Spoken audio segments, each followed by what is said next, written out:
We're starting now. If we could stop the conversations, that would be swell. Welcome to PVUSD Board Meeting of February 12, 2026. We have translation in Spanish. If you need that support, please see Leticia Centenaro. Tenemos traducción en español. Si necesita de este servicio, por favor, pasa con Leticia Centenario. Es ahí. This meeting will be live streamed and recorded. Speakers must complete separate cards for each item they want to speak on. Cards should be in the back of the room in the foyer. Cards should be handed to Eva Renteria, who's at the far end of this table. Item 6, visitor non-agenda, is for items related to the district that are not on the agenda. Students are encouraged to complete the peach-colored cards so that we know that they're student cards. And we will prioritize them. Please stay on topic and complete your comments within the allowed time. The number of minutes per speaker will vary depending on the number of cards received for an item, typically 1 to 2 minutes per person. Our policy limits the total time for public comment for each item to 30 minutes unless a board votes to extend that time. In order for the board to conduct its necessary business, we need attendees to refrain from shouting out and carrying on conversations. We want to hear you, but we can't hear the person at the podium while others are talking. The board's focus is on student outcomes, and we appreciate that students' outcomes are important to each of you as well. If there are disturbances, I will provide a warning, and if it continues, we will recess. I don't see that as a problem this evening. That's my hope. For each item that comes up, I'll announce the item. The item will be presented by staff or a board member. Members of the public will have their time then if they've completed a card to speak. Then more board members may briefly ask clarifying questions of the presenter. We will hold trustees' comments to 2 minutes. Following a motion and second, the board may vote or deliberate and then have a vote. If there are at least 4 votes in favor, the motion will pass. I don't need to say that. All right, that brings us to the Pledge of Allegiance. Trustee Flores, can I ask you to lead us? Ready, salute. I pledge allegiance to the flag of the United States of America and to the republic for which it stands, one nation, under God, indivisible, with liberty and justice for all. Hey, Desi. Oh, no worries. Just glad you're here.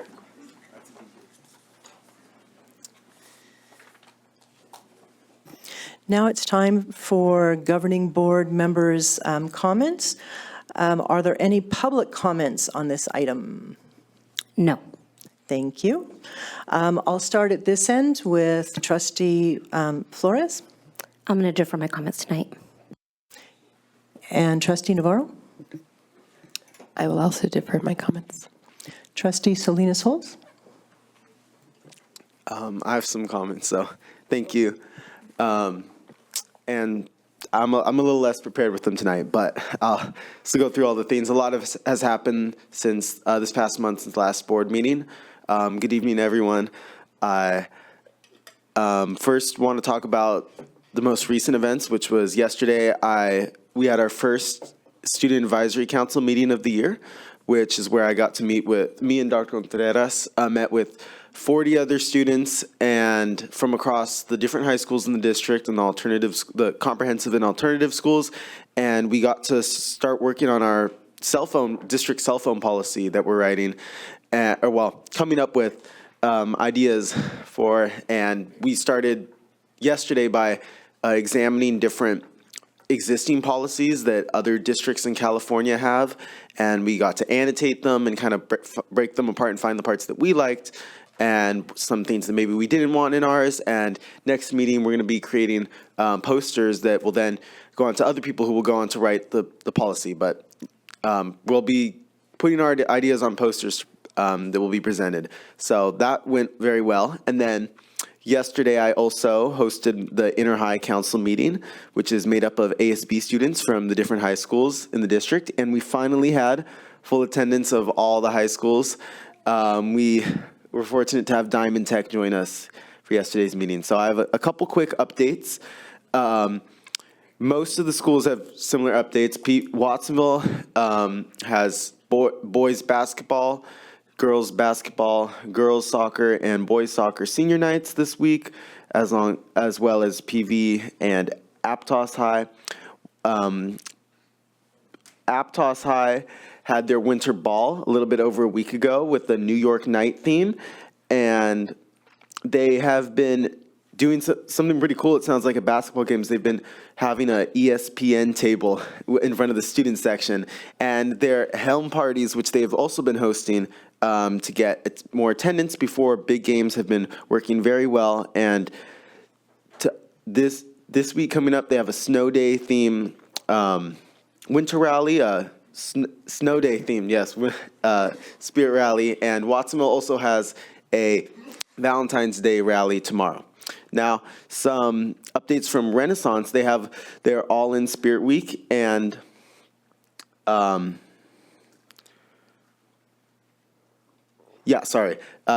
had a lot of good participation with their basketball games, and New School is also having a Spirit Week this week. A lot of schools are, and is doing an Applebee's fundraiser, which they wanted me to announce to kind of advertise for anyone for their grad night for Disneyland. Their Applebee's fundraiser is February 21st. So I invite everyone on behalf of New School to buy tickets and go. And then Diamond Tech is also having a Valentine's Spirit Week this week and is showing love for their sports teams, and they're hosting some bracelet making. And then another quick update. I know I've gone a lot of time. So lastly, I kind of want to say that I was fortunate to be a part of 2 listening sessions, board listening sessions, this past 2 weeks.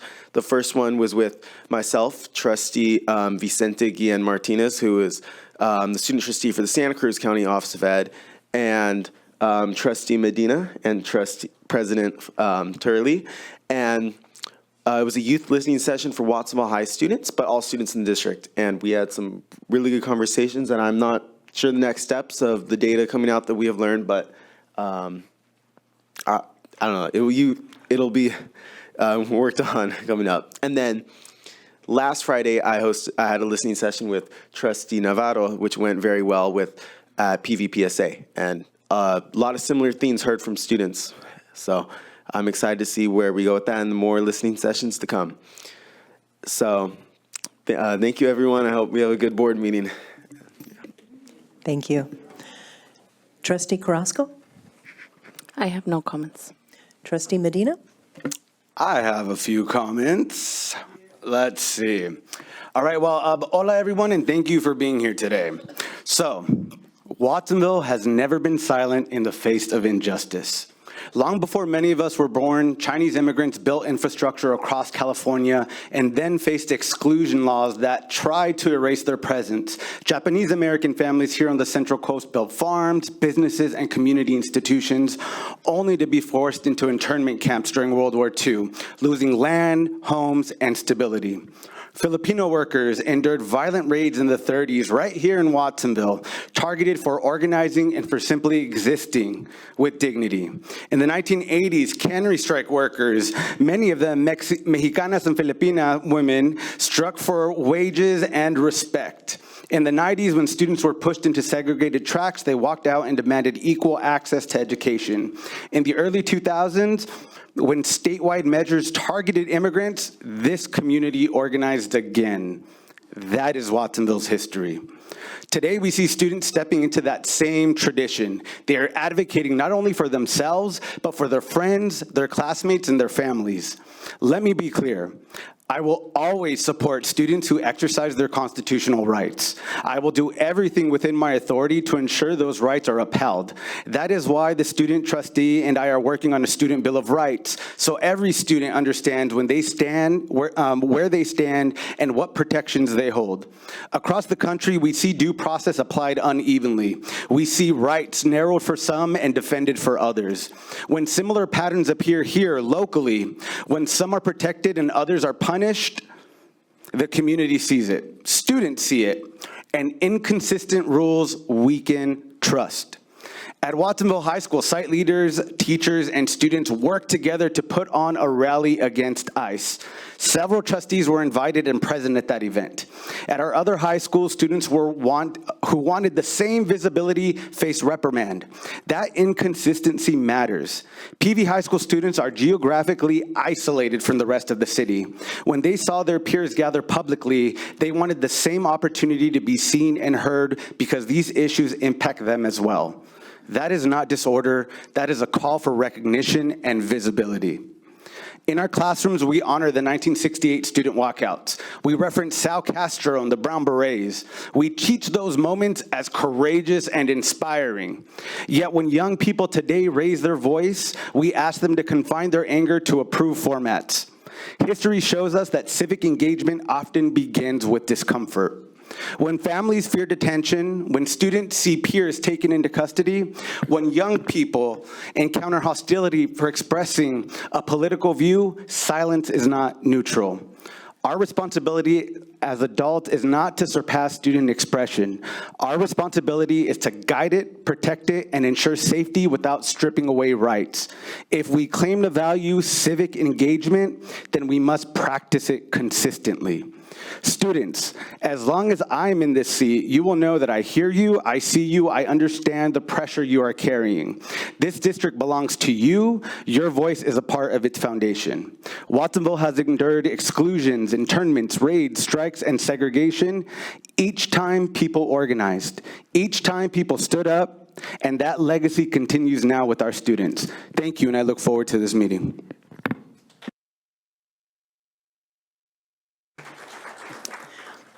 I'll hold my comments except to say that trustees Flynn and Dodge Jr.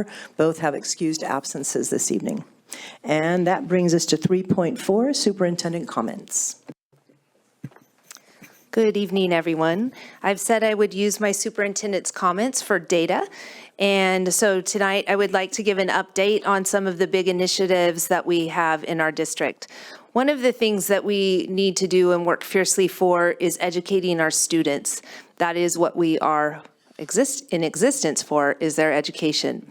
We have a huge initiative called our Letters Initiative. Many of you may be aware of the Mississippi Miracle, and that is what we are bringing to PVUSD with our Letters Initiative.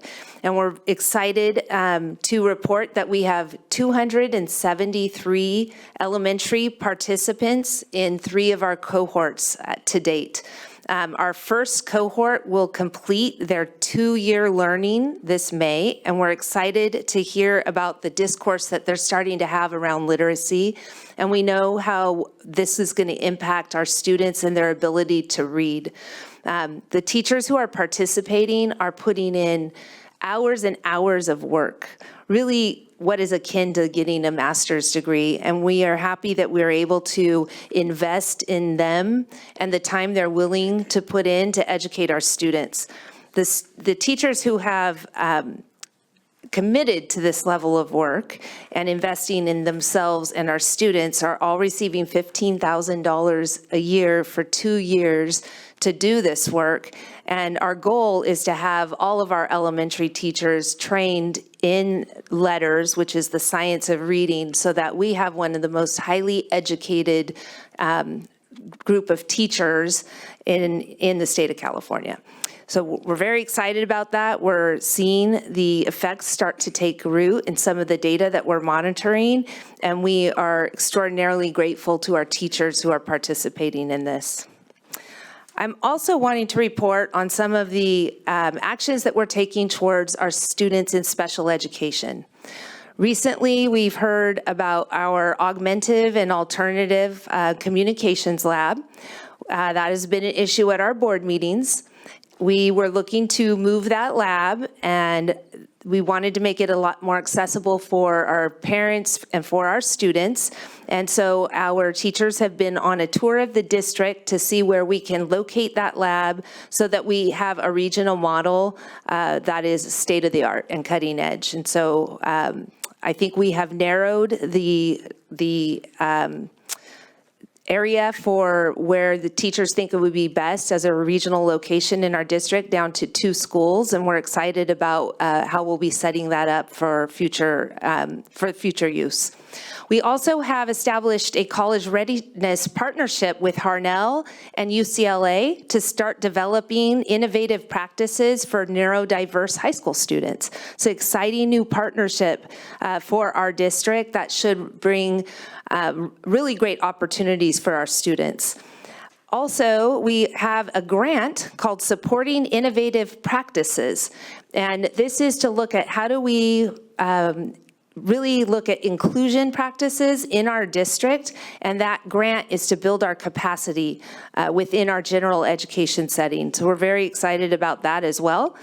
We also have established 5 stakeholder groups so that we can begin the work of the FCMAT report that showed us what areas we need to work on to bring our SELPA up to new levels.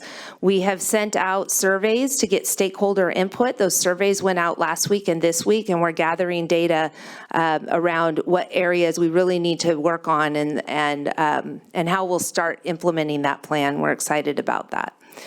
Also, we've been working closely with our labor partners, and our labor partners have started to look into what we call the California Labor Management Institute.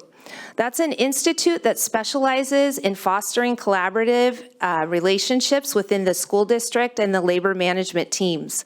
That's dedicated to enhancing our organizational effectiveness and improving student outcomes through active engagement of all key stakeholders. I met with the Labor Management Institute last week, and our PVFT team will be meeting with them on Friday, and CSEA has scheduled a meeting as well.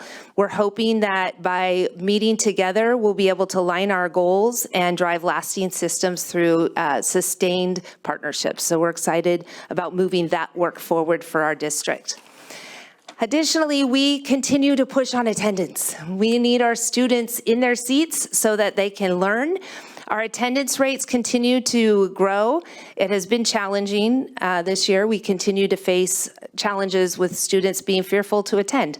But our rates are coming up, and this year we're at 91%, which continues to climb from what we have seen, the challenges of COVID.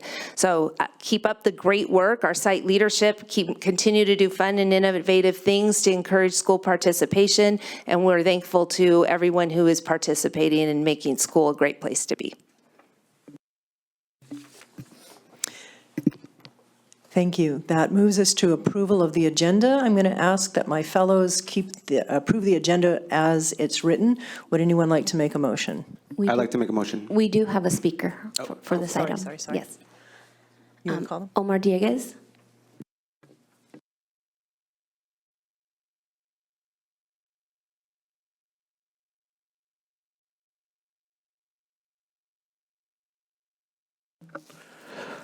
I am here to strongly urge you to remove from the agenda 9.3. This is happening. What is happening is not only wrong; it is a violation of the proper process. This item was placed on the agenda without going through the agenda setting committee, without transparency, and without following the procedure that this board is supposed to uphold. But what concerns me even more is the message you are sending to students.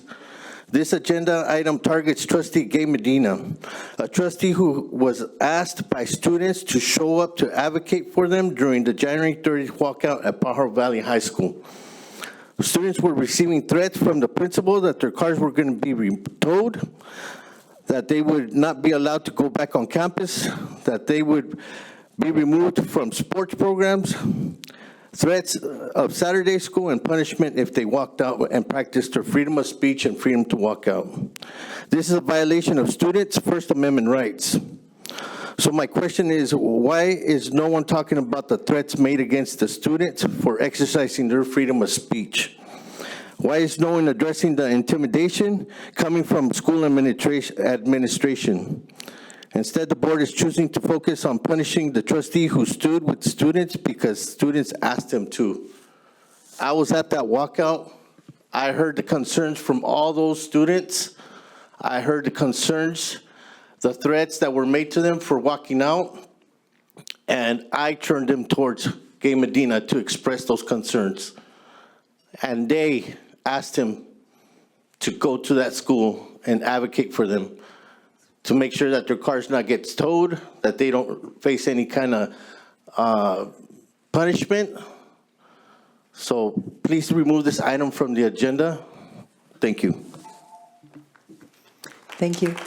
Was that the only comment? That was the only card? Okay, I think you Yeah. were about to make a motion. Yeah, I move to amend the agenda by indefinitely postponing item 9.3, discussion and possible action to issue stay-away letter to trustee with regards to entering Pajaro Valley High School campus, and to approve the remainder of the agenda as presented. Is there a second? I'll second. Roll call vote, please.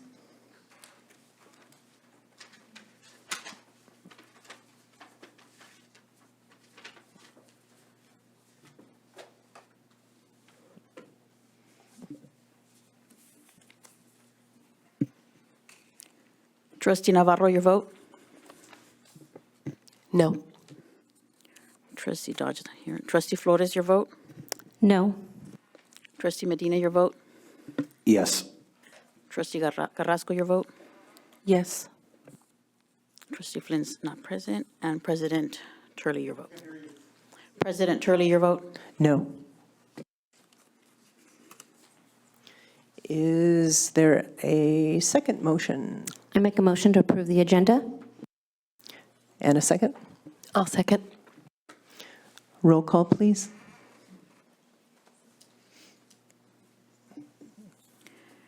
Trustee Navarro, your vote?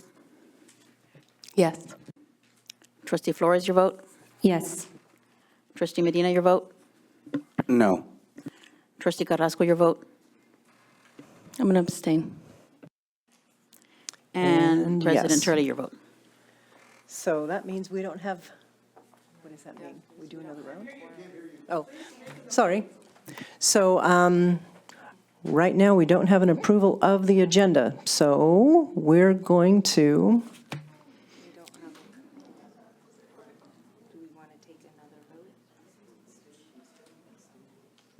I make a motion that we take another vote on approving the agenda as is.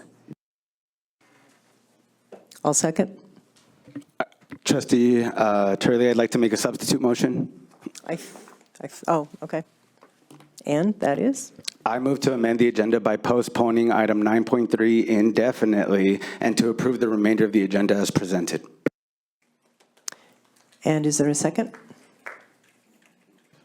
I'll second. Roll call?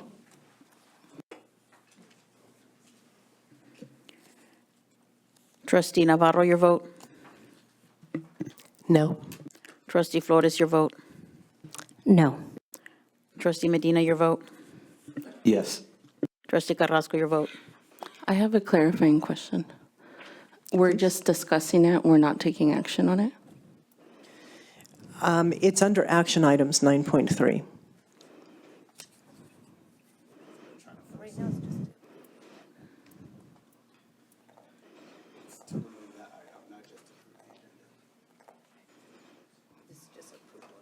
If you want to speak, speak in the mic so people could hear you. Could you repeat the question, Eva? Sorry. The vote is to postpone indefinitely item 9.3 and approve the remainder of the agenda. Yes. President Turley, your vote? No. I'm going to call a recess. I'm going to call a 5-minute recess.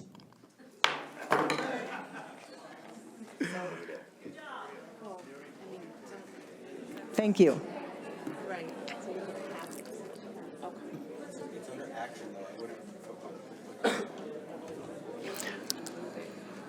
Why don't you make a motion to do that? I'd like to make a motion to move agenda item 9.3 to discussion.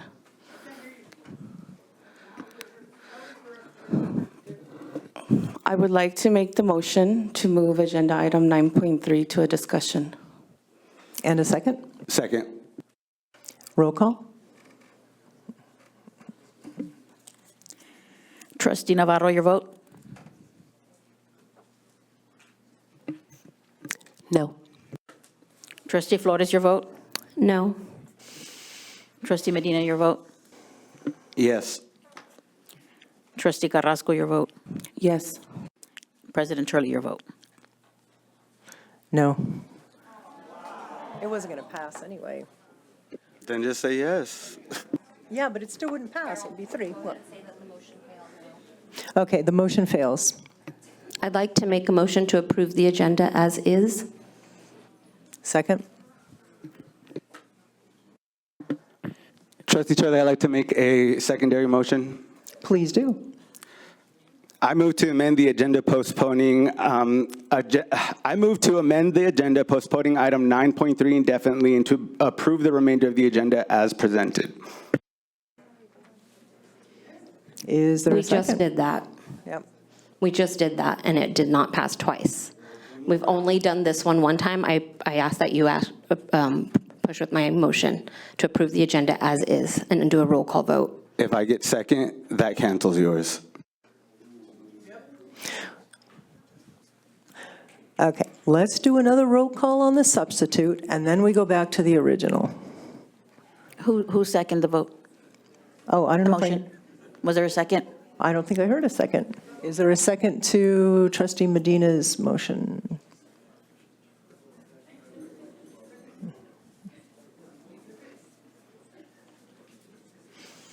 Not hearing a second, the motion fails for lack of a second. So that gets us back to the first one, which had a motion by Trustee Flores, a second by myself. Roll call, please. Trustee Navarro, your vote? Yes. Trustee Flores, your vote? Yes. Trustee Medina, your vote? No. Trustee Carrasco, your vote? Yes. And President Turley, your vote? Yes. Okay.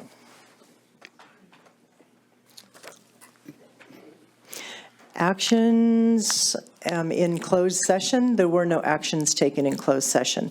Moving us on to visitor non-agenda. How many cards do we have? We have 21 cards, and I have 2 cards with no agenda item. If I can ask for clarification from Amparo Jimenez. Which item did you want to speak to? Is it something on the agenda or just non-agenda items? 9.3, okay. And Tammy Harkins?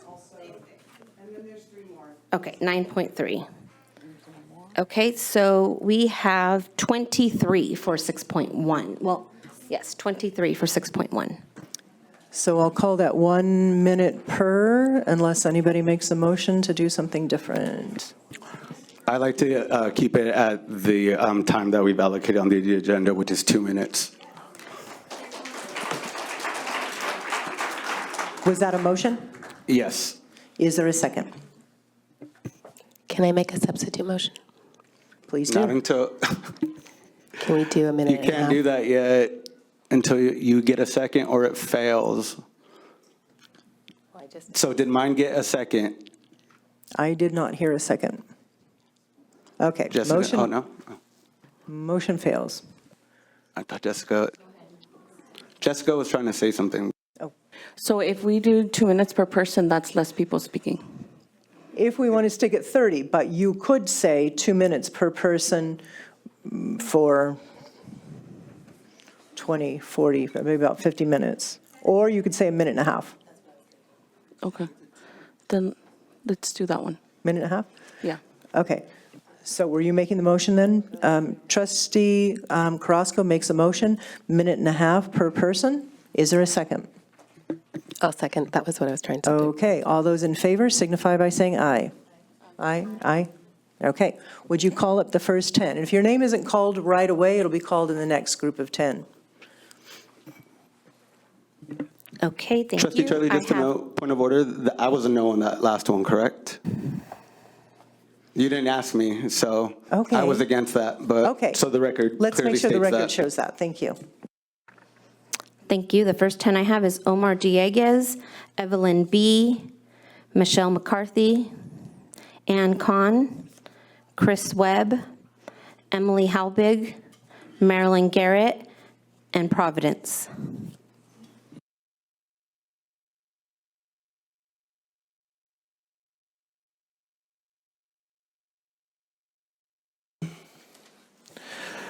I want to speak tonight about the student walkout that took place January 30th at Pajaro Valley High School.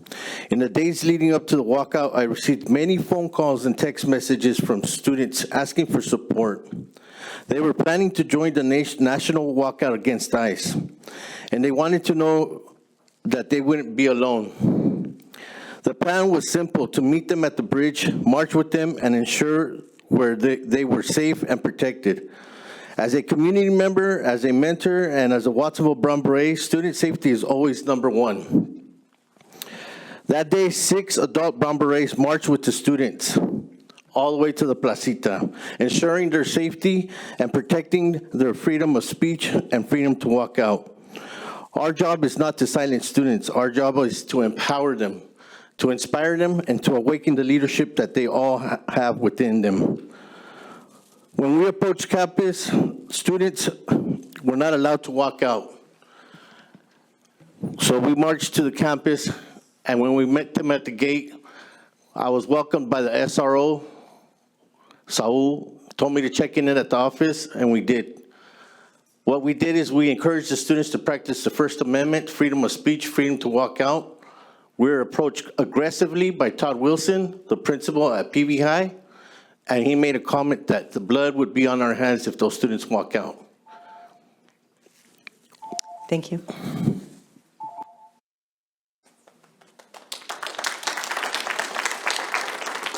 Good evening. My name is Evelyn Beloya. I'm a Brown Beret member of Watsonville, and I'm also a mother. I want to speak on the walkout. It was the national thing. I think our students have the right, and that's their freedom of speech, to express something that hits to home. If you guys are not brown, you guys don't know what we're going through. My daughter was there, and I was not going to put my 12-year-old at risk, and I wasn't going to put those high schoolers at risk either. My question is the principal of Pajaro Valley prepared for students to walk out if we wouldn't have had been there, giving that support for them? The teachers were there prepared to walk out with those students to provide that safety for them. That's what I want to know, because if the Brown Berets wouldn't have been there, what would have happened? Those kids had fear in their faces when we arrived. Enough is enough of oppressing our students. We went through it back in 2000, back in the 90s. I don't want to have my children go through that oppression again. Thank you. Thank you.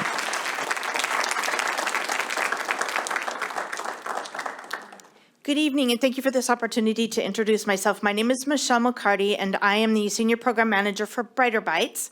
And Brighter Bites works with elementary schools, and we partner with them to do nutrition education and food distribution.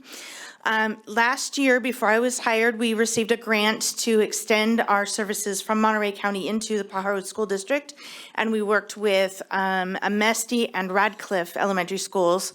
Because of our wonderful partnership with your food bank here, Second Harvest, we were able to expand the services that we've had in Watsonville, and we're now working with H.A. Hyde, Amesti, and Ohlone Elementary Schools.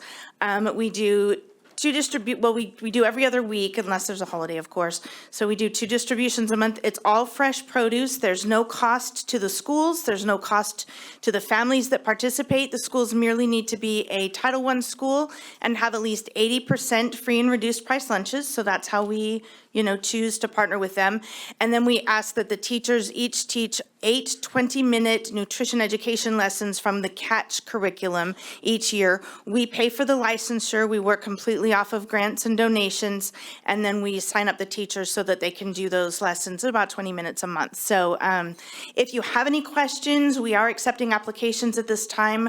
brighterbites.org is where you'll find my email address to contact me, and the application if any schools want to receive next year. Thank you. Thank you. Trustee Turley, Trustee Medina? quick comment. Dr. Contreras, can you follow up to see if Hall School could be a part of that program and Pajaro Middle School? I would really appreciate that. Thank you. Noted. Go ahead, please. The district has been telling the community that there is a plan to cover the IEP services that are legally mandated, but have not provided an actual plan. And as a mental health clinician who exclusively serves special ed kids, I can tell you that there is no plan. There are some great ideas, but with no follow-through and mostly a mad scramble that is already harming our students. 3 of us so far are leaving now because we had to find stable employment. The district's response to this action is to foist our caseloads onto remaining clinicians who now have caseloads way beyond standard numbers, and to stop seeing gen ed kids in order to prioritize the IEP services. Just imagine what that does to students who have existing relationships with therapists. I've had to tell my kids in the past week that I'm leaving. I cannot tell them with certainty who will be their clinician when I leave because there is no contract yet with any community partners, and there's no plan for next year. And I watch their little eyes glaze over and their shoulders round just a bit more. It's not a plan, it's a wrecking ball. Too many things are happening that are suspicious. It seems as if the cabinet and superintendent are set on dismantling the district. Why, when offered help by the COE regarding the qualified status, did the district not work with them to find the best data-driven approaches to right-sizing? Why, when offered training by the COE for the mental health clinicians to get a revenue stream up and running, did the district decline? Why has there been such reticence to work with the labor partners throughout this process? Why do cabinet members have different information than the superintendent? There's no transparency. Actions like these leave our district in peril of being so decimated that the resource families will leave, further exacerbating the district's exodus. Thank you.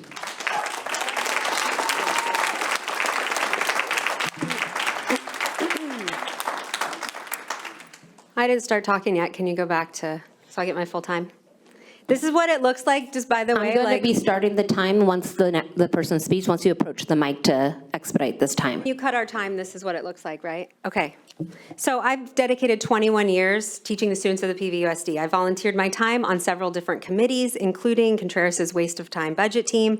I've worked under multiple superintendents and dozens of board members and with a variety of administrators, many of whom I have a great working relationship with. Change is normal in a long career, but what is happening right now is anything but normal. What we are seeing is unprecedented dismantling of our school systems, and it will have devastating consequences for our students. The immediate impact of these cuts will be seen at our elementary schools. Reading intervention teachers, counselors, mental health clinicians, behavior techs, instructional assistants, health assistants, and now academic coordinators. But cuts at the elementary level don't stay there. They follow students for years. Achievement gaps grow, impacting student performance in middle and high school and the path they will follow for the rest of their lives.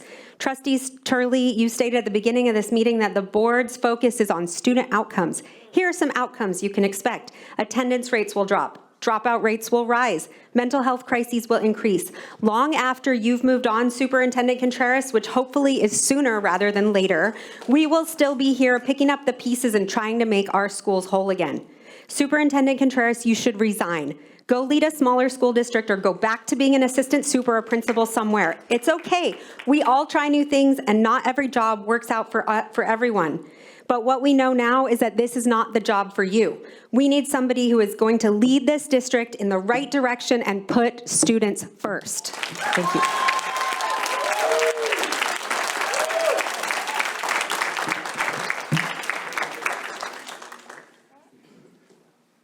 You know you're doing me dirty. Can you put the time right? As a matter of integrity, I would just want to share a couple things from over the hill where they do something good. I know I've called them North Korea, but there is a couple good things they do. Right, so I mentioned before, reorganization committee, which we should do. They have a strong two-way bilingual immersion program, which is the main thing keeping me there. And then they have in their contract this enhanced family leave where they basically value their teachers and the ones who stick around and stay. If they eventually have a kid who might go join their district, they give a year, or they give a week for like every year of service. And this is an item that I think we could do to strengthen our overall system. And it's something that the powers that be have had go across them and have rejected, I think, wrongly. I think they should reconsider. And then also, because on that side, they have that committee going, so now my kid is actually going to probably lose his school. And now I'm honestly thinking I would potentially come here, but you know, the reading intervention teacher cuts, the counselors, like every message you're sending me is like that my kid's not going to do good. And like a couple of years ago, I maybe would have wanted to bring him over here, but I'm reluctant. So sell me, please. And my kid, when he heard about this, he said, no, I don't want to go to my old school. It's English only. So my kid, the son of teachers, is a strong student who wants Spanish, bilingual. I think you should make this place appealing for me. Thank you.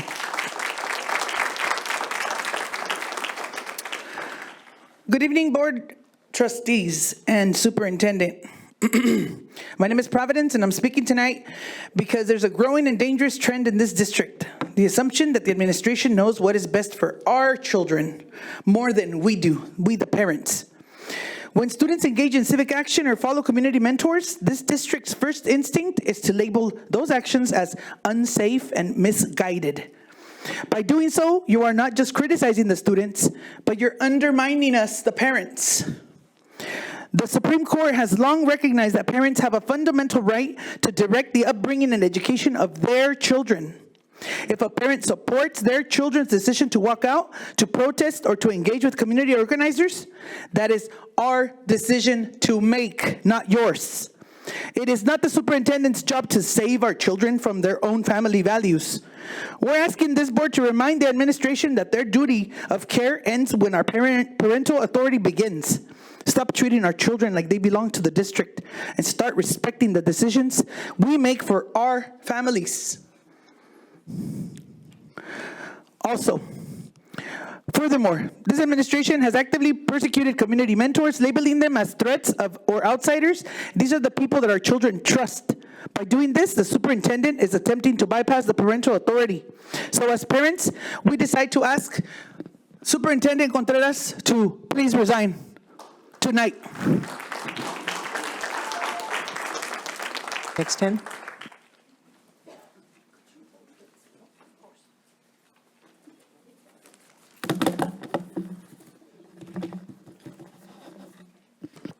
At your January 14th meeting, you passed a resolution condemning immigration and custom enforcement violence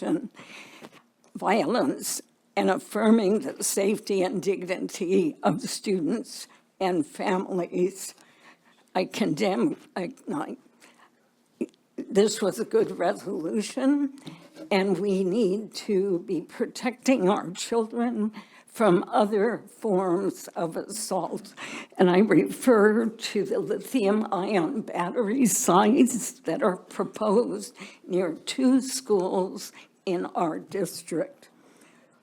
And I have a letter here from the attorneys from Central Water District stating that the proposed project is less than 100 feet from residential homes and is located 500 feet from Aptos High School, with over 1,300 students on campus when in session.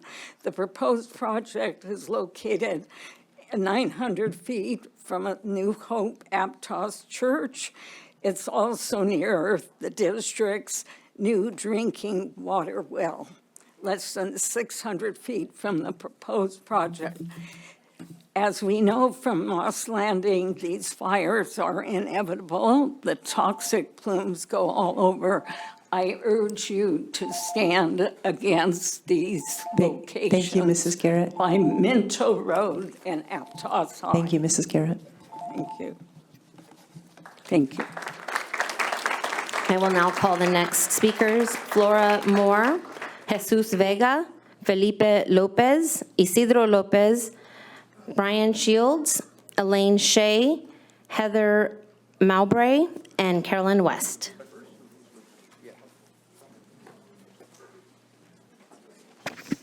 You don't have to necessarily be in the same order you were called, just in the group of 10. Okay. Good evening, board members. My name is Jesus Vega, the Carpenters Local Union 646. I'm a lifelong Watsonville resident, and I care deeply about our schools and our community. I was one of the many residents, along with several of my family members, who voted to approve Measure M. We supported it because we believe in investing in our students, improving school facilities, and creating meaningful opportunities connected to those projects. For me, Measure M represents progress and opportunity, yet despite being a lifelong resident, I, along with many of our members, have never had the opportunity to work on a construction project here in Wattsville. I hope that as these projects move forward, that begins to change. It's critical that these projects uphold strong labor standards, apprenticeship programs, create real career pathways, allowing workers to earn while they learn and develop long-term skills. Strong health and welfare standards, including employer-provided health insurance, are equally important.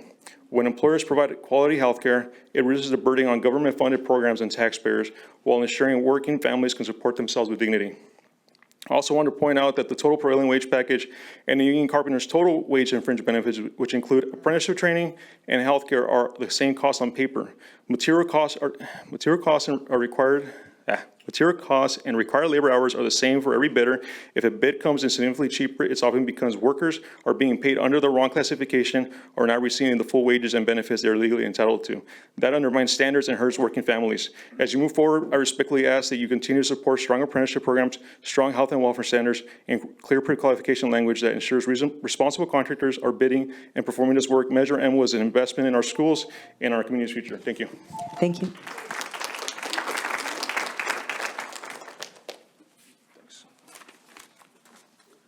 Good evening, Council. My name is Felipe Lopez. I am with Carpenter Local 646.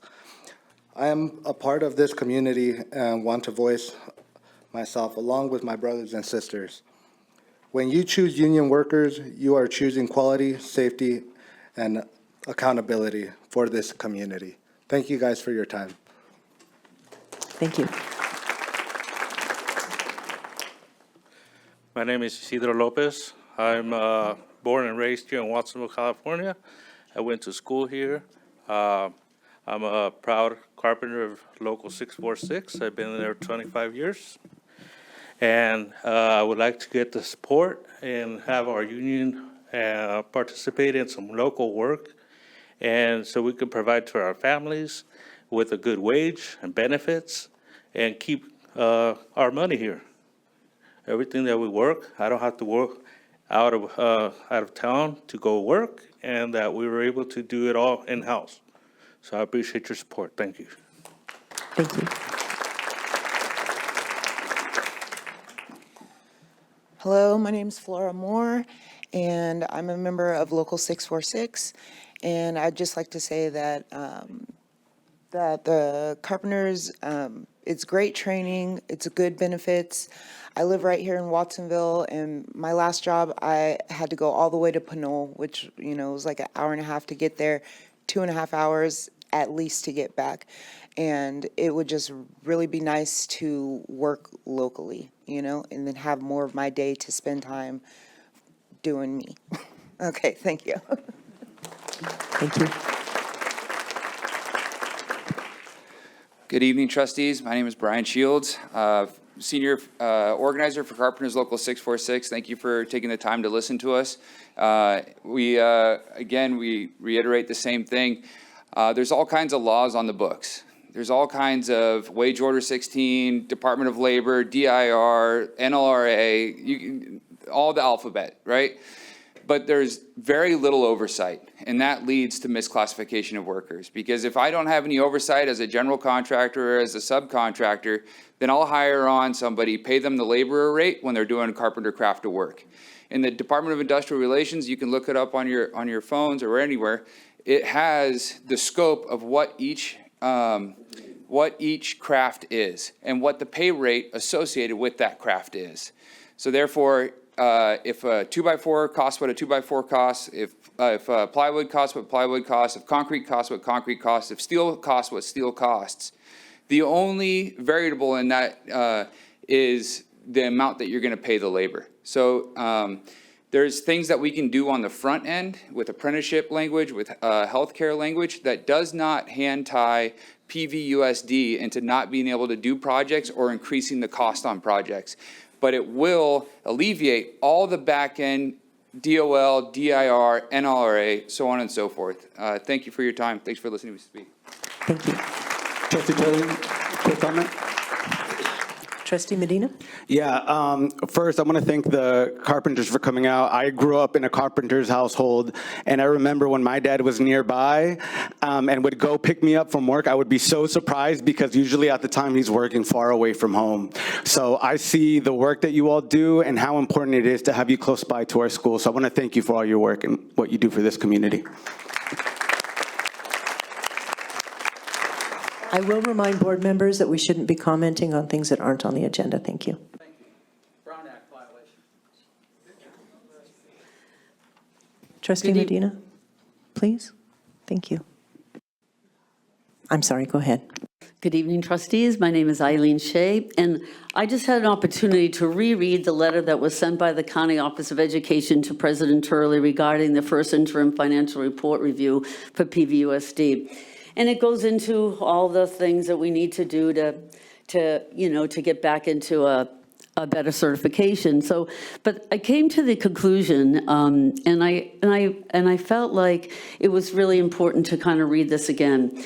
We acknowledge that the district has been under some challenges over the past year that include a long-term vacancy in the CBO position in addition to other high-level vacancies in the business office. The district has recently hired a new CBO who we anticipate will continue to strengthen practices and provide additional clarity and stability.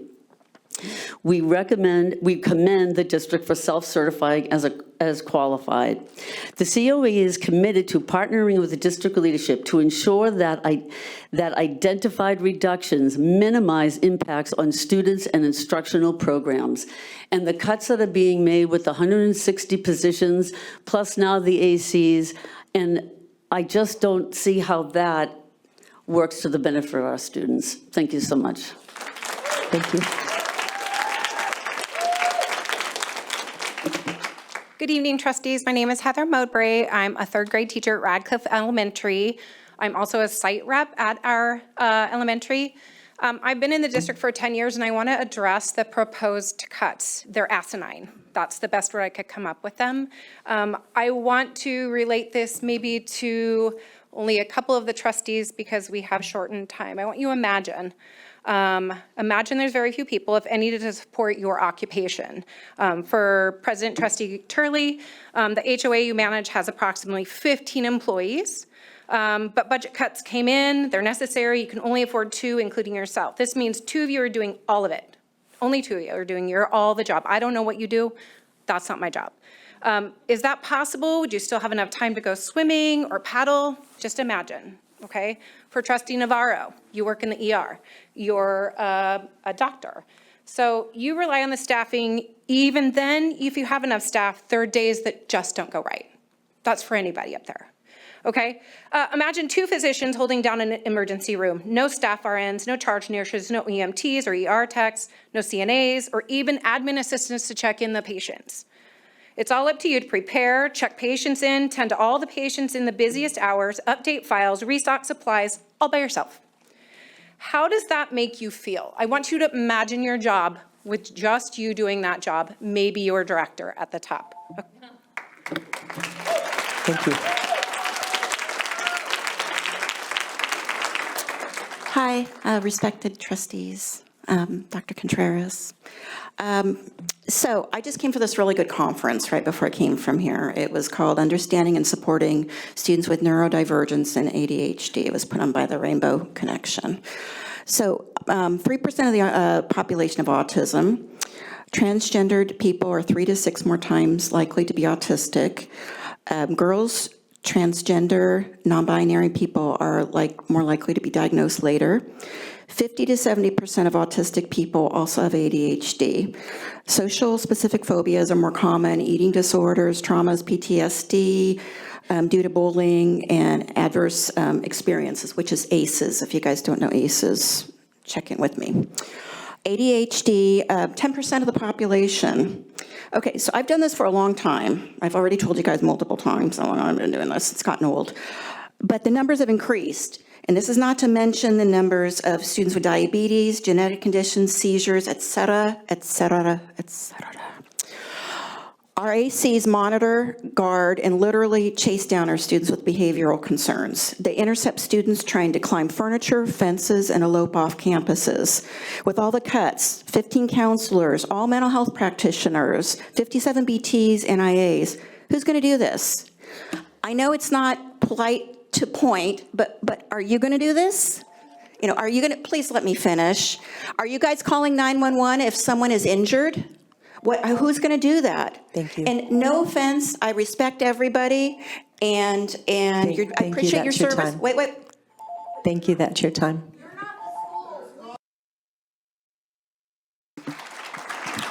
Trustee Charlie, point of order.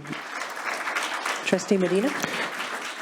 Yeah, point of order. I'd like to remind this Board of California Code Section 54954.3A, which state the legislative body may briefly respond to statements made or questions posed by persons exercising their public testimony rights, or ask a question for clarification, make a brief announcement, or make a brief report on his or her own activities. So just a reminder, and also just a reminder too, we were led astray on the Brown Act for 7 months by the former president. So I hope we do better. Thank you. Thank you. Okay, the last group of speakers is Christina Carter, Barbie Marshasalt, Nicole Beverly, Jen Salinas Holtz, Aaron Johnson, Mads Realmut, and Edith Ruiz.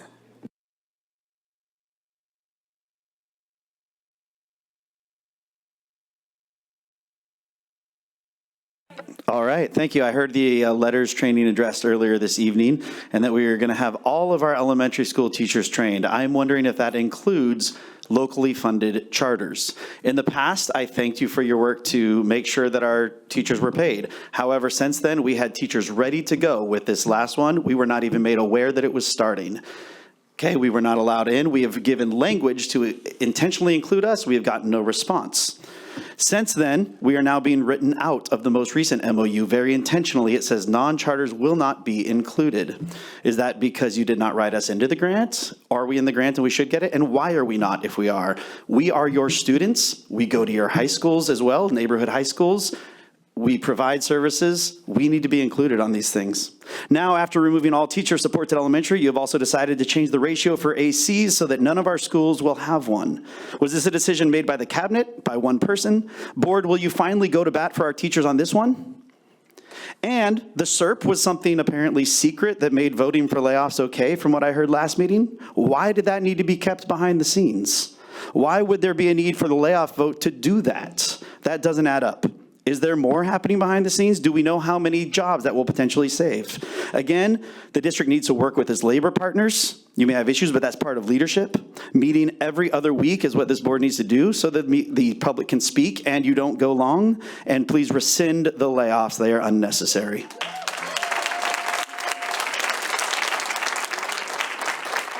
Trustee Charlie. Trustee Medina? Yeah, point of clarification for the superintendent. Is it true that charter teachers are not getting the letters incentive? This also isn't on the agenda. Can we do that in a BC? Let me remind you of Government Code Section 54954.3A. The legislative body may briefly respond to statements made or questions posed by persons exercising their public testimony rights, or ask a question for clarification, make a brief announcement, or make a brief report on his or her own activities. I just read this to you, Trustee Turley. Thank you, Trustee Medina. You're welcome. I'm asking the superintendent to respond to that in a BC. I'd like it responded to now since we're all here. We're going to have it in a communication. So are you stating that the superintendent can't follow Government Code Section 54954.3? Because it is a clarifying question. You can ask your question, and you've done that. You'll get the answer in due time, not right now. Thank you. There you go.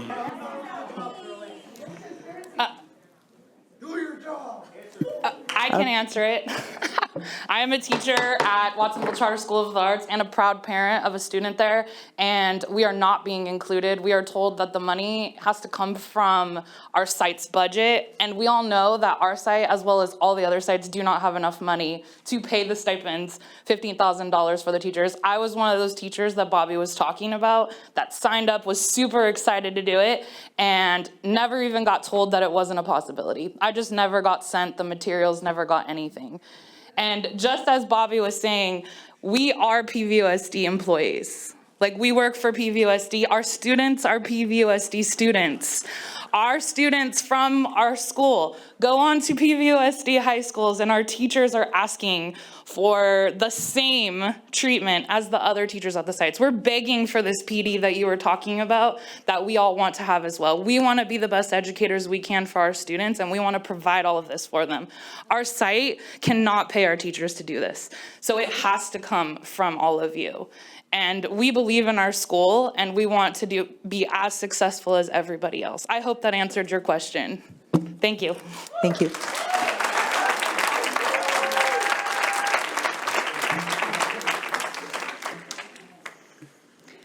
I've been teaching for 34 years and still have a lot to give my students. I'm currently learning and improving my practice based on my letters training that they just referred to. I don't work at a charter school. I work at Minty White. I want to keep supporting student learning and social development. This is my first year teaching kinder. It's great. I don't want to retire yet. However, I'm seriously looking into the SERP for the following reason: lack of safety. You are trying to balance the budget by making cuts to personnel who have a direct impact on students and teachers in classrooms. Our AC position will be cut, leaving one administrator on our side of over 500 students. You already know what all the ACs do. They do much more than just helping with curriculum. Calming students with severe emotional behavior. It's unsafe to leave us with only one administrator. You're cutting health techs to 50% per school. At Minty White, in the last 6 days, our health office saw an average of 33 students per day. This is not counting those who come in for medications, inhalers, etc. Who will attend to these students? Unsafe. Instructional aides who assist in classrooms will be cut. My kinder aide will be to 75 minutes per day. 5- and 6-year-olds will be alone with their teacher for 225 minutes a day on the average. If only one child in the class is having a difficult day emotionally or behaviorally, all students and teachers are affected. We are asked all the time to differentiate learning to meet kids' needs. How do we do this with only one adult? Unsafe learning environment. Thank you. Thank you.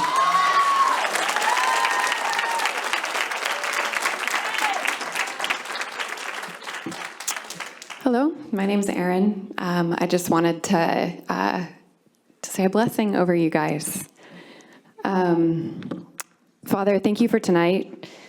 Thank you for this board. Thank you for the trustees. God, thank you for our students, their families. Thank you for every person in this room.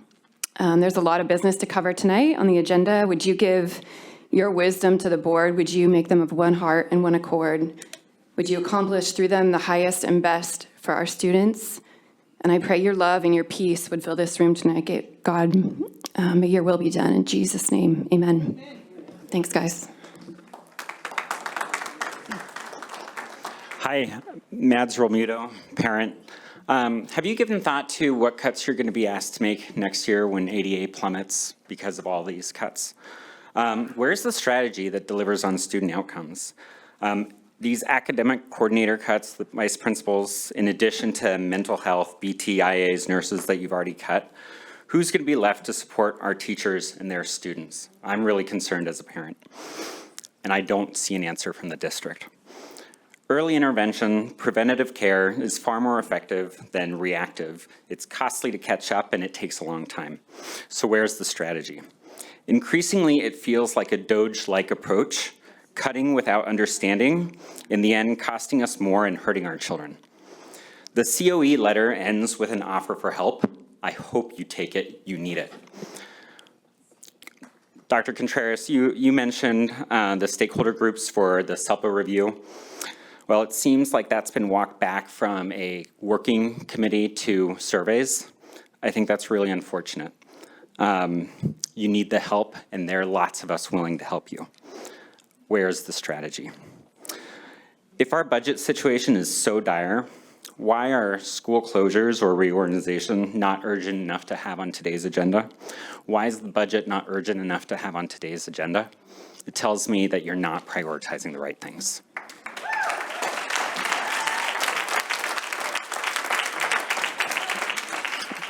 Good evening, Board, Dr. Contreras, Desi. Jen Salinas Holtz, I'm a PVUSD parent and staff person, and I'm back with the same message I've brought the last few meetings. I'm concerned that you've been hearing inaccurate information about the roles of school counselors and outside mental health providers. So I'm here to tell you again, it is not possible for outside providers to provide the service that school counselors provide. School counselors are an integral part of school site, school culture. School counselors have an impact on every student at a school. Outside providers are important also. It is great to have therapy at schools, but they do not provide the same service, and cutting school counselors will have a huge impact on all students at schools. So I think ideally we should have all of these services, all mental health services. We should have the highest level possible for our students. But if that's not possible, we need to prioritize school counselors. So I understand that you all have gotten some information saying that outside providers can provide the same service. That is not accurate. So I'm hoping that somehow you can find a way to not cut school counselors for the well-being of all of our students. Thank you. Thank you. Good evening, my name is Edith Ruiz. I'm a bilingual kindergarten teacher at Lamarck Elementary School. I'm also a voter of Area 2, and I am also the treasurer for the PVFT. Go PVFT. We must give people their flowers. Claudia, thank you so much for your dedication and commitment to the students in our community. Thank you for supporting teachers and ensuring that we have the resources and support for student success. Thank you for putting students first all the time. During COVID, you assembled a team of TOSAs to support elementary teachers. We really appreciate it, and we couldn't do that job without you. I have worked with you on report card committee, curriculum council, you name it, because you are an amazing leader. It's a pleasure to work with you, so I brought you some flowers. Thank you for everything. Can we please round of applause for her? Thank you, because we hear about negative stuff all the time. I just want to highlight some of the amazing leaders that we still have in our district. To the school district, Dr. Contreras and board, you really need to put student first and not just say it. Do it. Show us. What is your plan? Where is it? We don't see it. We don't know. You all need to spend a day in the life of, or maybe you, Dr. Contreras, because Dr. Rodriguez did do that. And she learned a lot about our community and our staff and our students. You really need to understand the importance of our IAs, our BTs, our reading intervention teachers, our counselors, our health clerks, and our academic coordinators. They make a difference in the academic lives of students and their well-being. Stop the layoffs, put students first. Thank you.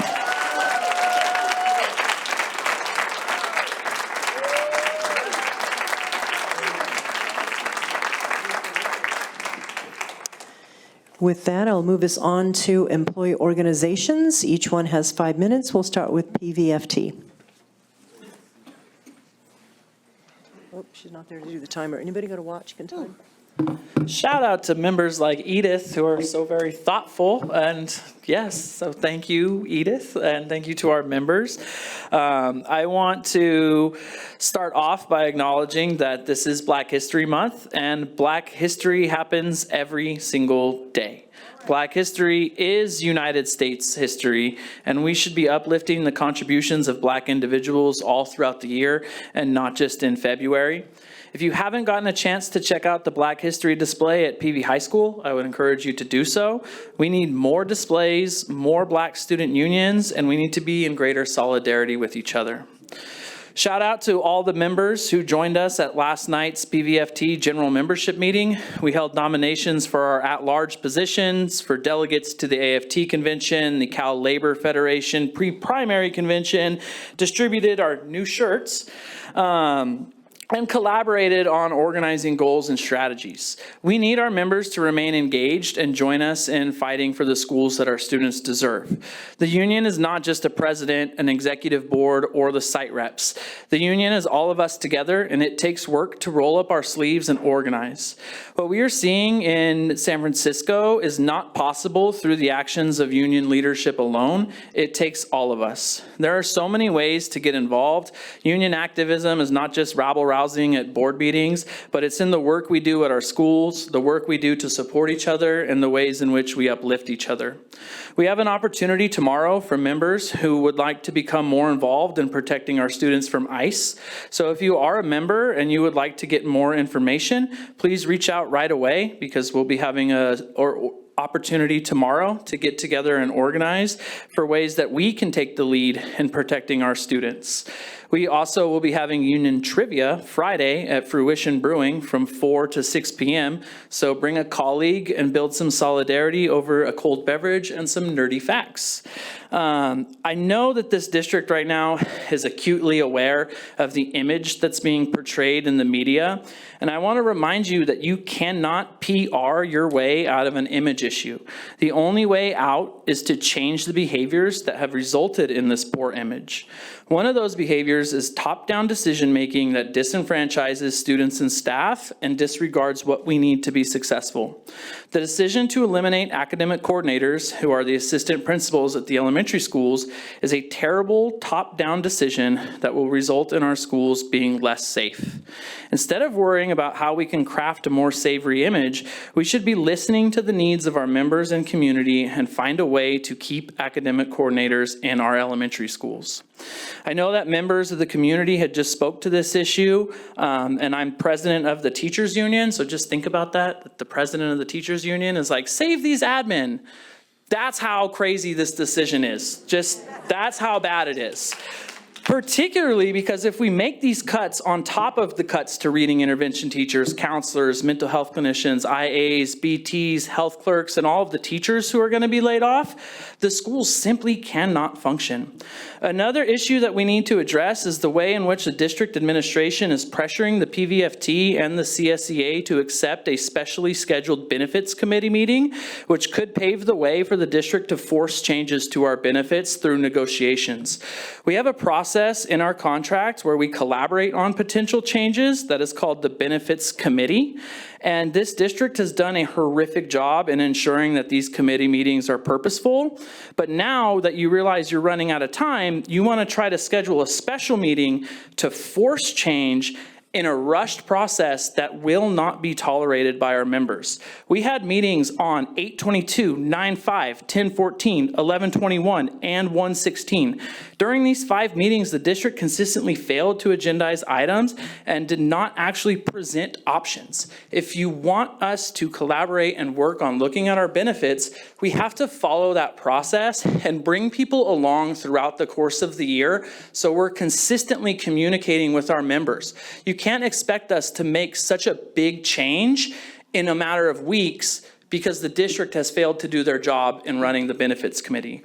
We're not going to sell out our benefits. Look at what's happening in San Francisco. One of the key things they're fighting for is for fully funded benefits. And you guys think that we're going to sidestep a contractual process and just hand the benefits to you?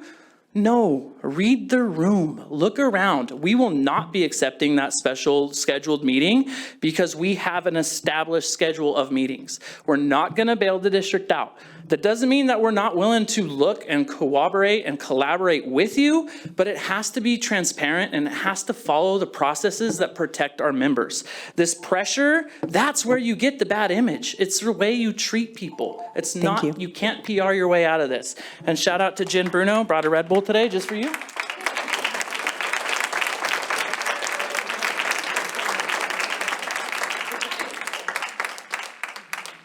And that brings us to CSEA.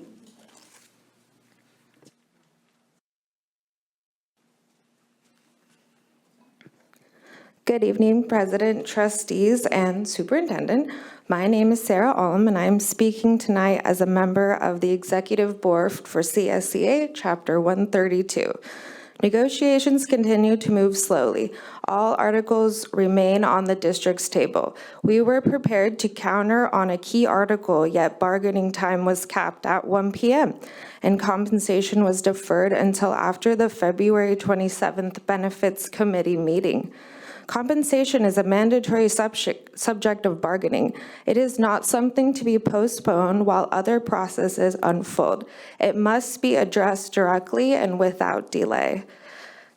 At the same time, classified employees are facing layoffs. They are being asked to absorb uncertainty, and they are being told that fiscal constraints limit what is possible. If that is the case, then we need transparency.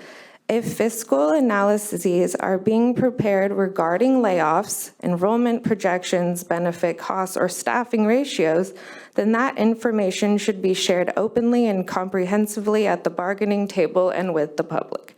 Negotiations function best when there is information symmetry. When one side has access to modeling and projections that the other side does not, trust erodes. Fiscal responsibility must be consistent. We are currently operating without a director of classified personnel.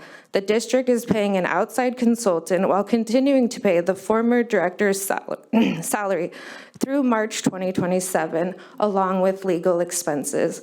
At the same time, we are being told that resources are too constrained to move on compensation.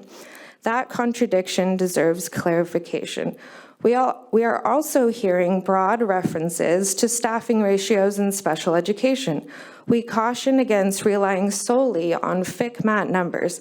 Students with IEPs are not statistics. Staffing decisions must be grounded in individual student needs, legal mandates, and site realities, not generalized averages. Merit integrity must also remain intact. We are seeing job postings removed from EdJoin before remaining open for a full recruitment window. Under Personnel Commission rules, recruitment must ensure open and competitive opportunity. Chapter 6 governs recruitment and examination procedures. Chapter 7 governs eligibility lists and their administration.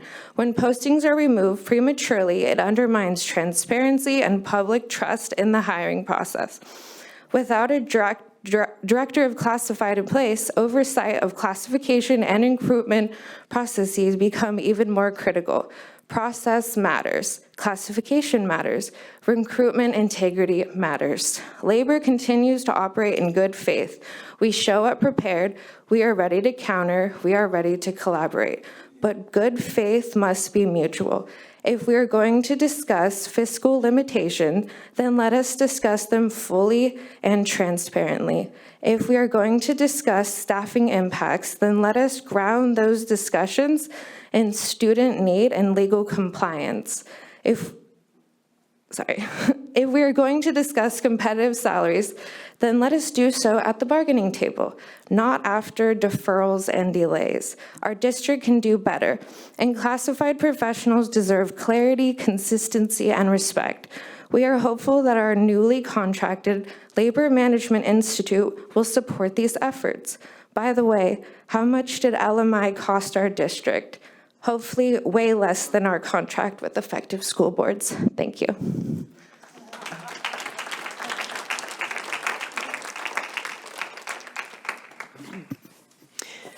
Thank you. And I believe we don't have a representative today for CWA. Is that correct? Yes. That moves us on to 8.1, Public Hearing, Charter Renewal, Alianza Charter School.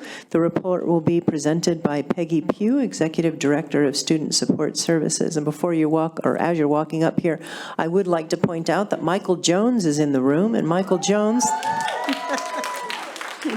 led Alianza for many years. Good evening. I have the pleasure tonight of introducing two talented educators in PVUSD. This is Veronica Aguilar, who is the principal, and Wendy Balthazar, the assistant principal.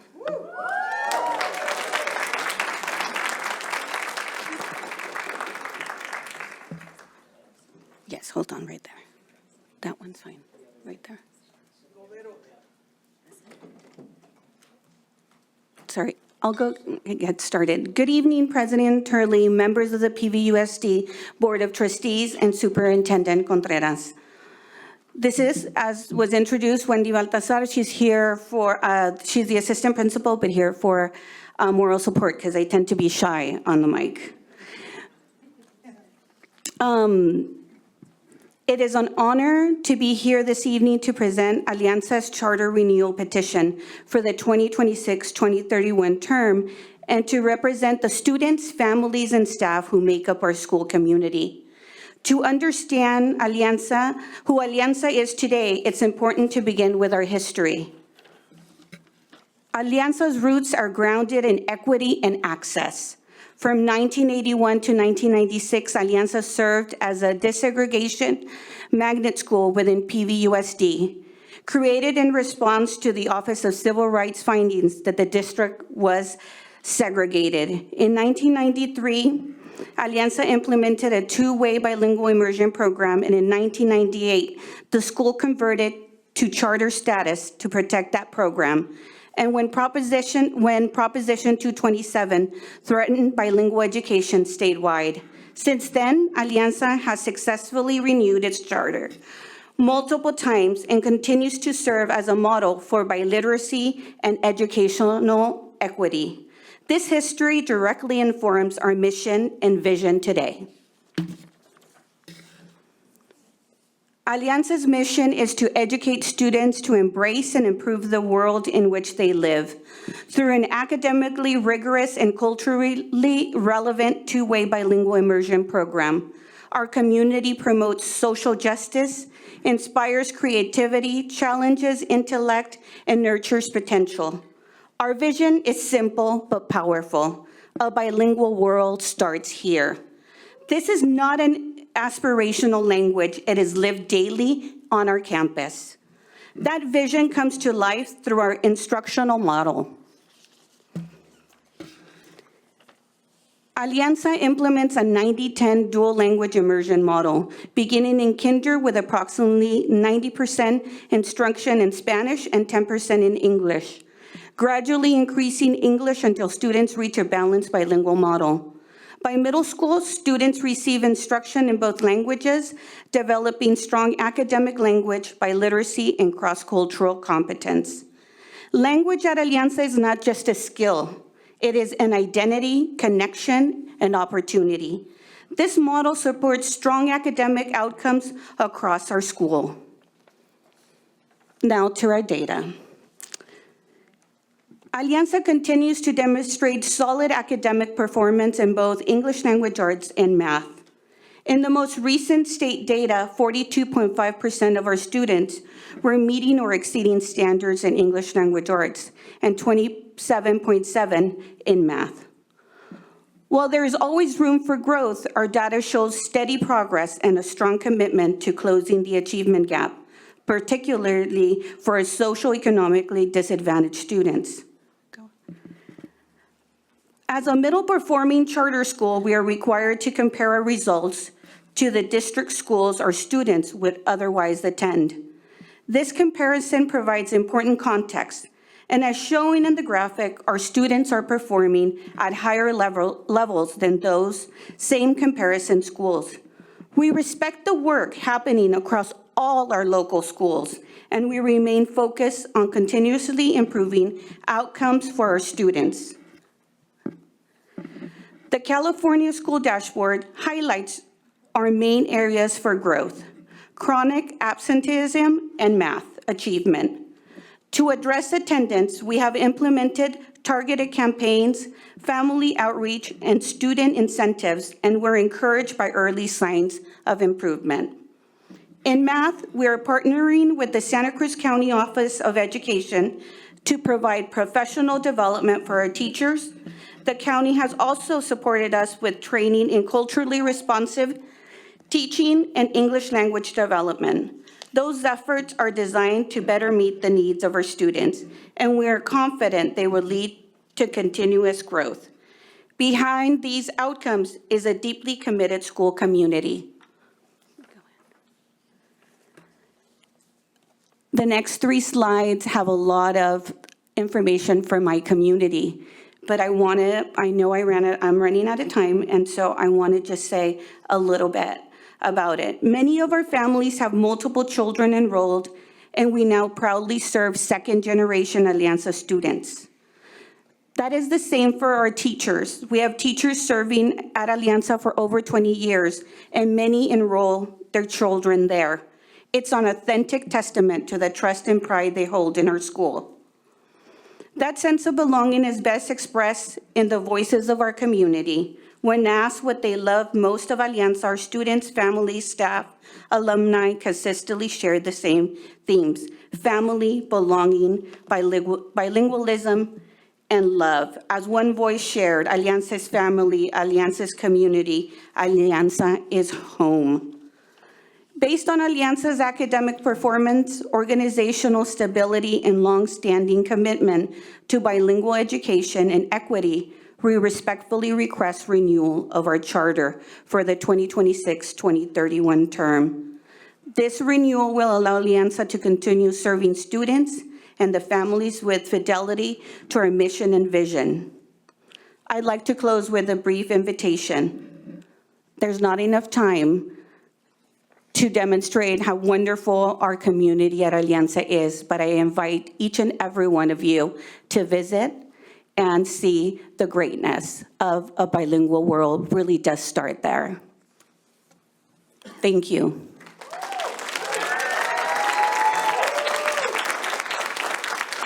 Beautiful pictures. Thank you. We're going to move on to public comment, but if you can stick around in case there are questions after, that would be fabulous. Can you call the names, please, Trustee Flores? Yes, I have Daniela Ramirez, Evelyn Martinez Viel, and Michael Jones.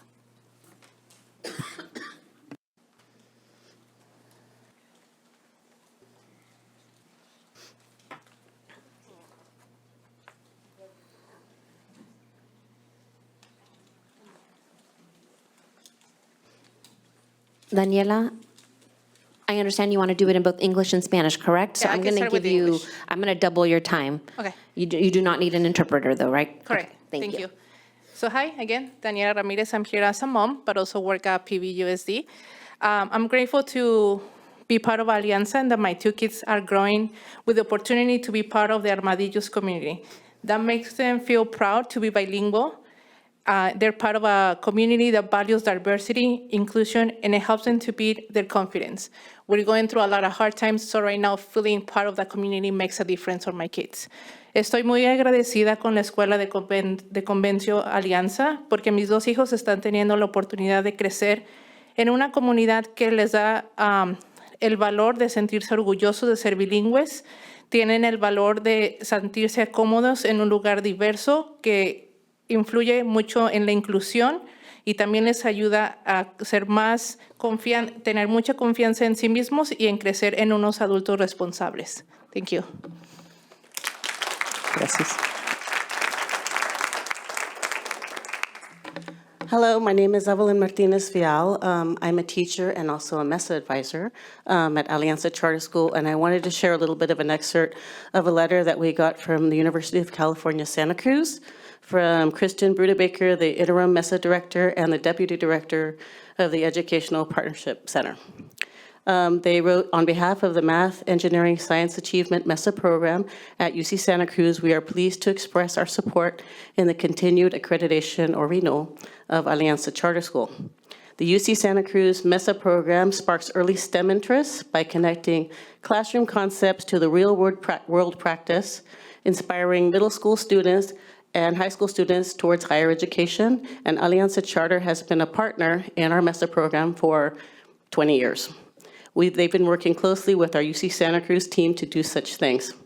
And to paraphrase, she was mentioning that the annual MESA College Prep Program culminates in a MESA Day, where students come together throughout the region to compete in STEM activities against their fellow schoolmates across Santa Cruz and Monterey County.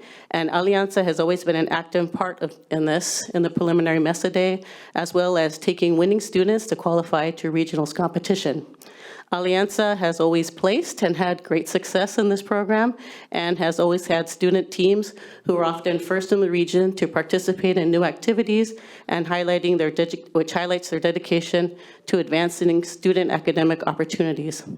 MESA's lasting partnership with Alianza speaks to the school's devotion to providing unique and engaging experiences for students with a focus on post-secondary preparation and attainment. Additionally, MESA is based around empowering student or teacher advisors to lead MESA programs, and we've been successful at recruiting multiple teacher advisors to lead the MESA program, highlighting Alianza's dedication to teacher professional development. We'd like you to renew our charter and go MESA. Thank you.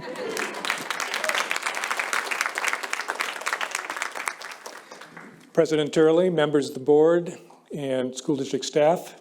My name is Michael Jones, and for many years I served proudly as the principal of Alianza Charter School. I was part of the team along with a number of teachers, but with the help of a wonderful teacher named Judy Stobie, and we did research. We went and looked at other schools that were being effective in providing quality bilingual education to their students. We found the two-way bilingual immersion program and implemented that back in 1993. I have to say that it is a wonderful honor to be able to stand before you today and think back to all the years of success that Alianza Charter School has enjoyed. When I left in 2015, there were kindergarten students in that class whose grandparents had been my students when I started there. It's a wonderful community, very committed parents. What makes it all work is a tremendous leadership of Veronica and Wendy. And most importantly, a few of them here tonight, the incredible teachers of Alianza. I was very concerned when I left the school into retirement, but tonight I can see that the school is in wonderful hands, great hands. They're doing great work and continuing to provide a quality alternative for the children in our district. So I ask with great enthusiasm that you renew their charter. Thank you very much. Thank you.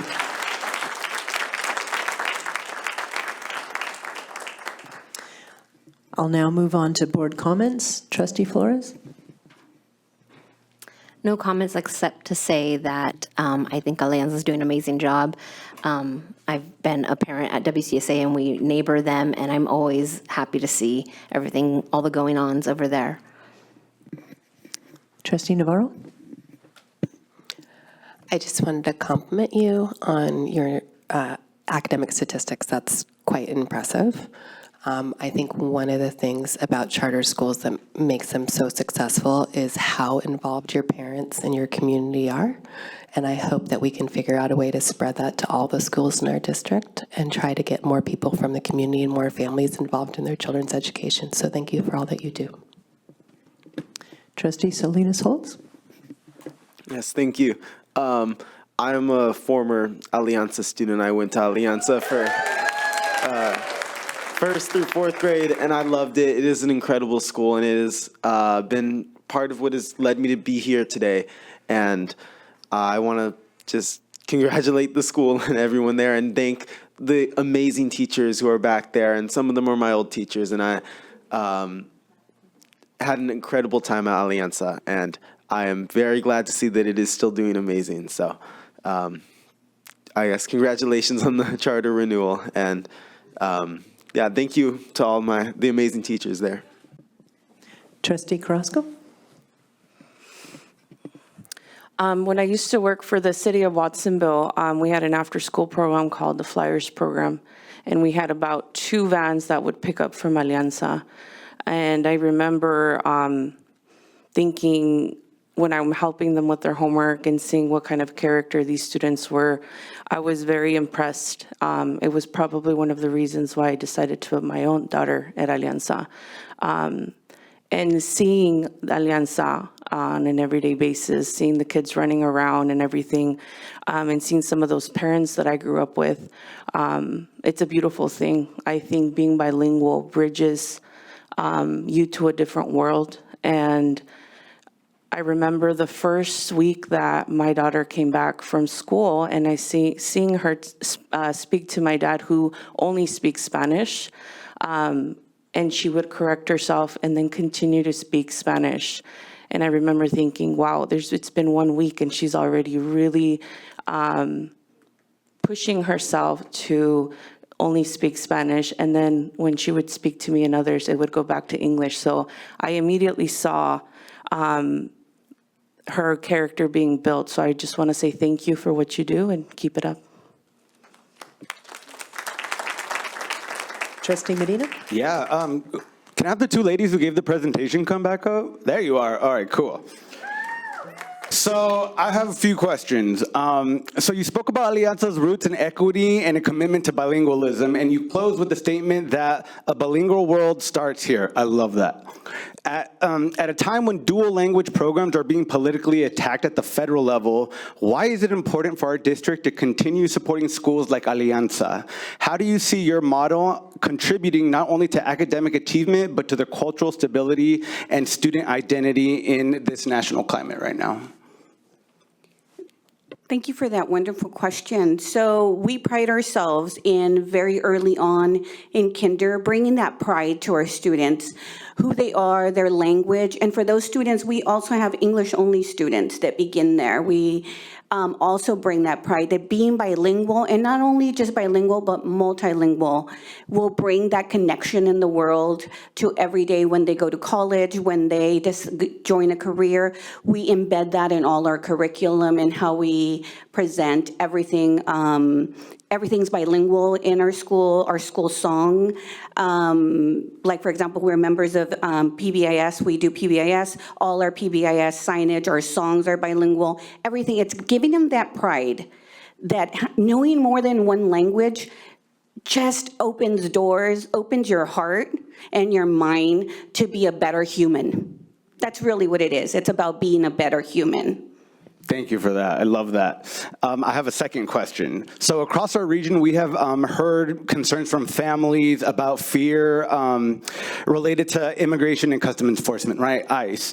Has fear of immigration and customs enforcement or deportation had an observable impact on attendance, student well-being, or family engagement at your school? If so, how are you responding to the parents who are experiencing this and the students? We're a very close-knit community, and our teachers do a lot of outreach, message parents. I message parents, my assistant principal, our community school specialist, our parent liaison. We send the same message. We're part of PVUSD, so the message they're sending out, we're also sending out, and then we send our own messaging.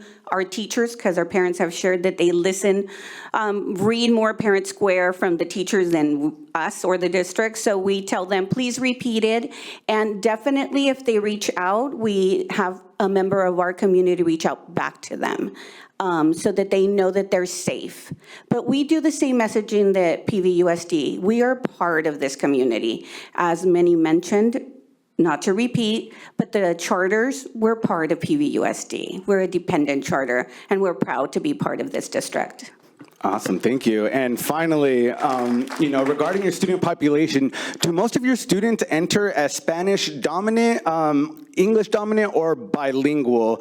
And for students who speak indigenous languages from Mexico or Central American, how are you identifying and supporting those student needs within your immersion model? Well, according to research, our immersion program, because we start in Spanish, so most of them, the ideal word would be a 60-40, more Spanish than English models. But recently, we've been struggling, believe it or not, finding the Spanish models. So we're getting more and more bilingual students. So our mix is a little skewed. But we typically have not received a lot of natives, other native language speakers. I think this year we have a couple of them, but we definitely treat them as the rest of the students because we believe everybody starts in Spanish. Remember, we start 90-10, so everybody, we value the language of Spanish and their language, but we all begin in that, and we try to support the parents using translation, with students with a lot of visuals, a lot of chants, a lot of oral language development. All of that happens for all of our students, regardless of their language. Awesome, thank you so much, and keep up the good work. Thanks. Thank you. I'll close that out by just saying thank you. I wish we could replicate you, double your size, or have your model working in some of our other schools. It's just amazing to me to watch how your kids grow and how many people they can easily communicate with around the world. I just really appreciate all that you do. Thank you.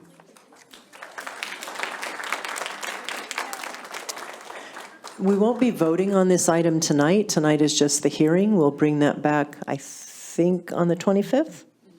Oh, not until March, okay. But we look forward to seeing you again. That brings us to 9.2, approval of resolution, 9.1, approve architect agreement for Pajaro Valley High School Performing Arts Center.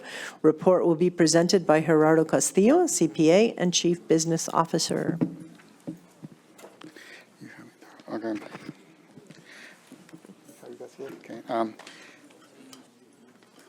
Good evening, President Tulip, board members, Superintendent Dr. Contreras. Is that working?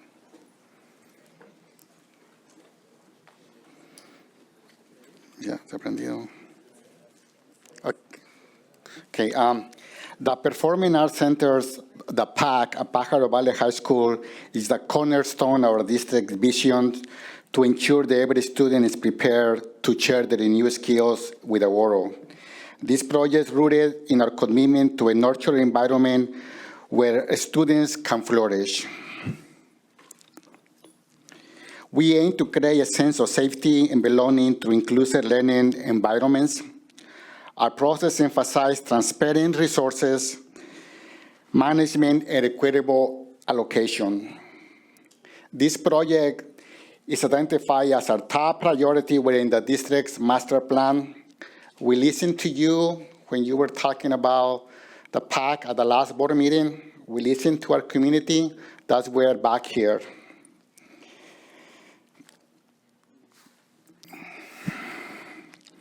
The Performing Arts Center is a Measure M project. It's designated to serve a vital asset for both the high school students and the broader community. The total budget for this is $24.5 million. It requires, the project requires demand deep technical knowledge in PAC facilities and the Department of State Architects regulations.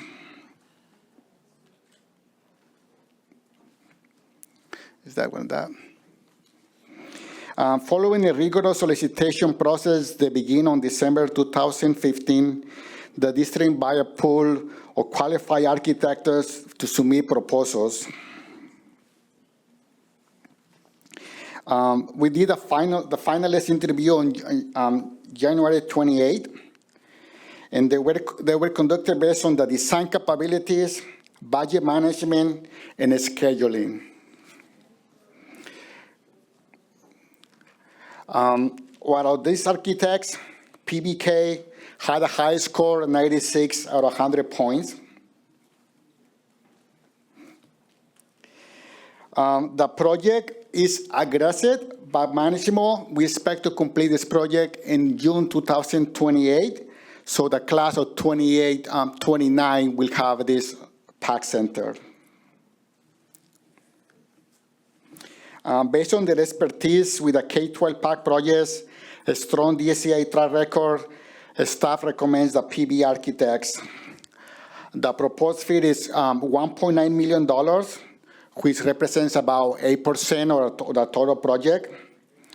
The conceptual plans feature a modern exterior, a dedicated lobby, and the state-of-the-art auditorium. The next steps, upon your approval, we will work on the design. The staff recommends you approve the PBK architects, and they will talk about what this will look like. So Mr. Daniel De La Luz and Lance Kans will take it from here. Yeah. Thank you, honorable trustees and superintendent. I'm Lance Kutz. I am the managing senior principal of PBK Architects for Northern California. I want to thank you all for this great opportunity, and I'm very honored to have been able to submit on this and be considered this great resource that you're looking to put forward for the PV student body and for the community, which is just an amazing resource, and we're very honored to be a part of that. Just to start off, we very much appreciate your staff. They put together a great package of the original design that was looked at, a study that reevaluated where this needed to go, and those were the basis of what you're going to see today of the concept that's put together. I'm going to introduce Daniel De La Garza, and he'll present the design. Good evening, trustees, President Turley, Dr. Contreras. My name is Daniel De La Garza. I'm a design director with PBK, and we are excited today to show you a concept for the new Performing Arts Center for Pajaro Valley High School. I want to emphasize that this is only a concept that we put together, part of the RFP process and the interview process. The next step is really to listen to the campus, to the principal, to the community, and to the district to understand the goals and the vision for this Performing Arts Center, and then modify this design to reflect that vision and goals. So I'll start with the site plan. So as Lance mentioned, we took the study that was done before and we looked at some efficiencies in the plan so that we could accommodate more seating in this Performing Arts Center while still keeping the same footprint and accommodate your budget. So by moving a few things around here, we created efficiency and circulation, allowing for 420 seats, which was more than the previous one, while still keeping all the other components of the program intact. So we still have this pieces in the back of the pack that support the student use, the lobby in the front, the public restrooms, the nice stage there, and other support spaces like an office and some IDF and electrical rooms. So this is a floor plan we put together based on that. You can see it's a little bit different, but it's very compact, efficient, still has all the programs. We still have the main entrance facing the main entry drive to the campus. The back of house, I'll say here, is on the right side that has access to a drive that's there that will be used for delivery of materials, for props and stuff like that that will come into the scene shop. We've got a classroom there for fine arts in the back, a green room, restrooms for students to change there, the main stage, the main auditorium in the center, and then that lobby on the left side there in the front. Next slide. This is just a view, again, a concept of the exterior. We really, by taking those restrooms and putting them inside the lobby, it really opened up that lobby facade. So after hours, you can imagine this space is probably going to be used mostly in the evenings. It'll light up like a beacon, invite the community, and be a welcoming space for the lobby space before a performance there. Just another view of that. Again, we'll develop this and it'll evolve with community feedback. In terms of materiality and the style of the exterior. The next slide here kind of shows you a night view of what that looks like. The concept here for the lobby is to create a lot of visual interest in the arts, accommodating a beautiful either a mural or a graphic there on that wall that represents the pride and heritage and culture of Pajaro Valley, as well as some display areas for student artwork in that space. So this is a view of the lobby itself. So on the left side is the concept of that mural, and then on the right side, some ideas there of these fins that we're calling that accommodate student artwork so that the community can see that beautiful artwork that the student has been working on while they're coming to a performance in the evenings here. A view, again, of the auditorium, and this, will evolve with community feedback. There's your 400 seats there, your stage, in this case, some accent lighting on the sides that could change colors depending on the event that's happening. Again, finishes, we'll work with the district and the staff to get the right finishes, the right look for this space. Next slide. Looks like we might need some new batteries. There we go. and then just another view of the auditorium itself. It will have a control room on the left side there, just a little bit elevated from the lobby space. It will have your controls for your AV, your lighting, and audio there. All right, and again, the next process here with your vote is to start the design of this pack for you, listen to the community and the school and the staff, and then evolve this design based on that feedback. Thank you. Thank you. We're going to move on to public comment, or did you have something to, I'm sorry, Gerardo. No, just want to say, like, there's a big process about listening to the community to get to this point. It was mentioned that, so we just kind of start a process. Thank you. How many cards do we have? We have none for this item. Wow. Do board comments, or board members have comments? I'll start with you, Trustee Flores. Thank you for bringing this forward. I hope that our students are able to see these plans soon and get excited. It's very exciting to see it in place on our campus, and just the renderings. Beautiful. Thank you. Trustee Navarro. Thank you so much for your presentation. This looks beautiful. I wish we can figure out a way to throw it up overnight so that our current students can take advantage of this. And unfortunately, the process is going to take a while. The legacy that our students now will have in creating this will last in perpetuity. And hopefully the class of 28, 29 will actually be able to utilize it. So. One of the grading of the architect firms was how fast they could accomplish this. Just want to say that in public. So we're moving fast, but we need to do the steps required.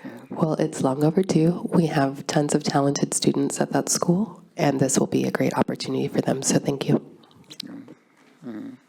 Trustee Salinas Holtz.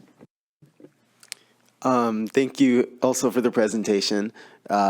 I think the plans look amazing so far, and I hope it's being shared with all PV students, because I think it is something to be very happy and celebrate, because it has been, finally getting a performing arts center for that school is amazing. And I know a lot of students who are in folklorico, theater, and other performing programs at that school. So it's really cool for me to see, and it must be even better for them. So thank you.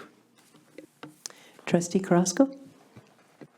I wanted to say that this is beautiful. Thank you. This is very beautiful, and I'm very surprised that there was no public comment to this, because this is something y'all have been wanting for a while. So I'm excited for PV High. They deserve it. I also love the idea that you pitched it as, this is an idea, but we're going to listen to the community. So thank you for that. I especially loved at the very beginning how you all have like those areas where you can put artwork in the mural, and that's very beautiful. I think it very intertwines with the arts. So thank you so much. Trustee Medina. Yeah, this is great. I'm looking forward to it. I remember when I did Zoot Suit, we had to do it in combination at the Mello with Watsonville High School and Pajaro Valley High School back in 2009, 2010. Gabriel Bledo was also in that play, and I am excited and happy that he is finally going to get a theater at his school and going to give that space to students, because people don't realize when you have that kind of space and you're able to do productions, it has an impact. And PV High School has a lot of great actors. Let me tell you that. Shout out Julio. That's my family member, so all right, I'm a little biased there. But I'm really excited, and I'm going to hold you to that 2028 deadline. All right, y'all said it here on the record and on paper, so I'll hold you to it. Thank you. I know, right? Very impressive design. It's just sleek and fabulous and modern, and I think will go really, really well at that campus. Does the $24.5 million budget just the building includes furniture, chairs, the It's lights? the construction cost for that, but Okay. includes the chairs that is part of the yeah. Okay, so we need to save a little bit of money because we definitely need lights and sound system and all that great stuff. No, that's included. That's included. Okay, good. Yeah. That's part, when there's a construction cost that are included in the building, it's part of the facilities, so that's part of that. Okay, got it, thank you. Is that it with the presentation? We're ready to have a motion, maybe? Can I make a motion? Yes, you may. Yes. I'd like to make a motion to approve this item. And is there a second? I'll second. And trustee Carrasco seconds. We're short one, but we have enough to pass it. All those in favor signify by saying aye. Aye. Aye, aye. That looks to me like 4-0-2. Congratulations.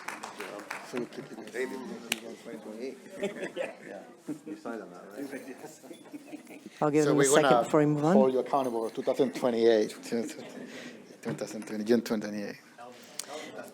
Okay, that moves us on to 9.2, approval of resolution to prioritize campus safety through improved wireless infrastructure at Aptos High School. I'm doing this alone.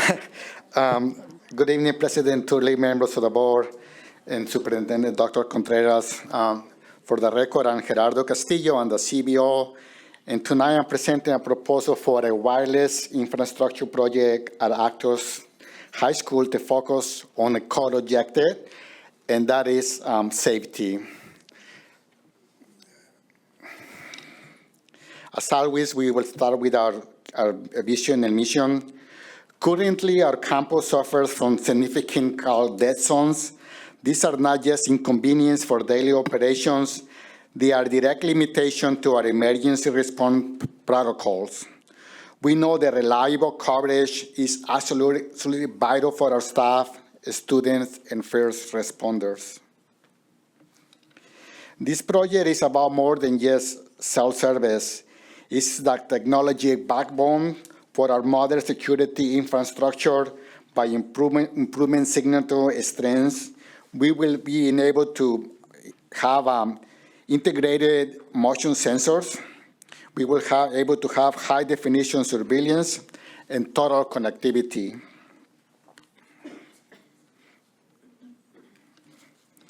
The proposal is very favorable for our district. We will receive revenue approximately $21,600, and there is a guaranteed minimum of 2% increase in revenue year after year. What we have is there will be a facility, the small portion, about 50 by 50, and for the used land. The agreement outlines a 5-year term with revenues that span up to 50 years, providing the long-term fiscal stability. There's zero risk. What happened there? It's not mine.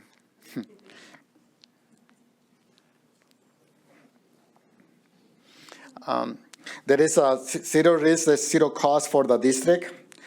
We recommend that beyond the campus, this tower will improve the wireless coverage for our surrounding residential and commercial neighbors. We have already begun informing our families and staff through formal correspondence. This resolution is critical for the safety and is needed at Aptos High School. I recommend the board to approve the non-binding letter of interest. This action will allow us to commence our lease negotiations, always keeping safety, campus security, and student support as our top priorities. Yeah.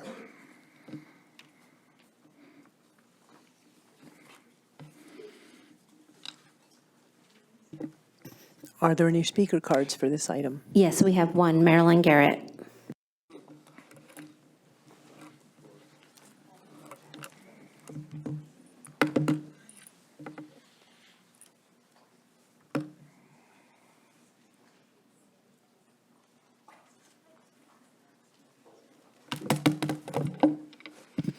I call for a presentation on the biological harm of microwave radiation from cell towers by a person, well-informed in this, medical person. This is appalling. You should title it Approval of Resolution to Condemn Students to Known Biological Harm from Microwave Radiation. Here's a picture, danger radiation. And I'm having a hard time with the radiation in here because tremors is part of the symptom. Here's a quote from Dr. Helen Caldicott, pediatrician, founder of Physicians for Social Responsibility. Radio frequencies emitted from mobile telephone towers will have deleterious medical effects to people within the near vicinity, according to a large body of scientific literature. I'd like to see your eyes, please. Thank you. Babies and children will be particularly sensitive to the mutagenic and carcinogenic effects of this radio frequency radiation. This is from an article in 2000. This is well known and documented over decades. Using a cell phone or digital cordless phone for 2 minutes disrupts the blood-brain barrier. Larger use permanently destroys brain cells. Dizziness, nausea, insomnia, memory loss, inability to concentrate, fatigue, depression, anxiety, and agitation are neurological symptoms warning you of irreversible harm. Put this on hold. Do not condemn the children. Thank you, Mrs. Garrett. Thank you.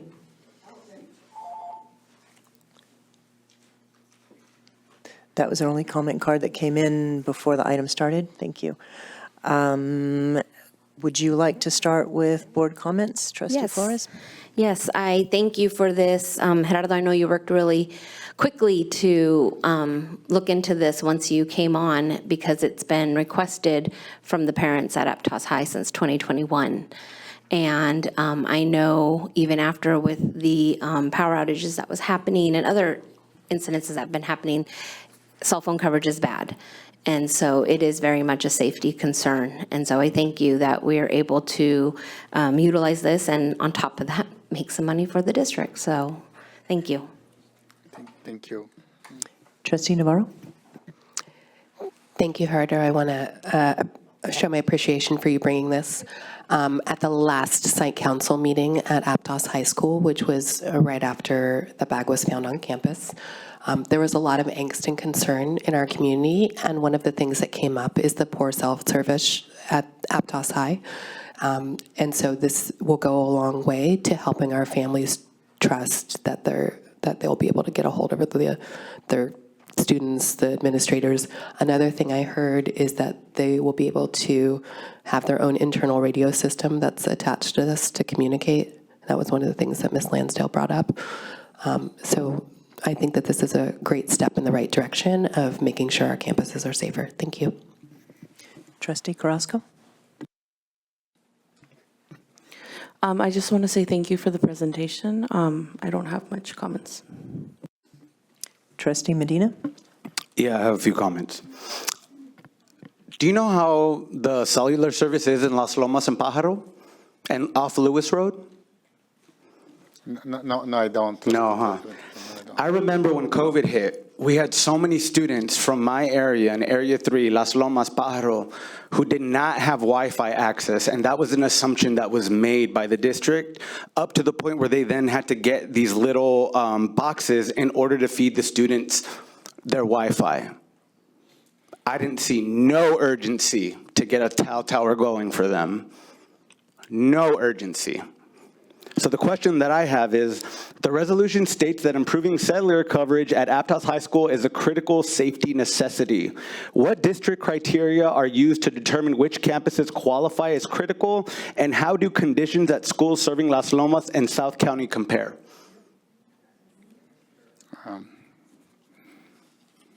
So what I can say about that criteria is that when the gun was found at Actos High School.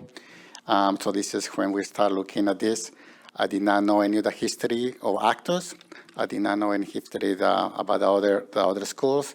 That's an area that you bring it up. I believe we need that, especially for educating our students. So we need to find a way to provide wireless. I know there's a way to provide wireless by even bringing all buses that you could not, did not use to provide for our students to continue learning. This was not about putting one school. This is the high school. There was some, when we talked to our, like the safety for the high school, I personally went there at Actos High School. I tried to use I tried to go to all those schools little by little, and I know I cannot use my resection in certain areas, so that experienced that, and after that, everything that you said is the history about, that's all new for me, and part of the learning about the other schools, I want to continue to help that school. To me, it's about serving our students. It's a high school. The risk about high schools is usually higher, the safety, than what it is elementary schools. That's just the way the school works. And I'm not gonna go argue about one school is more important than other. We're here about to serving all our students and all our community, and we cannot do everything at once. We just have to take as we can. And I'm not blaming you for that. This is just historical precedents throughout this district. Okay. That Well, thank you for Pajaro, Las Lomas, Off Lewis have been historically neglected. Mm-hmm. That's a fact, right? We ask for services, we don't get them. But the moment that a parent from Aptos asks for better Wi-Fi and cellular service, we got a presentation for it. That's what I don't like. All right, so another question I have. Do you want me to look into our wireless, what are we doing that in the area? I want you to conduct an equity plan for our students who need access to Wi-Fi. That's what I want done. I don't think that it's fair that we're pumping in money you guys could go to the county supervisors and ask for that money in Aptos. This cell tower could be going into Las Lomas, because guess what? We have trouble getting access to the internet. We have cellular trouble. We have paramedics that can't get through sometimes. Why is that not just as important as this? And it's not a question for you, Castillo. Again, you're coming into a historically neglectful district, and it's not your fault. I want to make that very clear.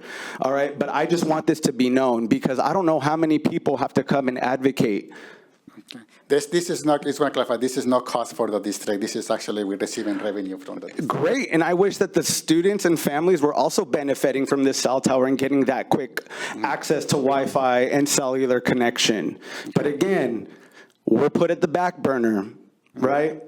So I just wanted to make that clear. I'm disappointed, to say the least. I'll say that. Well, thank and you. I'll end my comments. Thank you. Thank you for sharing.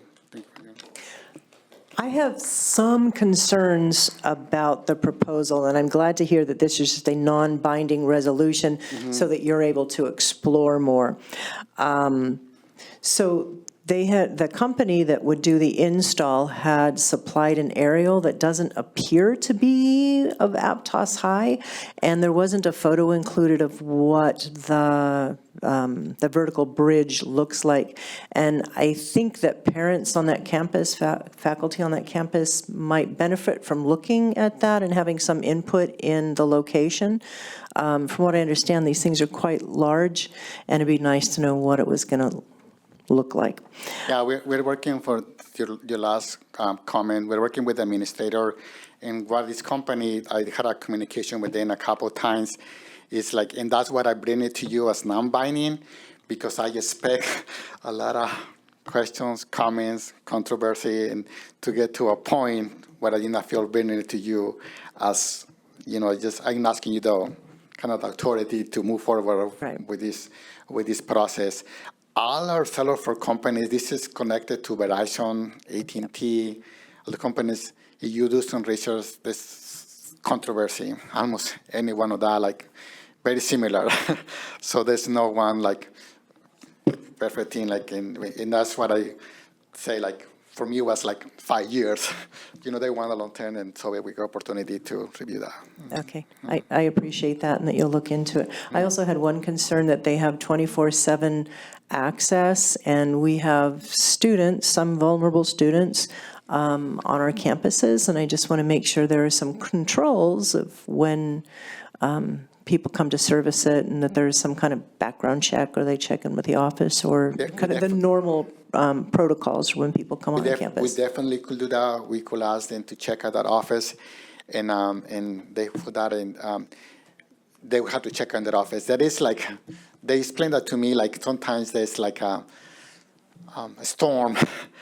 They had to come that, but most of the time, like 95%, they will come when there is to maintenance during normal working hours. Thank you, I appreciate that. I have a question that just arose as we're having this conversation. You mentioned that it's not going to cost the district anything, that we'd be making money. Correct. Where would that money be going? Would that? It's facilities maintenance, so that's part of the part of going to the ongoing maintenance for the district-wide. That's what it will go. So facilities in general? Yes. And is there a reason why it's just facilities? Because it is, we have so many facilities. It's considered, so we could just use that. 21,000 is not a lot of money, so but it will be district-wide for facilities maintenance. Okay. Thank you. And the reason we're almost, think about it, like we are leasing then a piece of property in a tower there. So that's where we getting the revenue from. And this is the fair market value. By the way, I try to negotiate a higher rate, but this is kind of like the fair market value within the range. That's kind of like that's what it is. All right, thank you. Would anyone like to make a motion to move forward? One final comment, if I could. I just want to put this on the record, but I would like the district office to develop a district-wide wireless equity map identifying connectivity gaps across North and South County schools and surrounding communities. So if you guys could do that, I think that would be great. Thank you. I think we can do that. I'm gonna ask our technology department to help in that part. So thank you. Would you like to make a motion? I just had a quick comment, and then I will make a motion. So yes, I was going to ask if you could perhaps do a district-wide assessment of all of our schools and our connectivity, because this could potentially generate revenue throughout the district at other sites and also benefit our students. The other thing that I wanted to mention is that after the stabbing back in 2021, this was requested by Aptos High. It is now 2026. So this actually took a second incident in order to get done. So thank you. And were you going to make a motion? And I'll make a motion to approve. And is there a second? Second. All those in favor signify by saying aye. 1, 2, 3, 4, no? Okay, you're abstaining, okay. So that's 4, 0, 1, 2.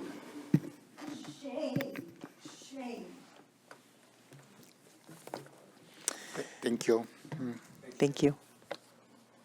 And that moves us on to 9.3, discussion and possible action to issue stay-away letter to trustee with regard to entering Pajaro Valley High School campus. Report will be presented by me. As you were aware, on January 30th, there was a student walkout at Pajaro Valley School. On that same day, one of our board colleagues was at the school and got into a verbal altercation with a district employee. Staff reported that the board member was aggressive, getting in the employee's face, nose to nose, yelling, calling him, I'm not going to say the words, but very unkind words, and screaming that he would have his job. The board member was not acting in his official capacity, but rather as a private citizen. Based on those events, the employee and staff expressed concerns about their safety and well-being and has requested that the board ensure proper protections are in place. Employees expect support in maintaining a safe and professional working environment. The board has committed to keeping schools free from disruptions and has a policy in place to remove individuals from school grounds who disrupt or threaten to disrupt normal school operations, threaten the health and safety of students or staff, and threaten to cause property damage. That's from Board Policy 3515.2. Consistent with Board Policy 35152 and California law, the district may issue a letter commonly referred to as a stay-away letter that confirms that certain behavior constitutes a willful and intentional disruption of school operations and will not be tolerated. The letter notifies the receiving party that they may not enter the district campus or property due to the disruptive behavior and may seek permission to re-enter the school facilities after a certain period of time. After a letter from staff was printed in the Pajaronian, the board member offered to mediate this matter with the employee. The employee does not want to mediate the issue and would like this matter to be handled consistently with how it would be handled with any other member of the public if they came on campus and behaved in the same way. Because this concern involves the activities of a board member, it's the board's responsibility to address the issue and give direction on subsequent measures, including issuing a stay-away letter. It is recommended that the board discuss this item and possibly take action to issue such a letter to address the serious nature of the events that took place. And I would like to state that the board members do have fiduciary responsibilities.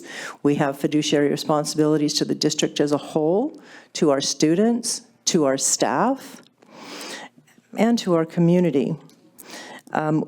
To our staff members, we have a duty of loyalty, a duty of care, and a duty of obedience to laws. There are laws that prohibit harassment in the workplace, and require that employers provide a safe place for their employees to work.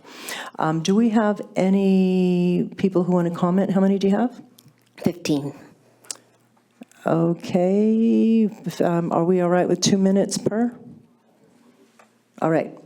Each person, Trustee Flores will call up 10 people. You'll have 2 minutes.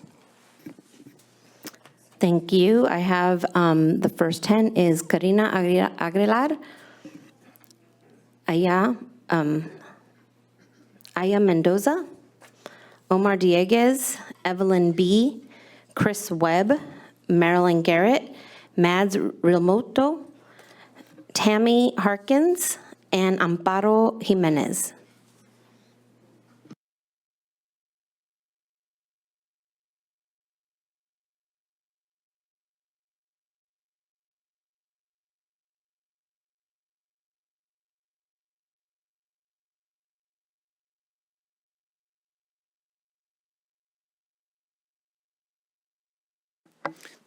Hey, Mads Rilmuto, parent again.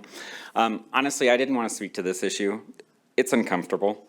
And I hoped you would make the right decision and address this one-on-one or outside the boardroom, keeping the focus here on student outcomes. This is a distraction. The first time I observed Gabe, I did not have a very positive reaction. I certainly wouldn't approach things the way he does, and that's okay. It took me a little while to really understand some of the ways that he approaches things, and frankly, it took me checking some of my privilege, hearing from other families and parents, to realize that some of my perspectives were definitely tied to my own background and a lot of the privilege that I have. So yes, I wouldn't do things the way he does, but I also understand that there's a reason. You mentioned treating him like you would any other member of the public. I'm not sure that if another member of the public had gone to a high school in a situation like that, I'm not sure that if another member of the public had gone to a high school like that, that you would have done it something like this in open session. And if you would have, then forgive me for not getting that right. But it seems like, again, just like the last board meeting, there's a lot of distraction between personalities versus focusing on our children and getting things done that really matter for them. So I'm sorry that the board did not recognize that our children and the focus on their outcomes are more important. And I hope you guys can move on and address this one-on-one with him separately. Thank you.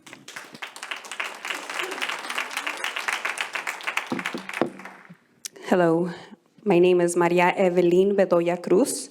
I am not an outsider. I'm an activist, a community member, raised in Watsonville for 41 years, a PBUSD alumni, a mother of two bright feminist Chicanas Mexicanas girls. Trustee Gabe Medina has been the only member in this board who has constantly showed up for our students. He sees the students as people, not as money signs. Students, He advocates for our students when they feel that they have no voice. It is sad to see these students, I'm nervous. It's sad to see that these students don't have a safe space within the principal of their high school. In contrast, they feel safe coming to Gabe Medina. It saddens me to see that the board has not been supporting the students on what is going on.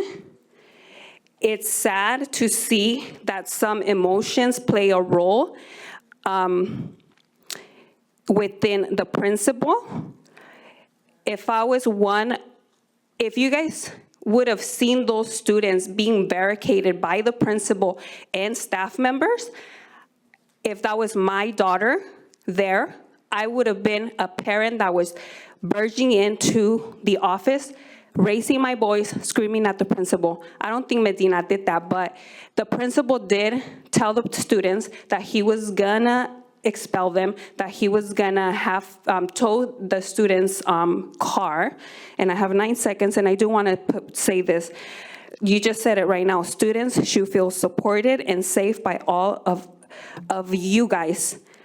I just have a question for you. Ms. Jimenez, who made a comment in Facebook, is not being fired, yet you're trying to block Mr. Medina from going to a PBUSD school. Thank you.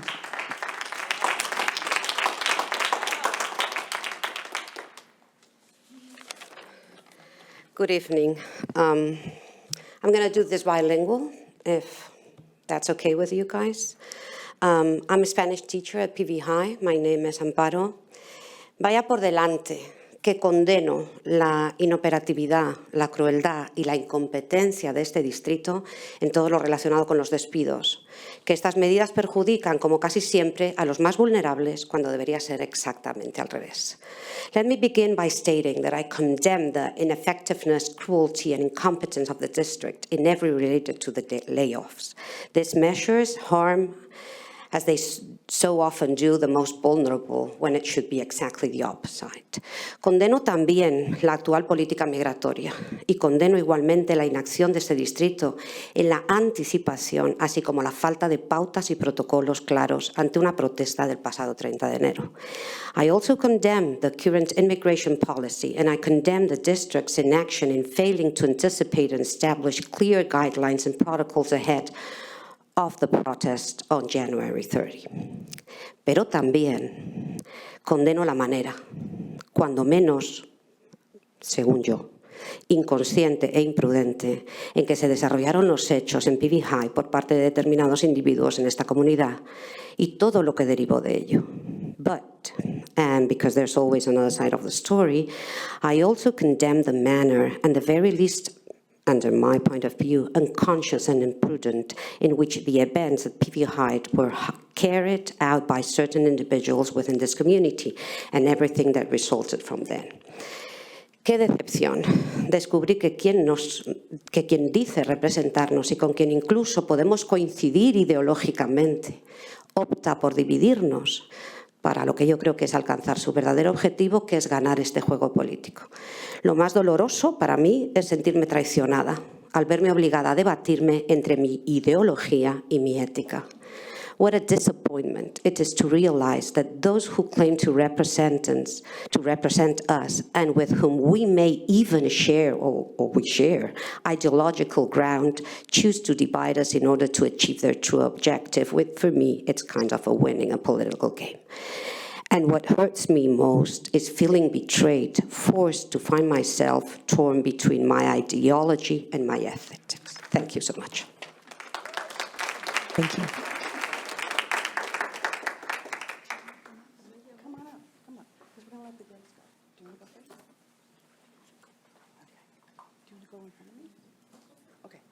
Sorry. Good evening, board members and superintendent. And gosh, two minutes here. I wanted to come tonight to, per usual, talk about the when there's no hay in the barn, the horses start to eat each other situation with budget cuts across the country and no respect for education. But unfortunately, it's been usurped because I'm here speaking from the heart. I'm going to retire, I hope, this year. After 36 years teaching at Berkeley High, I've seen my share of protests. I've gone to Rodney King protest and the Iraq War, and we had our own amazing walkout, actually, 5 years ago with Mayor Paco and Regeneración, and it was a walk-in, and we did a teach-in, and kids did chalking, and it was very successful. The news came, so on and so forth, and it was safe, and we organized it, and we had a policy, and we actually learned from Michelle Rodriguez about how to go about doing these kinds of things. And I'm partly emotional because I'm sad to be leaving my PB family of the last decade. They are my family. And we all know we spend more time with our schools than we do with our own families. And when you come for one of us, or two of us, especially my oxygen, Bridget Phantom, it's insulting, it's traumatic. The last week we're exhausted because we really should be teaching. I teach walkout. It's one of my favorite units with students. And in fact, the lesson there is that it can get dangerous and scary. So I'm torn. I feel like I'm betraying two sides. And what are we doing here? We're all on the same team. And the real enemy is the hatred and the fear-mongering and the stereotyping of our federal and honestly global sentiments. So we need to have some policy, and I'm not trying to blame anybody, but Mr. Wilson's starting to get threats, Phantom's gotten threats. This could escalate into some dangerous stuff for those individuals. We need to find common ground and come together. That's what I have to say. Thank you. My card's in there, but I didn't get called up, and so. Adriana Ibarra from Pajaro Valley High School. Good evening, members of the school board, fellow parents, and colleagues. What happened on January 30th has gotten out of control. What should have been a meaningful learning experience has turned into a they said situation. And our students are listening, they're watching, and I hope that they're learning how adults mismanaged a disagreement. I have taught at PB High for 21 years. Yes, that's since the current site was opened. I know all the staff. We are dedicated to making students' experience meaningful, thoughtful, and memorable. Our students trust us. They came to us on that Friday asking for support, to make posters, to make space for conversations, and most importantly, to be heard. And we were there for them. I've also been a parent in this district for 11 years. My daughter sees her teachers as dependable sources of support and learning. She was disheartened to see the original purpose derailed and to learn that the visit of Gabriel Medina and Omar was rooted in an unrelated disagreement rather than student learning. So I urge us, especially as misinformation continues to be spread, that's even presented this evening, to have real conversations, one without assumptions, without implications, and definitely with respect. Conversations that stay focused on students and their learning. Conversations that reflect what educated, responsible adults should model for them. Thank you. Thank you.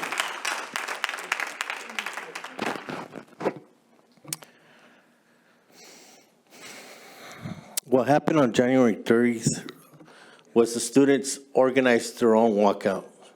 I'm sure there were students that wanted to organize on campus too, but we were called by students to organize this walkout days before Friday.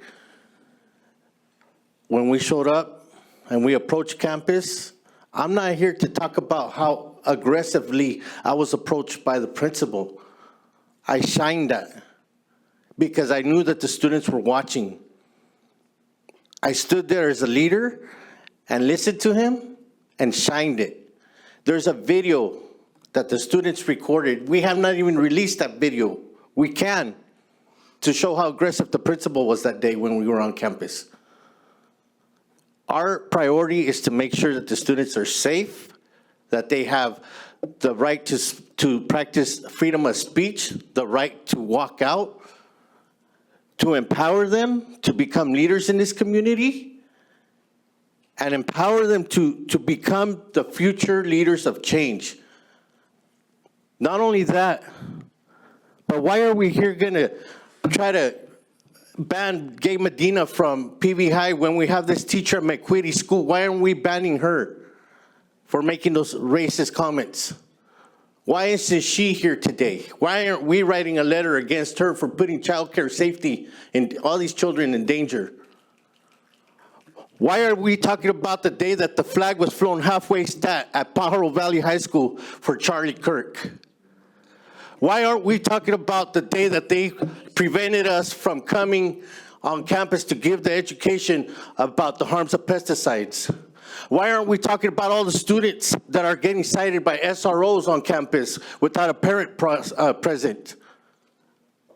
We'll speak the truth and we'll go support the students as long as I'm alive. Thank you.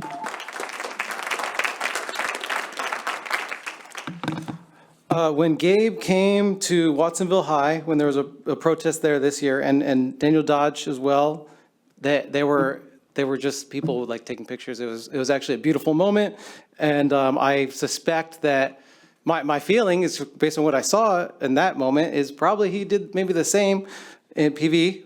Don't know entirely, but I do know my experience with the administrator in question when they were at Renaissance. And I think that this whole thing reminds me of, one, this is a shameful item, shouldn't even be on here, it's an embarrassment.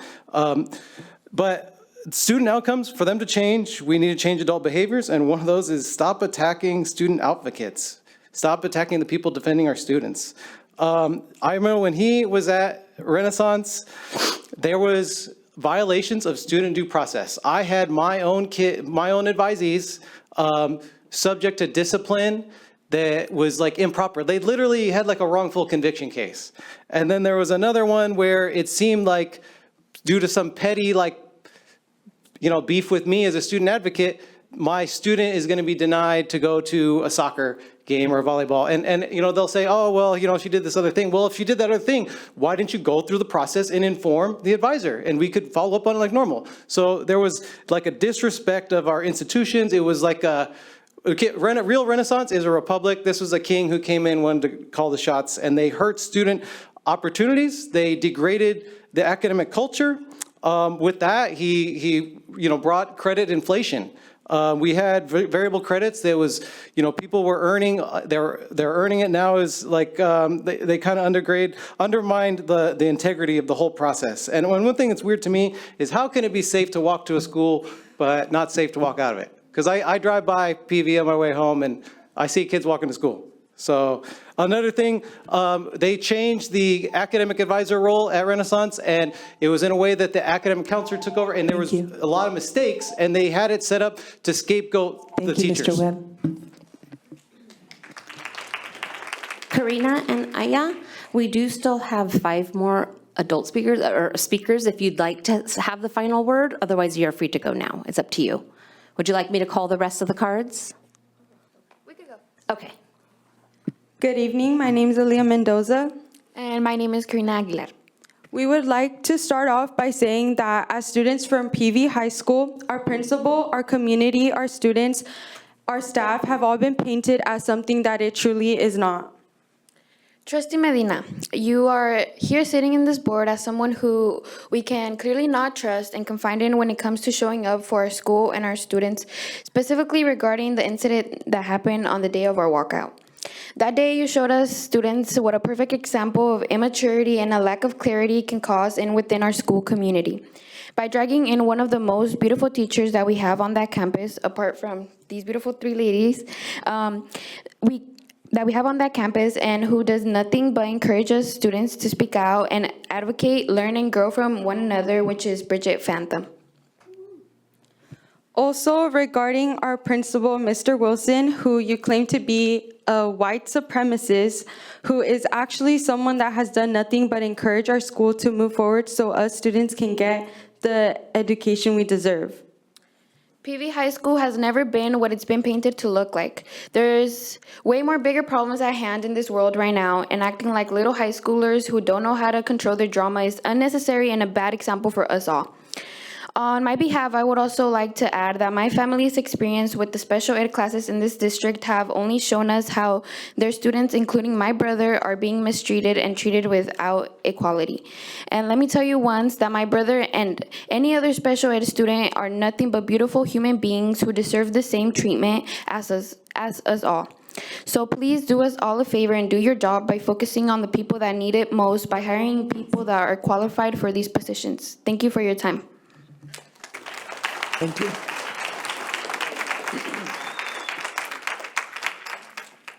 Would you like to call the final names? I'll do it after Marilyn. Okay. Yeah. Students have a right to be safe from assault by ICE, which is like the Gestapo of Nazi Germany. Your resolution that was passed last month states that whereas the governing board recognizes that silence in the face of harm sends a message of indifference to students and families who look to their schools for safety and moral leadership. Now, therefore, be it resolved that the governing board of Pajaro Valley School District condemns immigration and customs enforcement for actions that have resulted in loss of life, community trauma, and fear, including the deaths of many. So when the students walked out, they were doing exactly what they should be doing. When Trustee Medina went to the school, he was doing what was the responsible thing for a trustee to be doing, and you should all be doing. I also noticed the previous agenda item talked about surveillance with the cell tower. Surveillance is used to give information to ICE to assault the community. If you were generally for safe places for students, you wouldn't be putting toxic microwave emitting cell towers on campus. You wouldn't be allowing pesticides adjacent to the schools. You would be speaking out to stop these lithium battery sites by our schools. Thank you, Mrs. Garrett. Thank you, and thank you, Trustee Medina. The last four speakers are Dr. Barraza, Bernie Gomez, Providence, and Brandon Denise.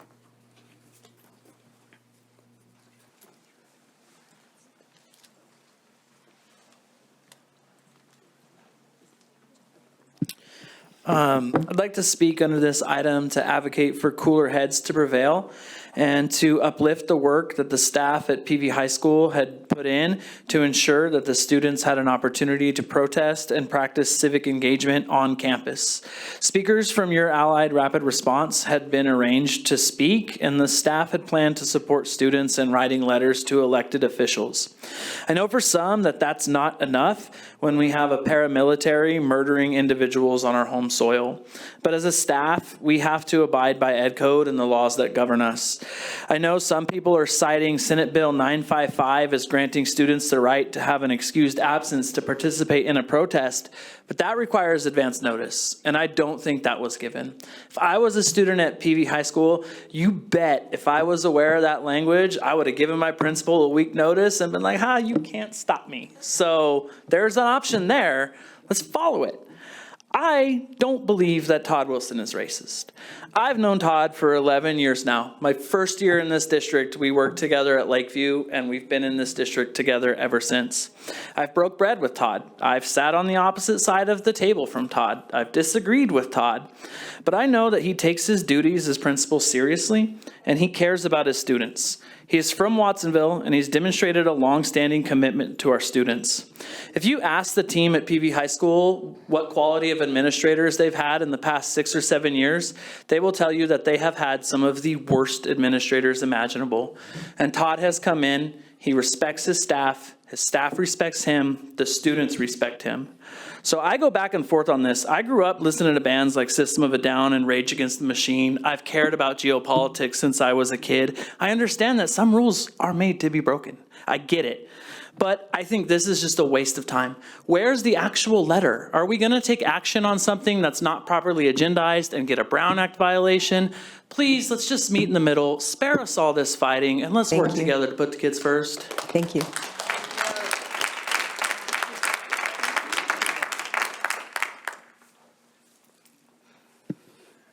I'm Dr. Barraza. I am a parent of 2 kids from PV High. And I have to say, I'm really disgusted with the board. I can't believe that you guys put this agenda item in. There were several students who wanted to come speak here, but they didn't because they found out their teachers were going to be here. This is not how you deal with that situation. This is something that should have been done behind closed doors, not out for the public to see through mediation. This is not okay. This is not the way that you handle this situation. The one question I want you to ask yourself, why didn't any of the other high schools have this problem? Watsonville High didn't have this problem. Saba didn't have this problem. I sent you guys a letter about how other districts handle this problem. As mentioned earlier, there is a law, 955. Why haven't we have those guidelines? Why haven't parents been informed of it? This is not a good showing for the board. What did you expect to happen? Did you think students would be coming here fighting against their teachers? What are you doing? I don't understand how this is productive. I really don't. You all are constantly talking about how student outcomes are more important. How is this contributing to student outcomes? This is not okay. And kids do have the right. There's a lot of feelings going on right now. How are they being supported? When I was a teacher here in the district, back in the mid-90s, there was a big issue with secession. Kids were walking out, everybody was supporting them. Why are we having this issue now? After so many years, why are there no guidelines? So I hope that this ends today. And honestly, I'm really disappointed that an olive branch was handed out to the principal and he refused to take it. That's not good modeling behavior. Adults, come to the table and resolve the issue.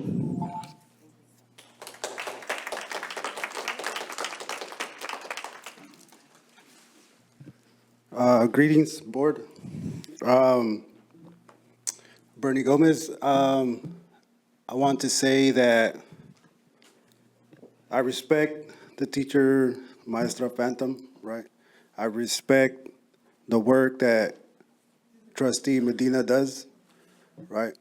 What I don't acknowledge or respect is this agenda, right? I mean, there's no, the letter, the way you're doing it, is that whoever did this, right, there's a derelict of duty, right? It's like you want to have a discussion on something that the public doesn't know, but you guys are essentially discussing, or what's written, right?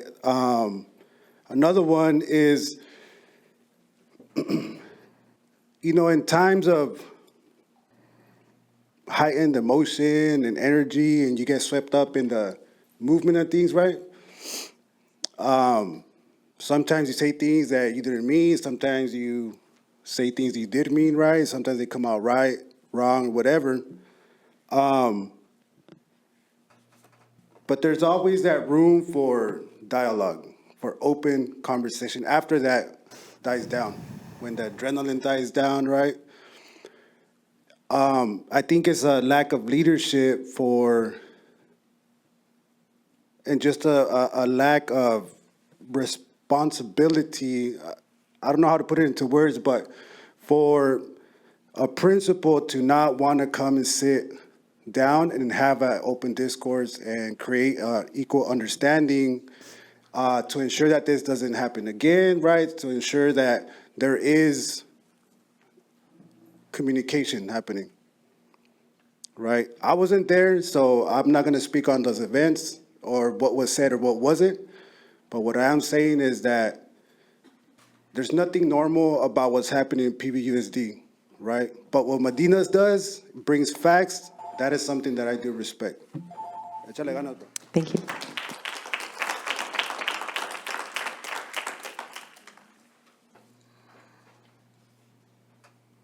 Hello, Providence here again.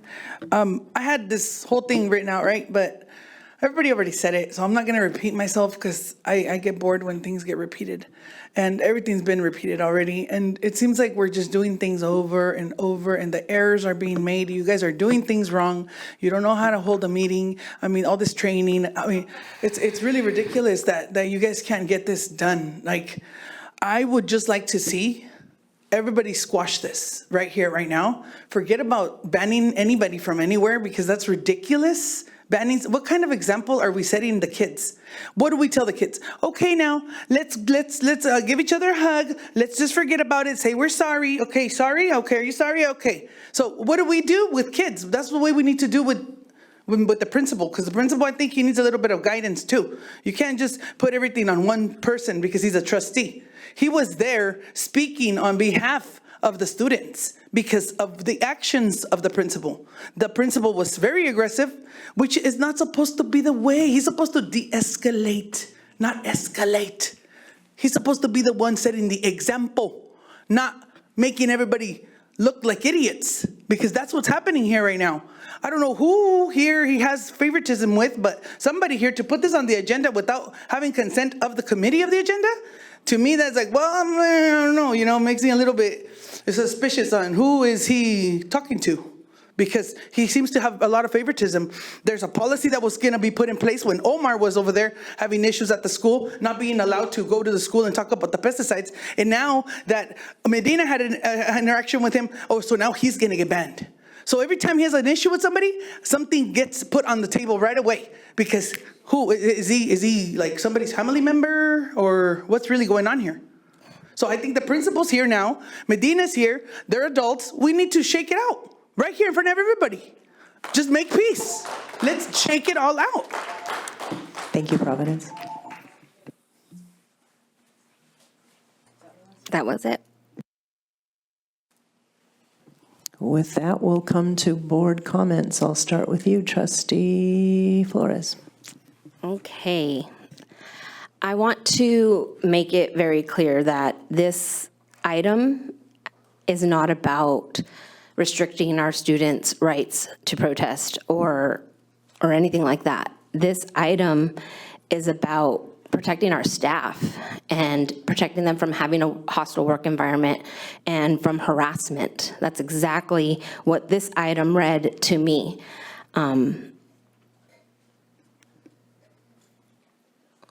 I don't believe that there is any place in town where we would allow a community member to come in and just start attacking any of their workers, and management not come in and ask that person to leave the premises and probably have them trespass and probably have them never be allowed back on. That's how society works. We just do not allow people to come in and just verbally assault each other. I've been on the other end of this, so I know very well how that can feel. And there was 49 signatures from PV High that went out in that letter asking for this. And that's amazing. I love the support that, and I love to see how PV has come together. I've witnessed Principal Wilson out at graduation, at rallies during lunchtime, at the Ruby Bridges Walk, at sporting events. The students are constantly coming up to him. I see the relationship he has with his students, and I don't believe a single thing that he was accused of. One of my favorite things was during graduation, seeing some of the students coming up and handing him rubber ducks. And also, you know, I was up there and I got to shake hands as they were walking across stage, but so many of them were wanted to give him a hug. So that to me shows the care and that he puts into his students. We've been asked why this has to be done like this in public. Well, there's a very good reason why. We cannot violate the Brown Act. If a parent had done this, it would have been handled differently. It would have been handled within the school office, probably the district. But because this involved a trustee, it has to be done this way. Is this how we want to do it? No, but this is how it has to be done. And so we cannot discuss other items. We need to have the room quiet, I'm sorry. And to hear that students don't have anyone else they can go to on campus, so they have to go to Trustee Medina, I don't believe that, especially at PV High, with not only the amazing teachers that spoke today, but also, you know, Ms. Phantom and Ms. Brooker, who's our, you know, Teacher of the Year. Our students at PV High have people there to take care of them and to support them. And I felt like the teachers did a great thing that day, helping them to organize and to allow their voices to be heard in a safe manner, because that's all that, you know, we need to do is make sure our children are safe. And I felt like that was done until, you know, outside entities came in and interrupted that. So that's my take for right now. Trustee Navarro?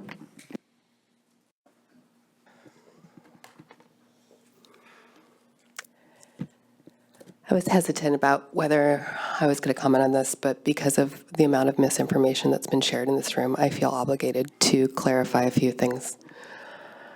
So first of all, there was messaging that went out from the district in regards to students' rights to protest and the fact that they are excused from school to protest. However, they need parental permission because these are minors.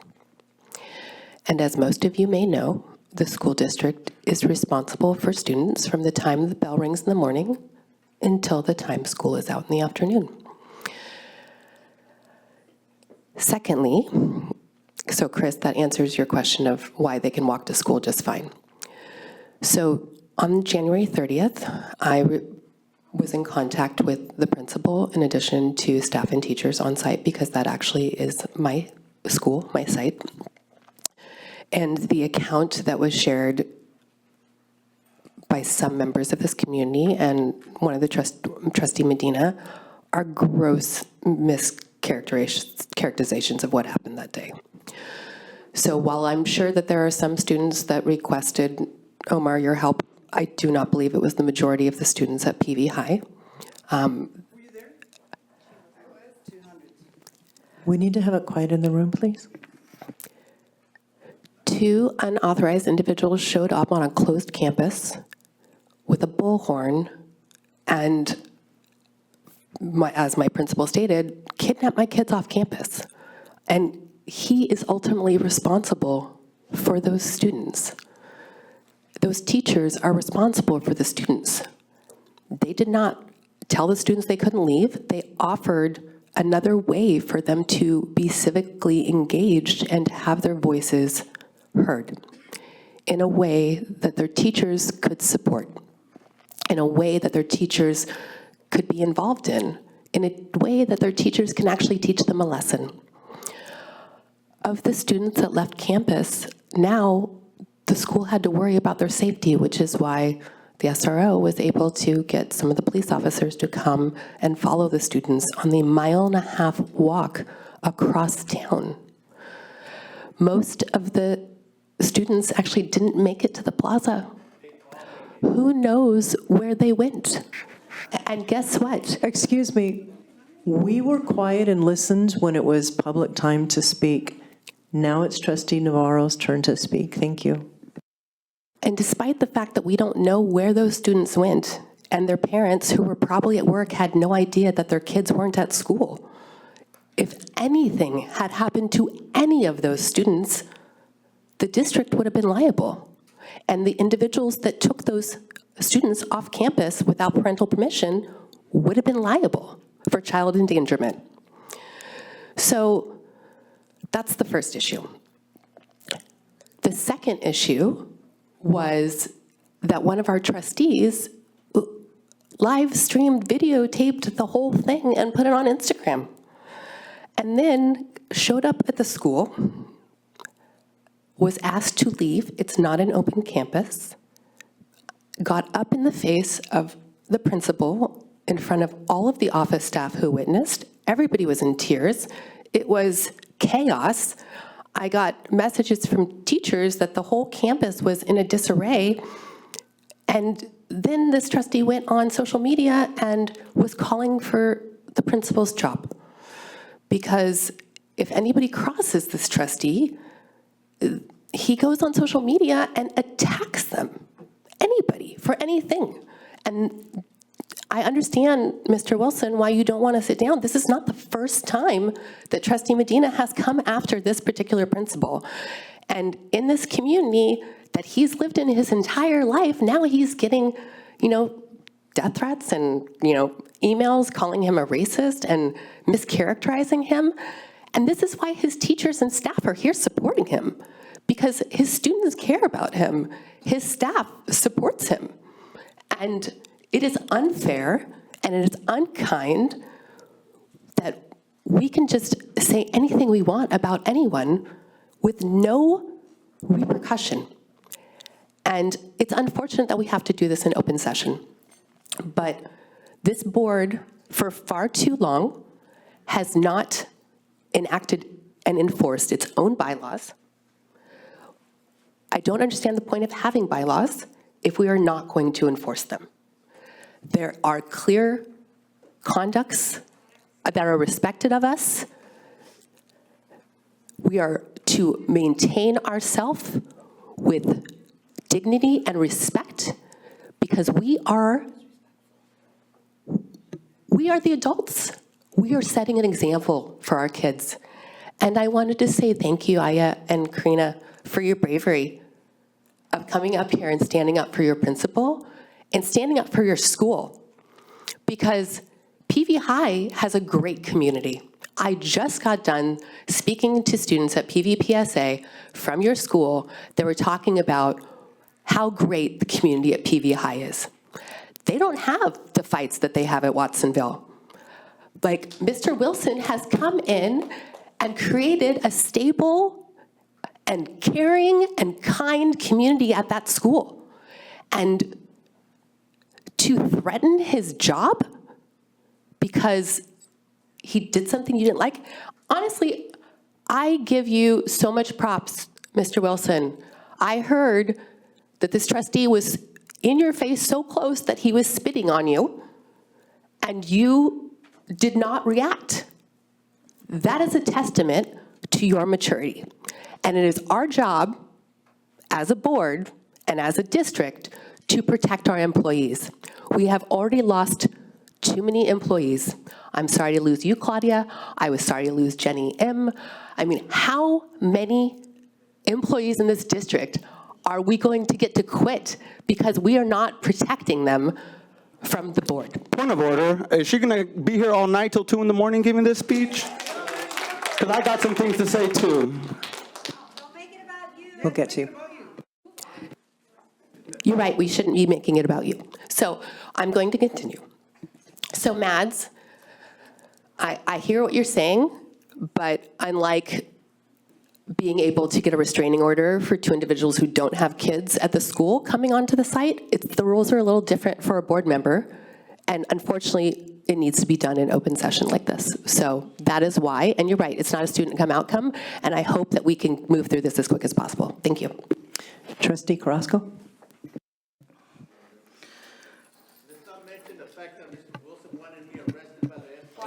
We need the room to be quiet. Okay, you know what? 5 minutes.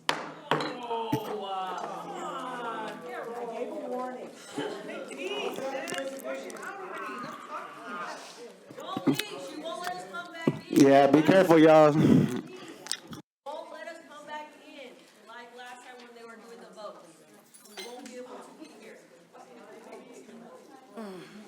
This was let Trustee Navarro express her grievances, so sorry, y'all.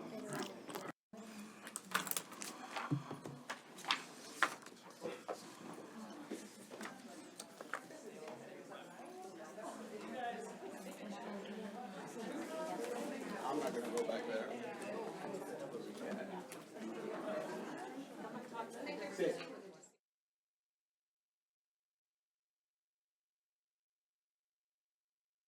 Calling us back to order. Trustee Carrasco, your comments.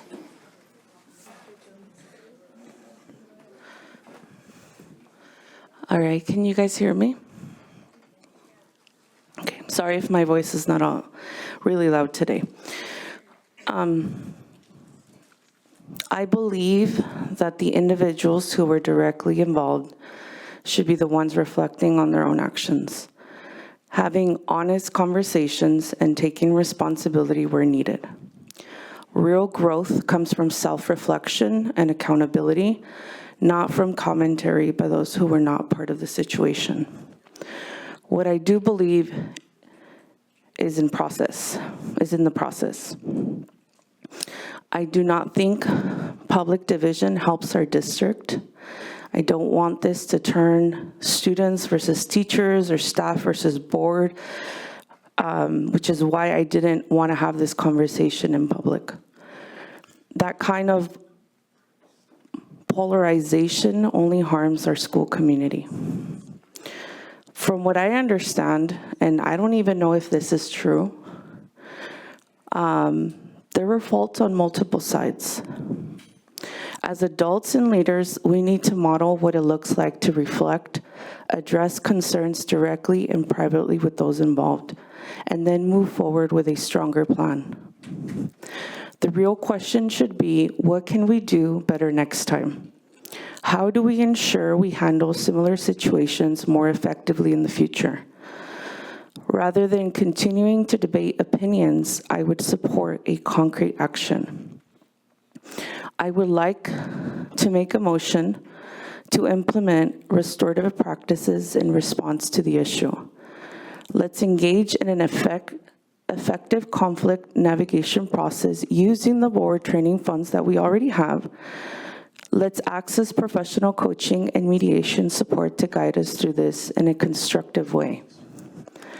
If we're serious about improvement, then we should invest in solutions that build trust, strengthen communication, and prevent future harm, not deepening that division. And that's where I stand.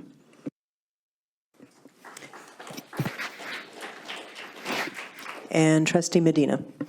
Yeah, so I want to read this out loud to put it on the public record. And this was a letter that I sent to Mr. Wilson. Dear Mr. Wilson, we both care about students and want them to feel safe, supported, and guided by adults around them. I am starting from that shared commitment during difficult moments like we are facing now. I understand the responsibility you carry as a principal.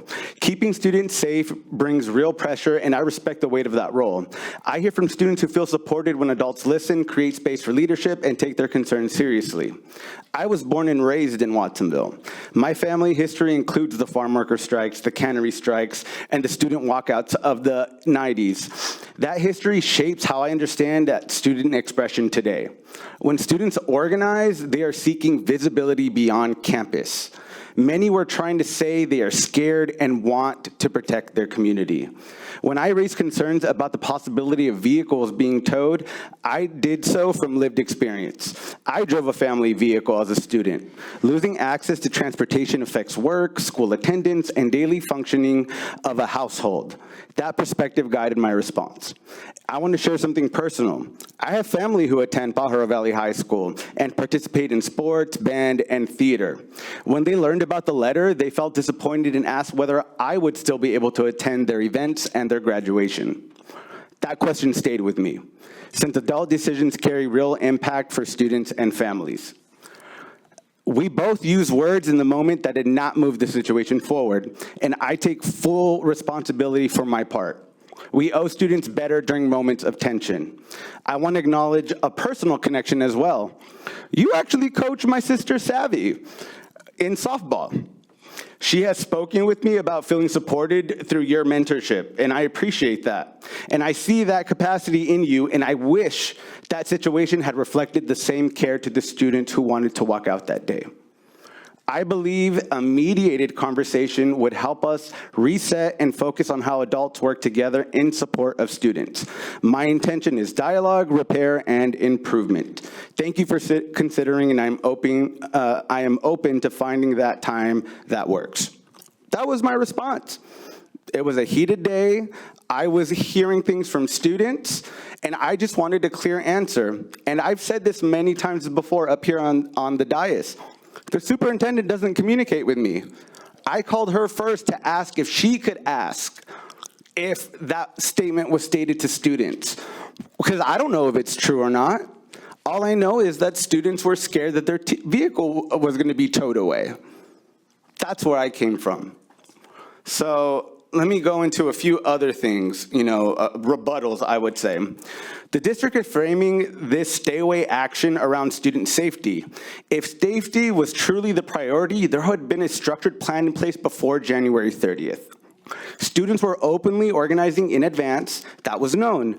A serious safety response would have included a written district-wide directive assigning administrators to monitor students if they left campus, clear communication of families explaining lawful excused absences under California law and SB 955, coordination with community partners to ensure peaceful monitoring like YAR, and a documented supervision and safety return plan.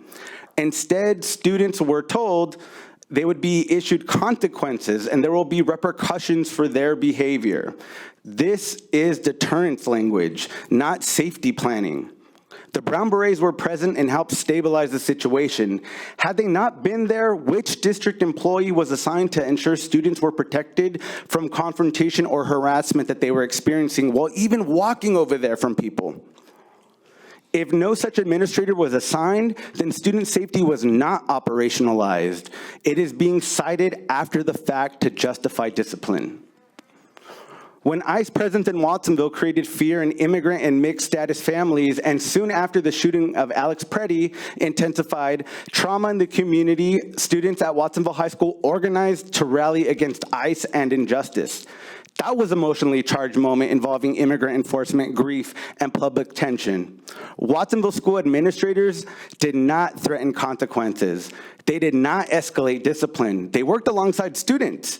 Teachers and site leaders coordinated, adult presence was visible, and structure was created.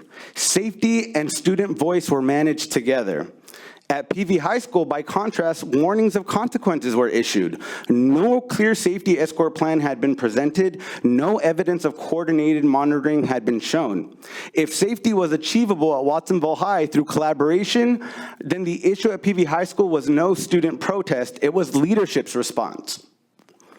Due process was skipped. A stay-away action against an elected trustee requires the highest standard of fairness.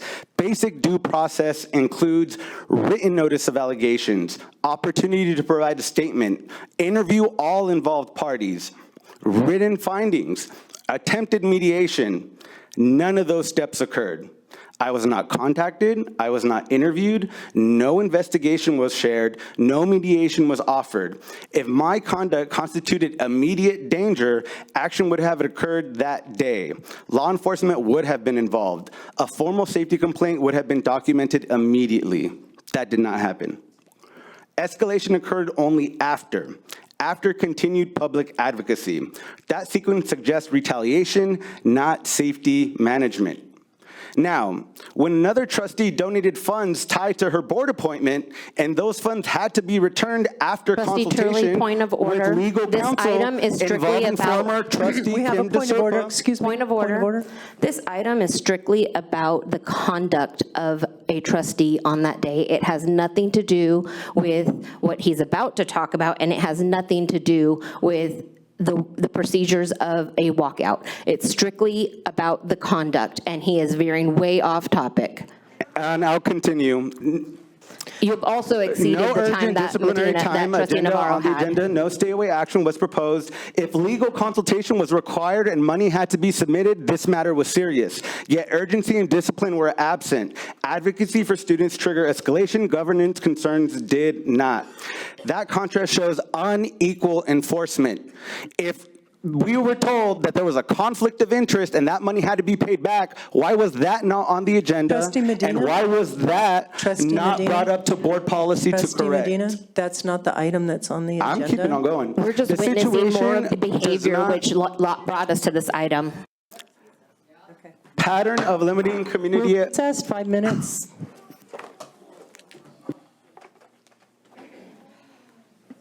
We're back in order. Trustee Navarro?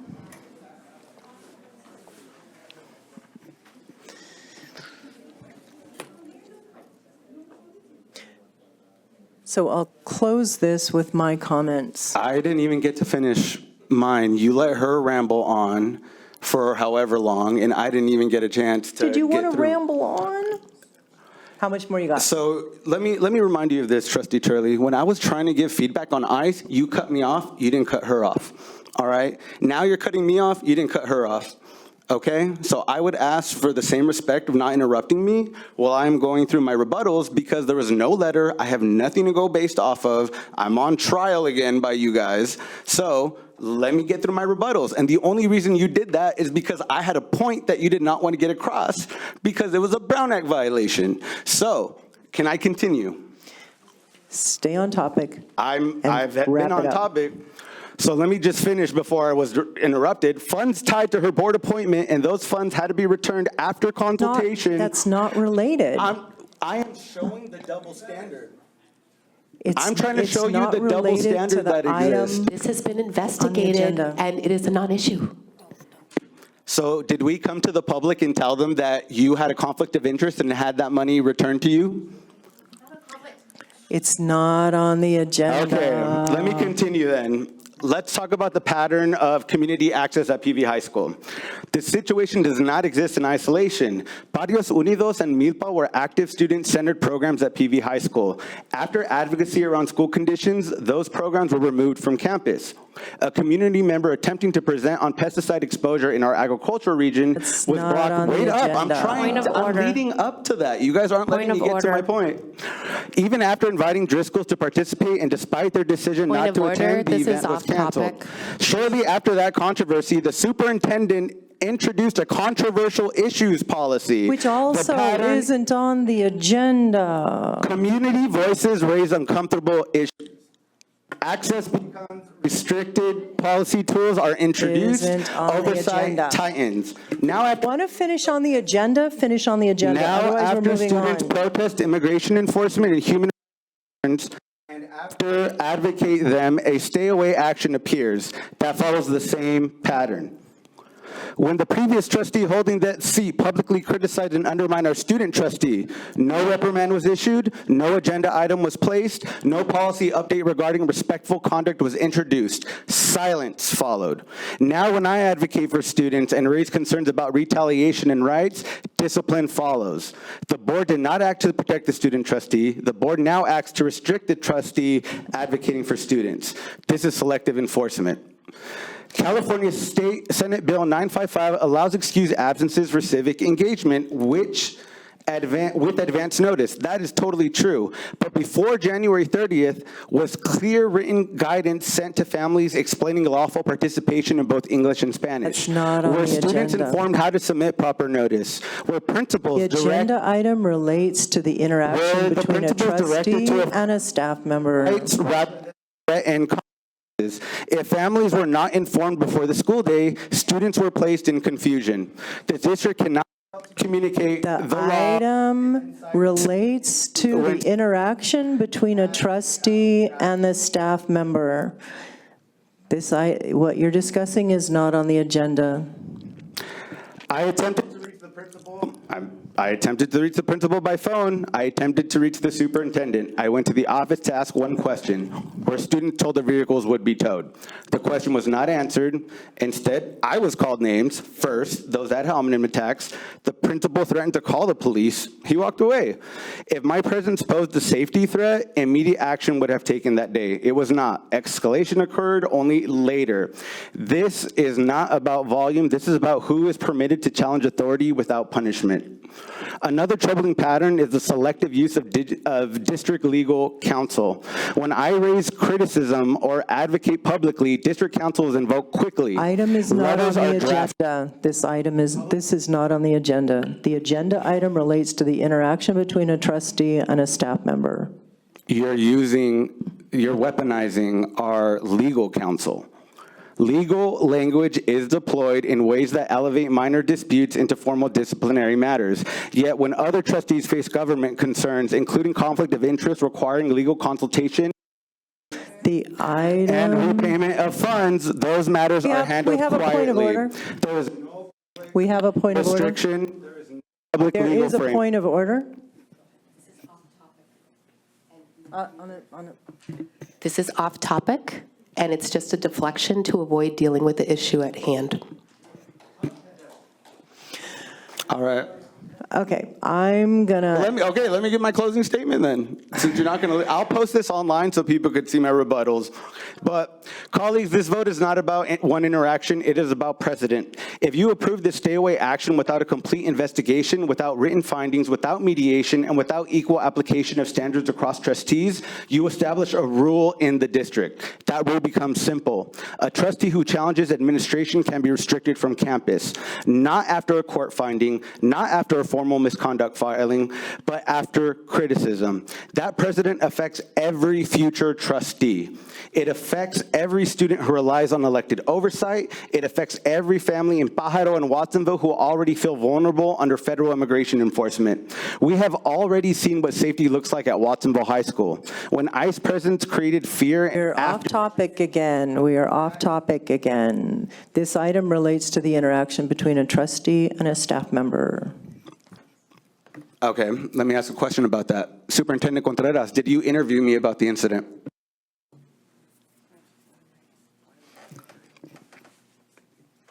No. What was that? It wasn't on the mic.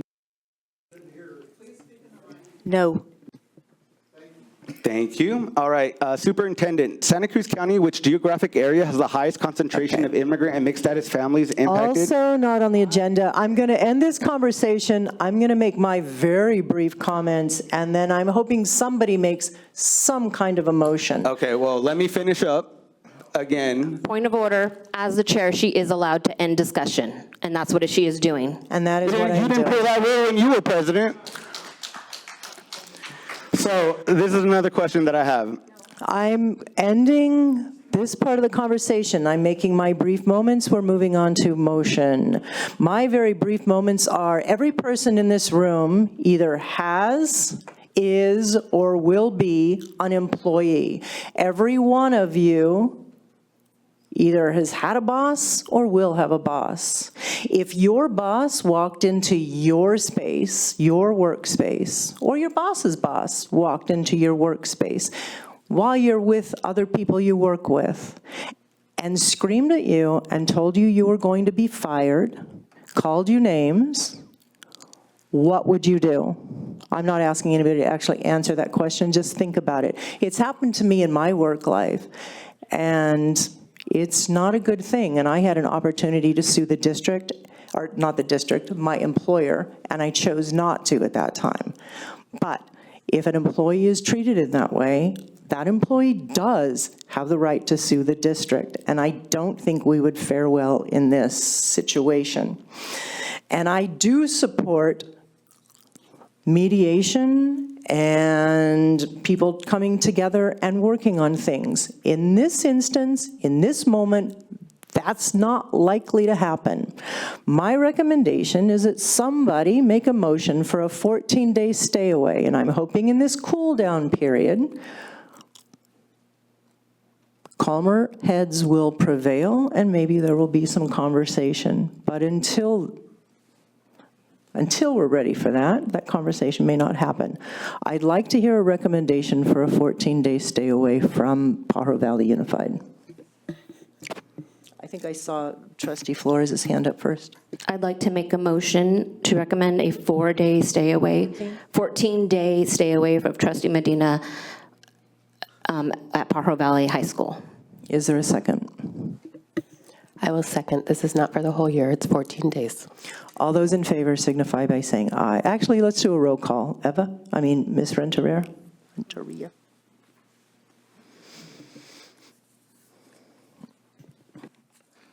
Trustee Flores, your vote? Aye. Trustee Medina, your vote? No. Trustee Navarro, your vote? Yes. Trustee Carrasco, your vote? I believe I made a motion, right? I said I make a motion. She wanted to make a motion, then you cut her off. Then do a substitute motion at this stage, if that works for you. Okay. Yeah. Yeah, that's what I was saying.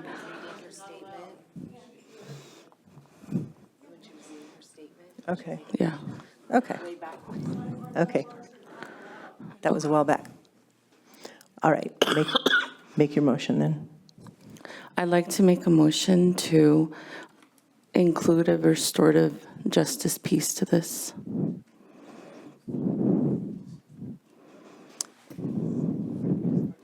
After the 14 days, or instead of, or just Before that. Okay. Is there a I second? substitute, yeah. Is there a second? I'll second. And just to confirm, Trustee Carrasco, you're saying that instead of a 14-day ban, that you would want a mediated conversation? Correct. Thank you. I'll second that. Roll call vote, please. Oh, okay. There is discussion on the motion. I understand where you're coming from, but I don't think that has been accepted at this point, because right now the tensions are a little bit too high. I think that would be a good idea afterwards, after the 14-day cool-off period. But to this point, I think you would have to get Principal Wilson's buy-in, and I don't know that you have that. Okay.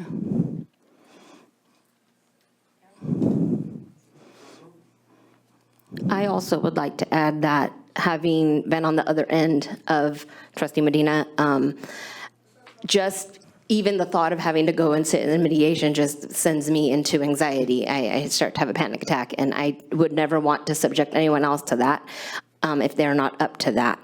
And I definitely don't think this is the time right now, but this is about more than just a protection for Principal Wilson. I'll need to clear the room if that continues. This is also a protection to the other staff members that were present and witnessed this horrific behavior. How are you categorizing it without being there? Witness statements. Okay, witness statements use words like death threat. Okay, you use attacking outside entities, harassment. Can we have a roll call vote, please, Ms. Renteria?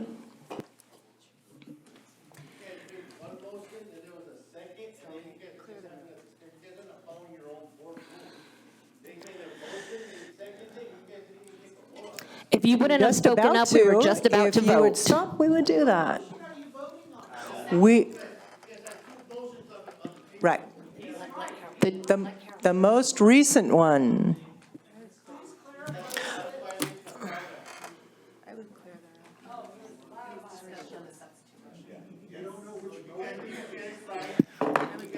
Okay, I'm clearing the room. We can't continue the conversation with what's happening in the room. I'm clearing. We're going to step out of the room. We're going to ask that the room be cleared.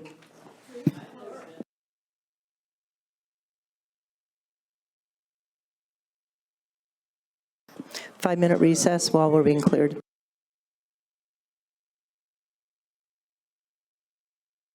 Because you went first, right? So that needs to fail. Okay. Yes, that's where we need to go. Okay, we're back. We have a motion on the table. Can we hear it read back, please? Bless you. As I understand, we were already in the process of the first motion. Are we going to vote on that one, which was for the 14-day stay away from PV High? Yes, that was the motion that I made, and trustee Navarro had seconded, and you had already started the roll call vote with my vote, trustee Medina's vote, and trustee Navarro's vote. Correct. So we're going to finish that vote and see where we land. All right, we'll continue from there. Okay, so when trustee Carrasco, your vote. This is on the 14-day stay away. We're finishing that vote. So what, your vote? Okay. And President, You have to do it in the mic. President No. Turley, your vote? Yes. Okay, now we can go to, I think, trustee Carrasco, you have a motion you want to make. Let me be clear. So in my original motion, I wanted to add the restorative justice piece to it, not just, so I would like to add it after the 14 days. So your motion is to approve a 14-day stay away, followed by mediation, and we'll figure out who's going to do that. Perhaps it'll be the effective school boards people, but we'll bring somebody in to mediate. Yes. Is that the motion? That is my Okay. motion. I'm sorry for not being clear. I second. Okay, can we have a roll call vote, please?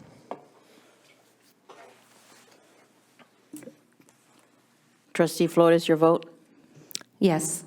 Trustee Medina, your vote? Can you repeat the motion again? You want me to repeat it? Yeah. As I understood, the motion is to include the 14-day stay away, include adding a restorative justice piece with mediation after the 14 days. After the 14 days. No. Trustee Navarro, your vote? Yes. Trustee Carrasco, your vote? Yes. And President Shirley, your vote? Yes. Motion carries 4-1-0-2. Does anybody want to take a break, or shall we move on? Okay, and I would like to point out that it's 9:40, and the next piece we have is what we really should be talking about, so we may have to extend time. 10-1, Mid-Year Local Control and Accountability Plan, LCAP. Report is by Christy McLean, Director of Equity, State and Federal Programs. Point of order. Now that we moved on to another item, can we bring back in the audience?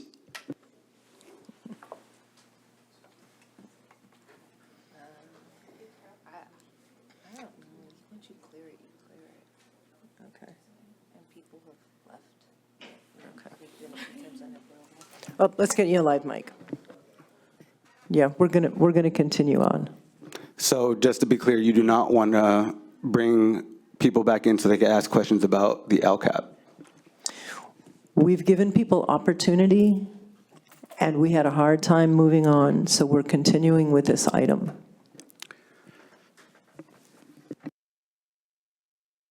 We're sharing our mid-year.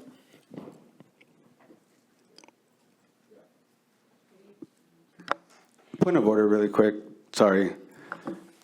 Yes. I cannot, in good faith, not have an audience here with a mid-year report on PVUSD Local Control Accountability Plan that is going to impact a lot of our constituencies and our teachers and our classified staff. So I understand that they were also waiting on this item.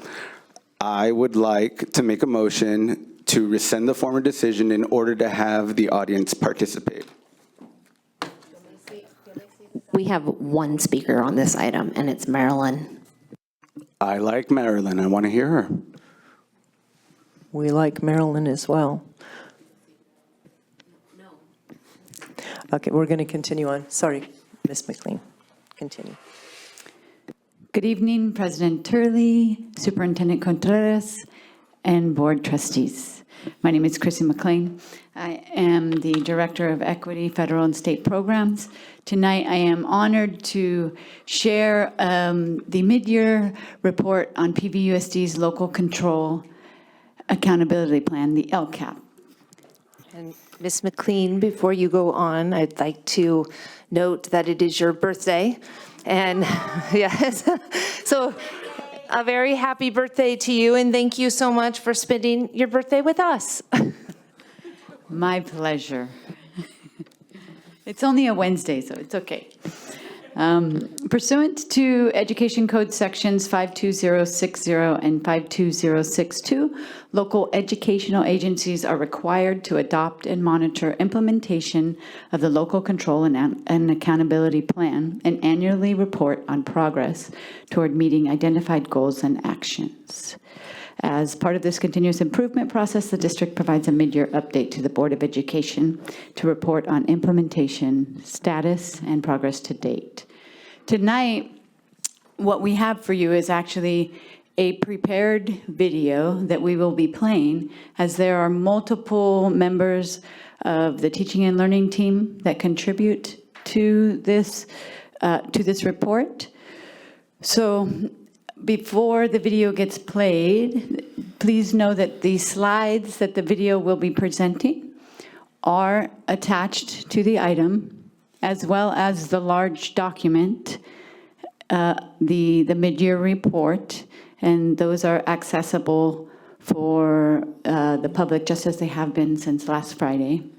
At the end of this presentation, there will be a QR code that the public is welcome to scan, and there they can give input. They will get that again, but in case people want to, who are watching at home, you should be able to hold up your phone at the end. The same QR code is also in the slides that are attached. And with that, we are going to let you just listen to the folks who have been progress monitoring our actions and behind many of the strategies that are hoping for improving our outcomes for our students. 2025-26 Local Control and Accountability Plan. This is an opportunity to pause mid-year, reflect on where we are, and be transparent about what's working, what's still in progress, and where we are intentionally adjusting as part of continuous improvement. This is not a compliance exercise. It's a story about how we are supporting students, staff, and families across PVUSD, and how we're staying grounded in equity while navigating a complex year. We always begin with our why. At PVUSD, our work is rooted in a shared belief. Every student deserves access to opportunity, belonging, and high-quality learning every day in every classroom. This slide grounds us in the understanding that LCAP is not separate from our daily work. It is the framework that helps us align resources, actions, and accountability to what matters most: student success and well-being. Our vision is that every student graduates ready to contribute meaningfully to their community and the world. And our mission reminds us that this happens when we intentionally cultivate environments where students thrive academically, socially, and emotionally. Throughout tonight's presentation, you'll hear examples of how this vision and mission show up, not just in outcomes, but in how we design systems, invest funds, and support educators and families. Our current LCAP spans 2024 through 2027, and the strategic goals you see here provide the long-term direction for our district. These goals reflect what we heard from stakeholders during the LCAP development process: the need for strong instruction and academic growth, safe, supported school climates, targeted supports for students with the greatest needs, and meaningful family engagement. Tonight's mid-year update focuses on how year 2 is unfolding within the 3-year arc. So what is the LCAP? The LCAP is a 3-year strategic plan. It's aligned to California's local control funding formula. It outlines how we use state funding to improve student outcomes. There's a clear emphasis on equity. It requires us to prioritize services for English learners, students experiencing socioeconomic disadvantages, foster youth, but also improving outcomes for all students. It's both a planning document and an accountability tool, connecting student data, stakeholder voice, and fiscal decisions. The LCAP is also built around state-mandated priorities, including student achievement, school climate, family engagement, and access to quality instruction. What's important to note is that equity is not an add-on. It is embedded across every priority. How we staff schools, choose curriculum, provide interventions, and engage families. As we share highlights tonight, you'll see how these priorities translate into real actions across classrooms and our school sites. So why a mid-year update? Senate Bill 114 added an important layer of transparency and accountability. It requires all school districts to present a mid-year report on both LCAP outcomes and implementation by February 28th.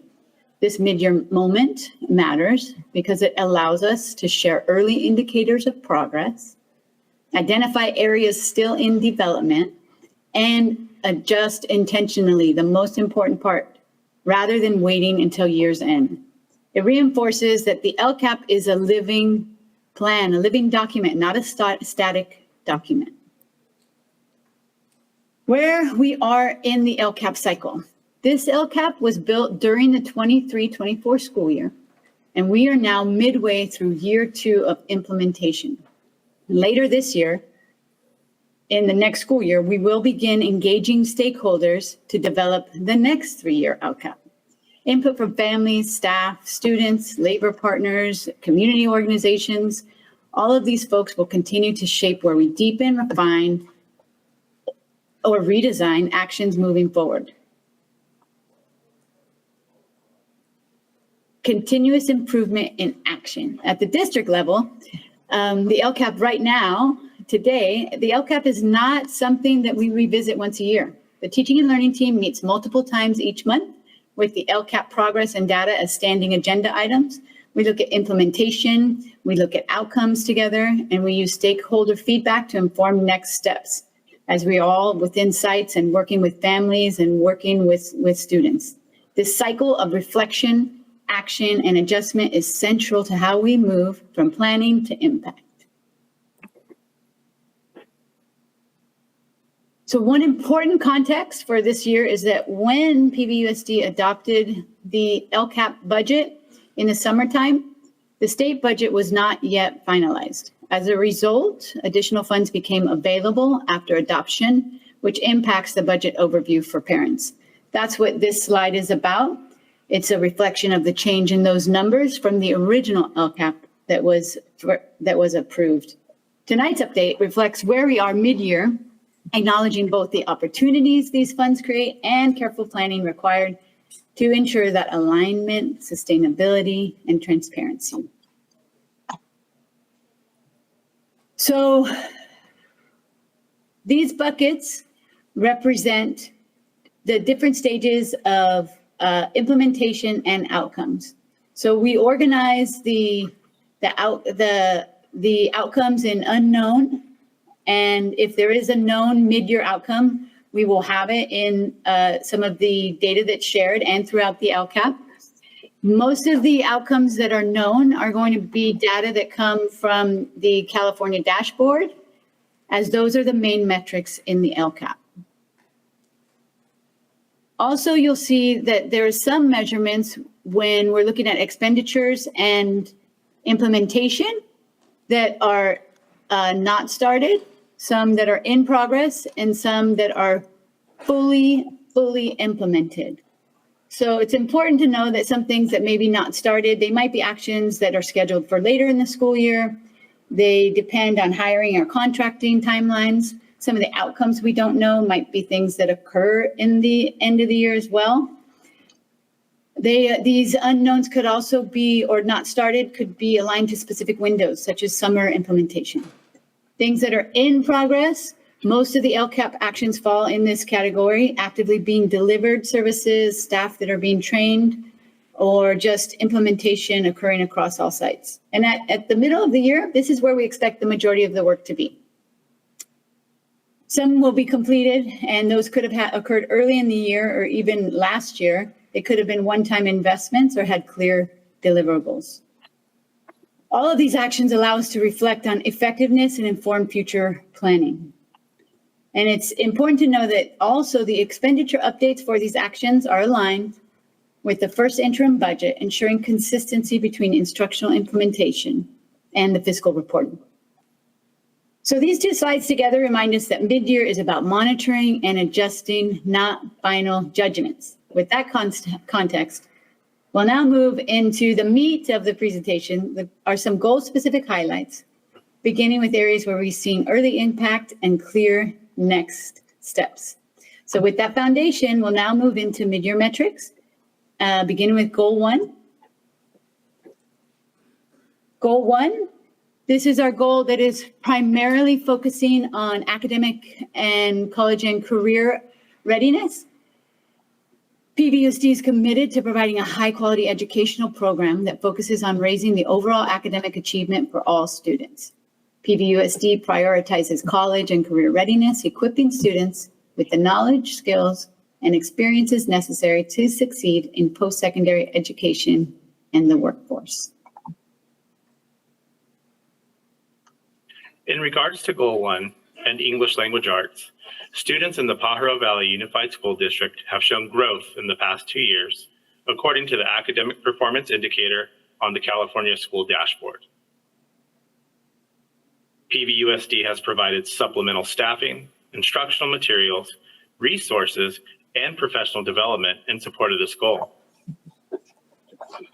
As we move forward, we plan to focus on continued professional development for the following signature practices: teacher clarity, teaching with intent, and the gradual release of responsibility. We also plan to focus on the alignment of work between 8th and 9th grades through work in partnership with California educational partners, focusing on grade level standards, grading, improving instructional practices, rigor, and student outcomes. Good evening, board members, Dr. Contreras, and members of the community. It is my pleasure to present the mid-year math data. Pajaro Valley Unified School District has shown growth in mathematics. According to the California School Dashboard, the district moved from red to orange on the Academic Performance Indicator. This improvement reflects the collective work of our teachers, site leaders, and support staff, and it signals that our instructional effort is beginning to show results. While this progress is important, it is only a step forward.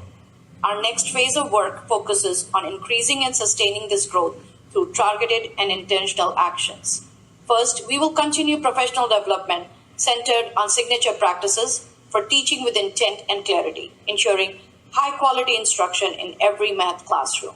Second, we will strengthen SWAN math implementation and coaching across 6 elementary schools and 3 middle schools, with an emphasis on fidelity and instructional impact.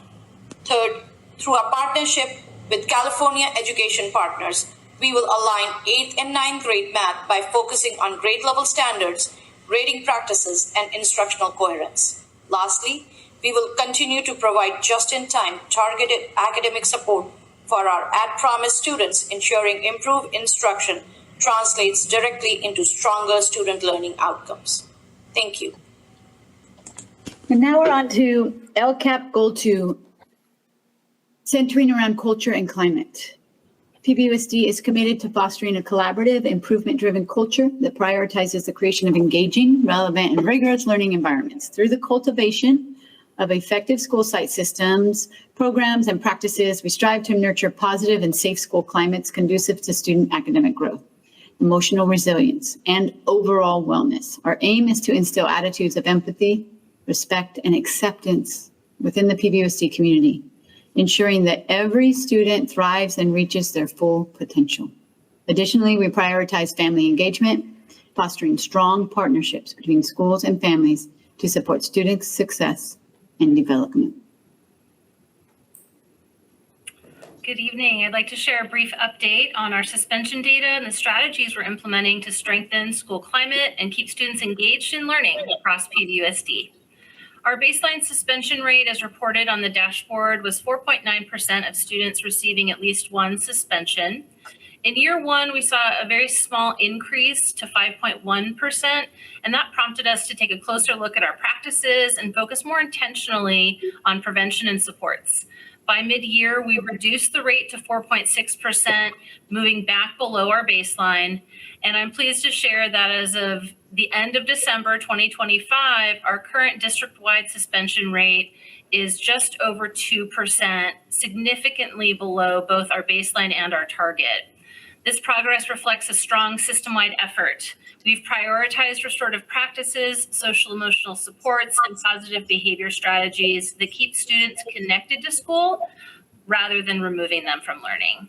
To date, we've had 53 administrators who've been formally trained in restorative practices, 28 schools who've received whole staff professional development, and we're going to continue that work in the coming year.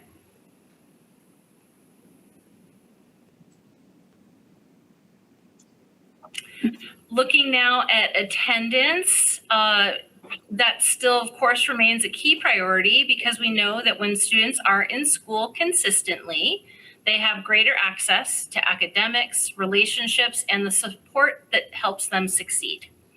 Our baseline attendance rate was 90.06.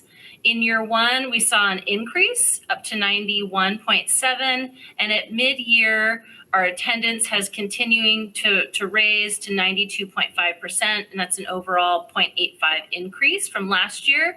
And that's just steady progress towards our long-term goal of 98% attendance. We're also seeing meaningful gains in reducing chronic absenteeism. Our baseline rate was 37% of students missing 10% or more of instructional days.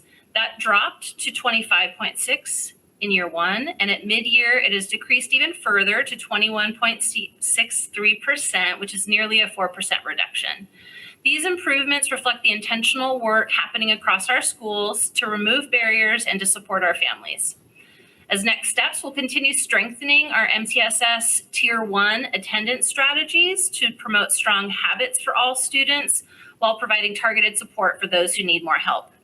We'll also continue working closely with our chronically absent students through SARB process using a restorative approach and partnering with our community agencies to address those underlying needs.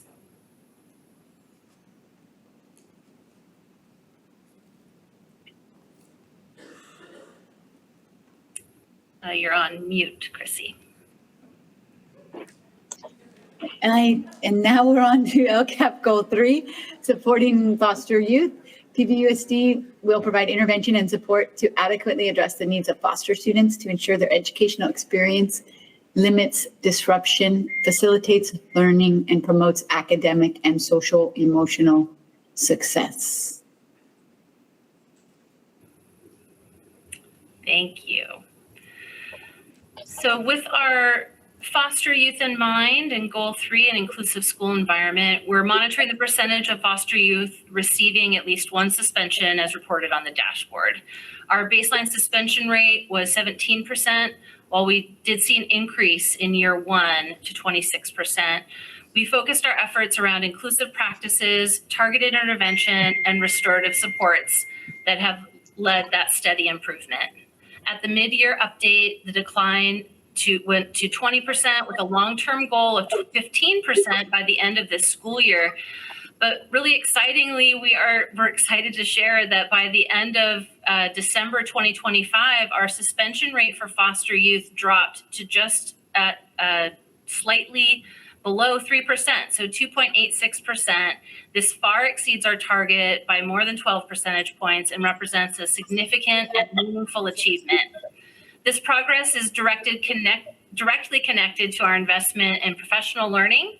And again, we've had many of our site administrators trained in restorative practices. We've had 28 schools receive that whole staff-wide professional development, and we'll continue that work to sustain that success.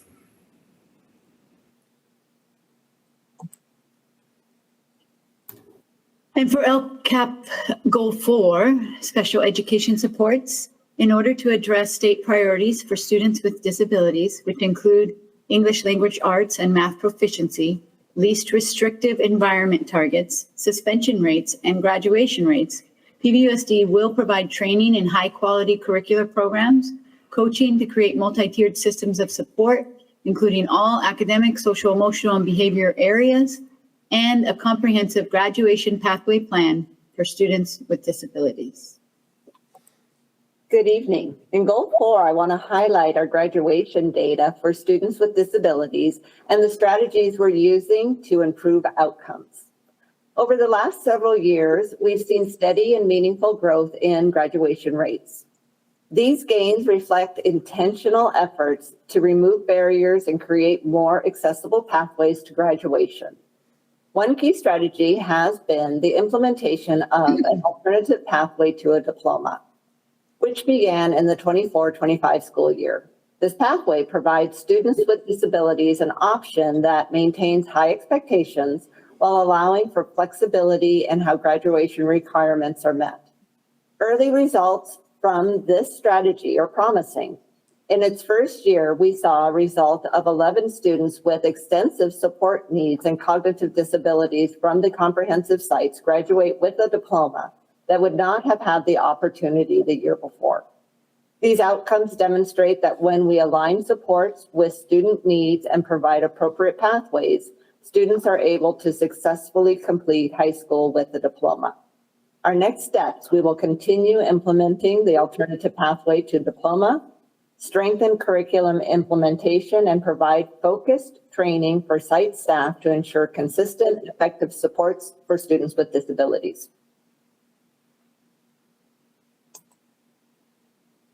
And LCAP Goal 5, multilingual supports. Through a collaborative, improvement-driven approach, PVUSD will provide programs to support all students in achieving at grade level on California state standards and that achievement gaps are reduced. We will prioritize emerging multilingual students' language acquisition, biliteracy, reclassification, and academic achievement. So as we look at Goal 5, which focuses on ensuring that all students are supported to achieve at grade level, with a specific and intentional emphasis on our emerging multilingual students, this goal recognizes a fundamental truth about PVUSD. Language diversity is not a challenge to overcome, it is an asset to nurture. In Pajaro Valley Unified, approximately 39% of our students are English learners and another 20% are reclassified fluent English proficient. That means nearly 6 out of every 10 students are either actively developing English or continuing to benefit from language supports. Because of that reality, Goal 5 is not owned by one department or one program. It is shared work across general education, ELD, site leadership, counseling, and family engagement. We want to highlight that focused efforts at the middle school level last year paid off. Intentional goal setting with students, early identification of students approaching reclassification, and strong site level coordination led to measurable progress. At the same time, this mid-year update reminds us that reclassification is not the finish line. And as you see on here, one of the measurements that we have regarding reclassification is the numbers here that say 24-25 and 25-26. These are the numbers of students that were reclassified by the first semester in elementary school, 135 last year, this year, 149. In middle school, 73 last year, this year, 227. As you look at that chart, you see the large increase of reclassification.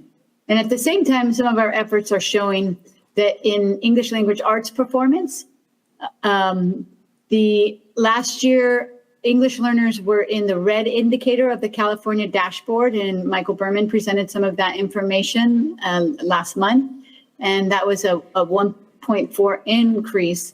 But for this year, as we got our October California dashboard, we're slowly increasing the English language arts performance of our English learners.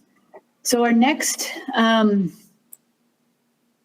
steps remain grounded in what we know works. Continued student-centered goal setting, early identification and targeted support for students scoring at LPAC level 4, ongoing attention to instructional practices in every classroom, not just designated ELD spaces. Ultimately, this goal is about systems coherence, making sure language development, academic access, and high expectations are aligned so students don't have to navigate fragmented supports but are constantly getting language support. This is long-term work, and we are committed to staying the course, refining practices, listening to stakeholders, and ensuring our multilingual students continue to thrive academically and linguistically. So in closing, the 25-26 school year has presented both opportunities and challenges. And today we shared some of the work we're proud to highlight, and there are still many other areas that shine, many, many, many. So thank you to everyone who has put work into the students on the daily basis. Our district is still working through some lingering challenges, such as right-sizing our budget and building consistent strategies across all schools and every classroom. PVUSD is committed to implementing and progress monitoring the LCAP to provide necessary, timely, and effective services to our students. We definitely acknowledge and sincerely thank the hard work and dedication of our employees, the support of our parents, and the resilience of our students to continue reaching for excellence. And just as the LCAP needs stakeholder input, which we have a plan for next semester this semester as we are starting to gather input, I figured this evening would be also a great time to start getting input from folks. So if you want to scan that QR code, whether that's anyone watching the board meeting on YouTube or here in the room, these will be sent out to staff and various groups. But if people now would like to provide feedback around some of the goals, please scan that QR code. We want to hear about the great things you've been seeing, your ideas, and places where you believe there may be some challenges and need some improvements. So thank you all for being a part of the PVUSD family, and that concludes our LCAP mid-year presentation. Thank you. I love that you're experimenting with the recording. I think that's really nice. And I appreciated that you were able to bring in lots of your team members to put that together. And so with that, it's just a report, so I guess it would be your time. Thank you. Trustee Turley, I would like to make a motion to extend our meeting to midnight. Is that enough? I think that's enough. I think that'll be enough. Is there a second? All those in favor second. signify by saying yeah. Aye. Good? Okay. Thank you. No problem. And I'll start the comments if that's okay. Okay. Thank you for this report. It's really good to see the goals that we set and how we are attacking those goals and how we're measuring those goals. So thank you for this. I see a lot of improvement, slow and steady, but still, on an uphill battle, uphill. So I thank our staff at PVUSD for a lot of those improvements that we saw. Thank you.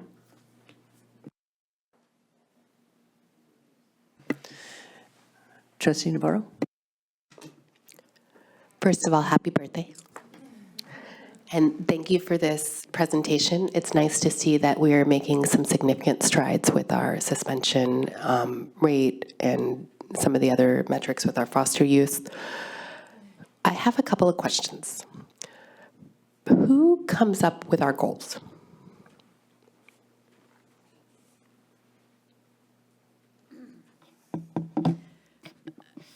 So when the LCAP is first created, it's a 3-year plan. That is created with input from all the stakeholders, from students, from families, from staff. And as that input comes in, there are goals that are created from all of the different input and feedback. There's sometimes also goals that are asked of us if our scores are low for certain groups. So for instance, we have a foster youth goal, and we also have a special education goal. So there was specific requests for those groups were scoring below, far below, for a couple years in a row, which then we're asked to make those goals. But it's not The goals itself don't usually change too much. I mean, we have the academic goal. We're always going to have an academic goal. And then we're going to have a culture goal.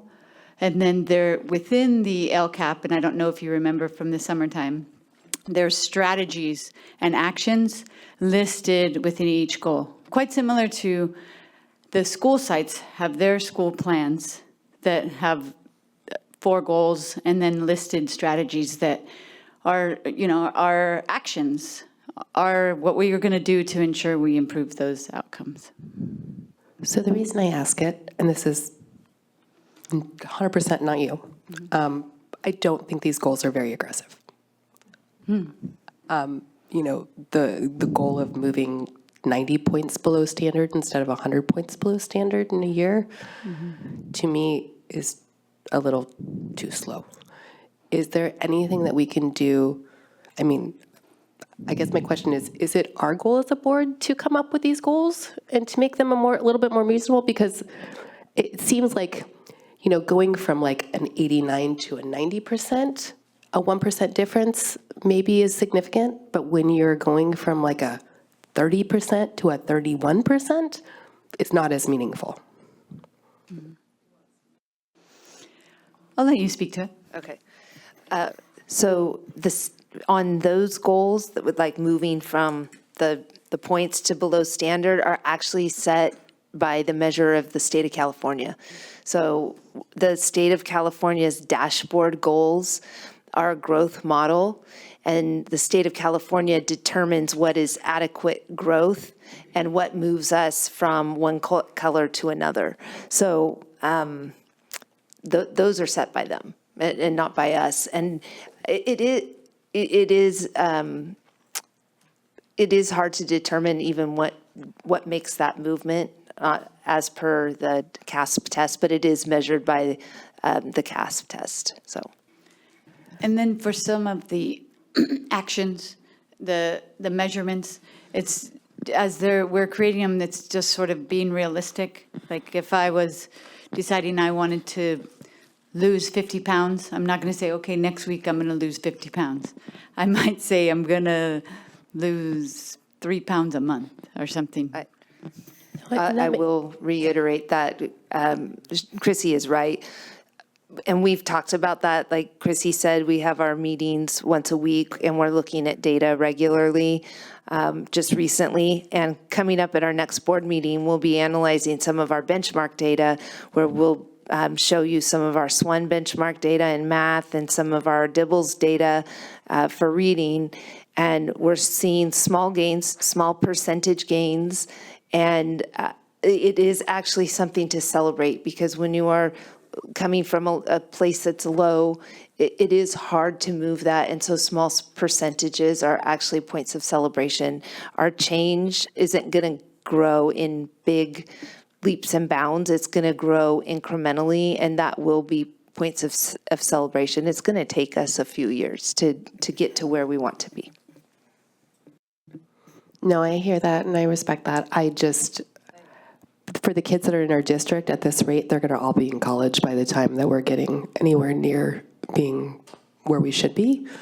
And so I understand that change is incremental, but I would like us as a board to shoot for much more than that. I agree. And I think some of the strategies that we're implementing, like letters, that's really going to change outcomes for students quickly because we're changing our instructional practices and our knowledge of how we teach students reading quickly. That will change quickly. I think our SWON pedagogy is also changing quickly, and some of the things we're engaging in for our secondary schools is also changing practice quickly. So we're hoping to see more than incremental change, but we also have to have the understanding that it does take time.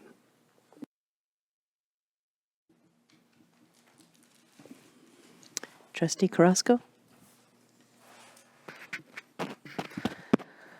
Oh, my question just left me. First of all, thank you for the presentation. I loved hearing like different voices. That was really awesome. What was my question?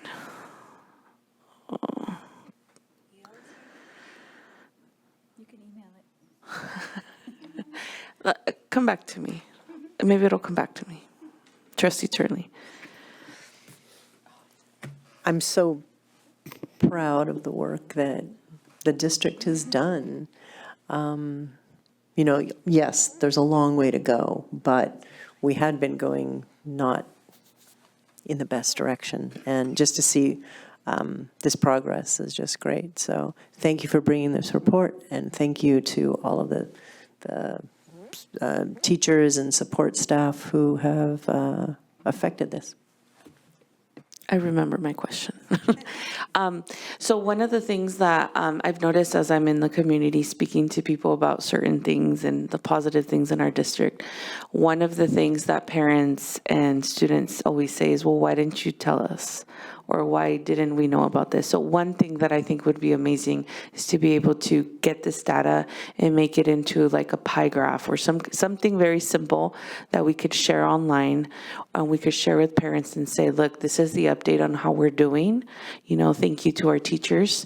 I think a lot of people don't watch our meetings, especially not at this time. But this is the stuff that I wish would be on the media, and this is the stuff that I want us to highlight and to focus on. So maybe there could be a way where we could create flyers, or Alejandro can, you know, send out something that it's a good visual, simple visual of how we're doing. I think that would be really great for the parents. Yeah.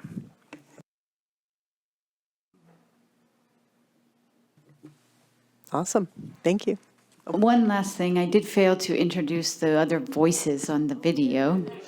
For Goal 1, you heard from our director, Rich Moran, and for math, you heard our math director, Deepika, and I do not want to say her last name incorrectly. Srinivasa. Okay, Srinivasta. And then we heard from our very own Executive Director of Student Services, Peggy Pugh, and Heather Gorman, the Director of Special Services, SELPA. All right, I think that moves us on to 10.2, board listening sessions. I don't think we need to spend a ton of time, but there's a little bit of business to take care of. So all of the comments that either were received through the survey or through our listenings, except for the one from February 6th, are now in an Excel sheet. I would like to get the ones from February 6th if you have, oh, perfect, okay. So I'll get those in over the weekend. Then I'd like to share them with the board. And if, you know, this isn't a vote, but my intention is to have them put on the board's part of the website so people can see what we're hearing. Not drawing any conclusions because we still want to be out there doing some more listening. Does that sound acceptable to everybody if we do that? Yeah? Okay. Can we also send out the survey again?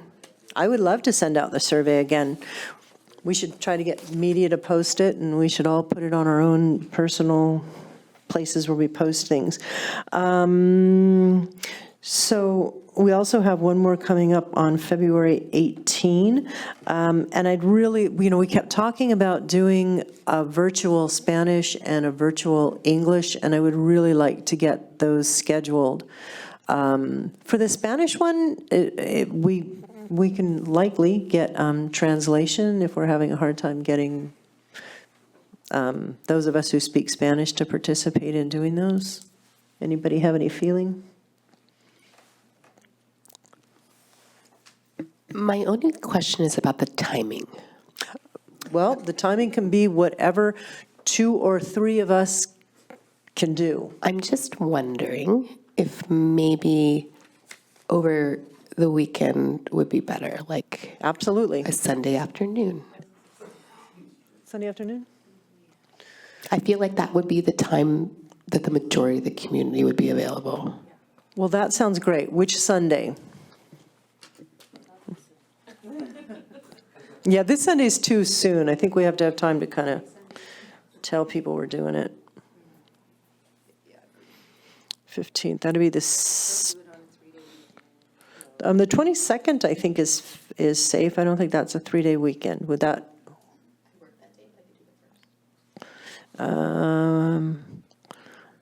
March 1st. I'll be out of town, but you don't need But me. we only need 3 of us, so if the 22nd works better, would that work for you? Or you? That we can do online if we want to, if we're not really, no, we can't talk about it, but we can talk about when we can do it. Okay, that's great. So I'll send that out to all of us and see if we can get some more dates lined up. That's the virtual meetings.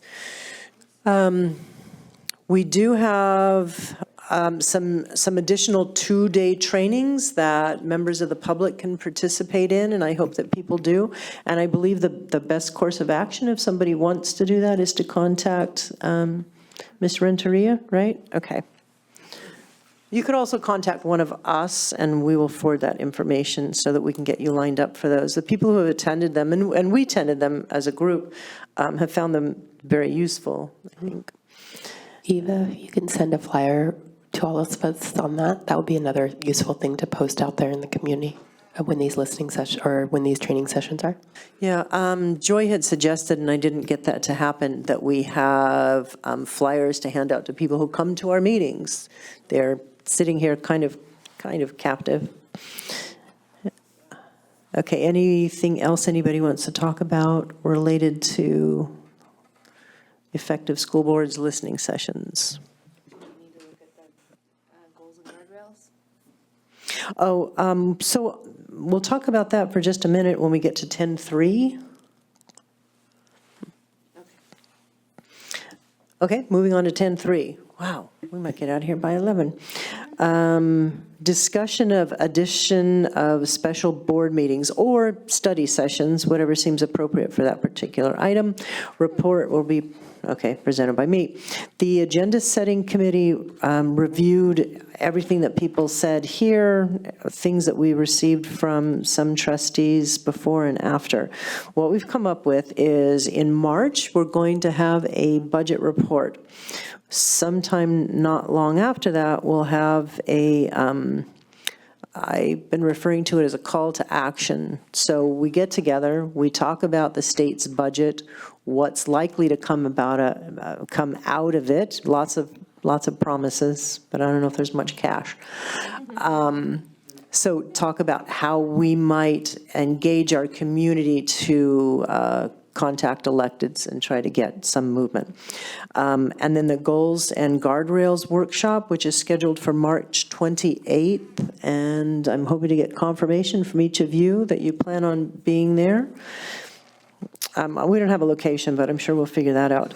And then one on SELPA, one on English language development, and a series on student health, with one focusing on mental health and behavioral issues, one focusing on just general health, maybe have somebody from food service come and talk to us about what we're feeding to our kids and what's good nutrition.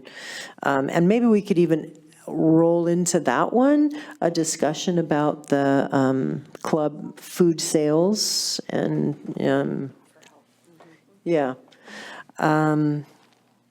so that's where we're going. I hope that sounds okay with each of you, and I will send those to the superintendent's office and see if we can get some suggested dates, and then see if trustees are available on those dates. What I'll do is Eva and I can put like a Google sheet together with some proposed dates and maybe like what we think time spans might be for those, like we think this might be a 3-hour or whatever, and then people can check, like, we think that this would be a doable date for, and we'll look at if we can get a quorum together for that.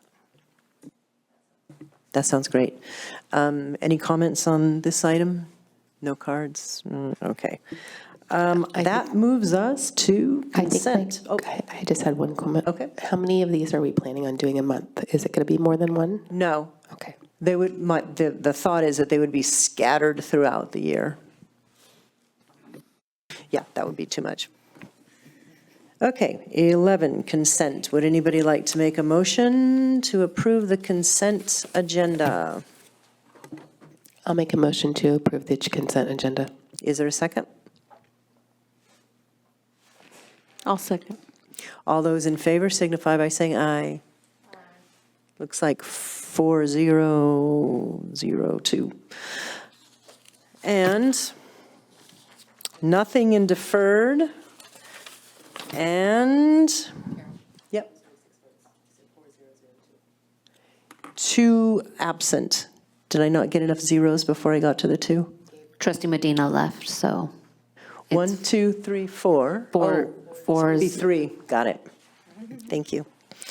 Our next regular board meeting will be on Wednesday, February 25th. Closed session at 5, open session at 6. Will we be here or? Okay, we plan on being here. And with that, the meeting is adjourned at 10:29. We didn't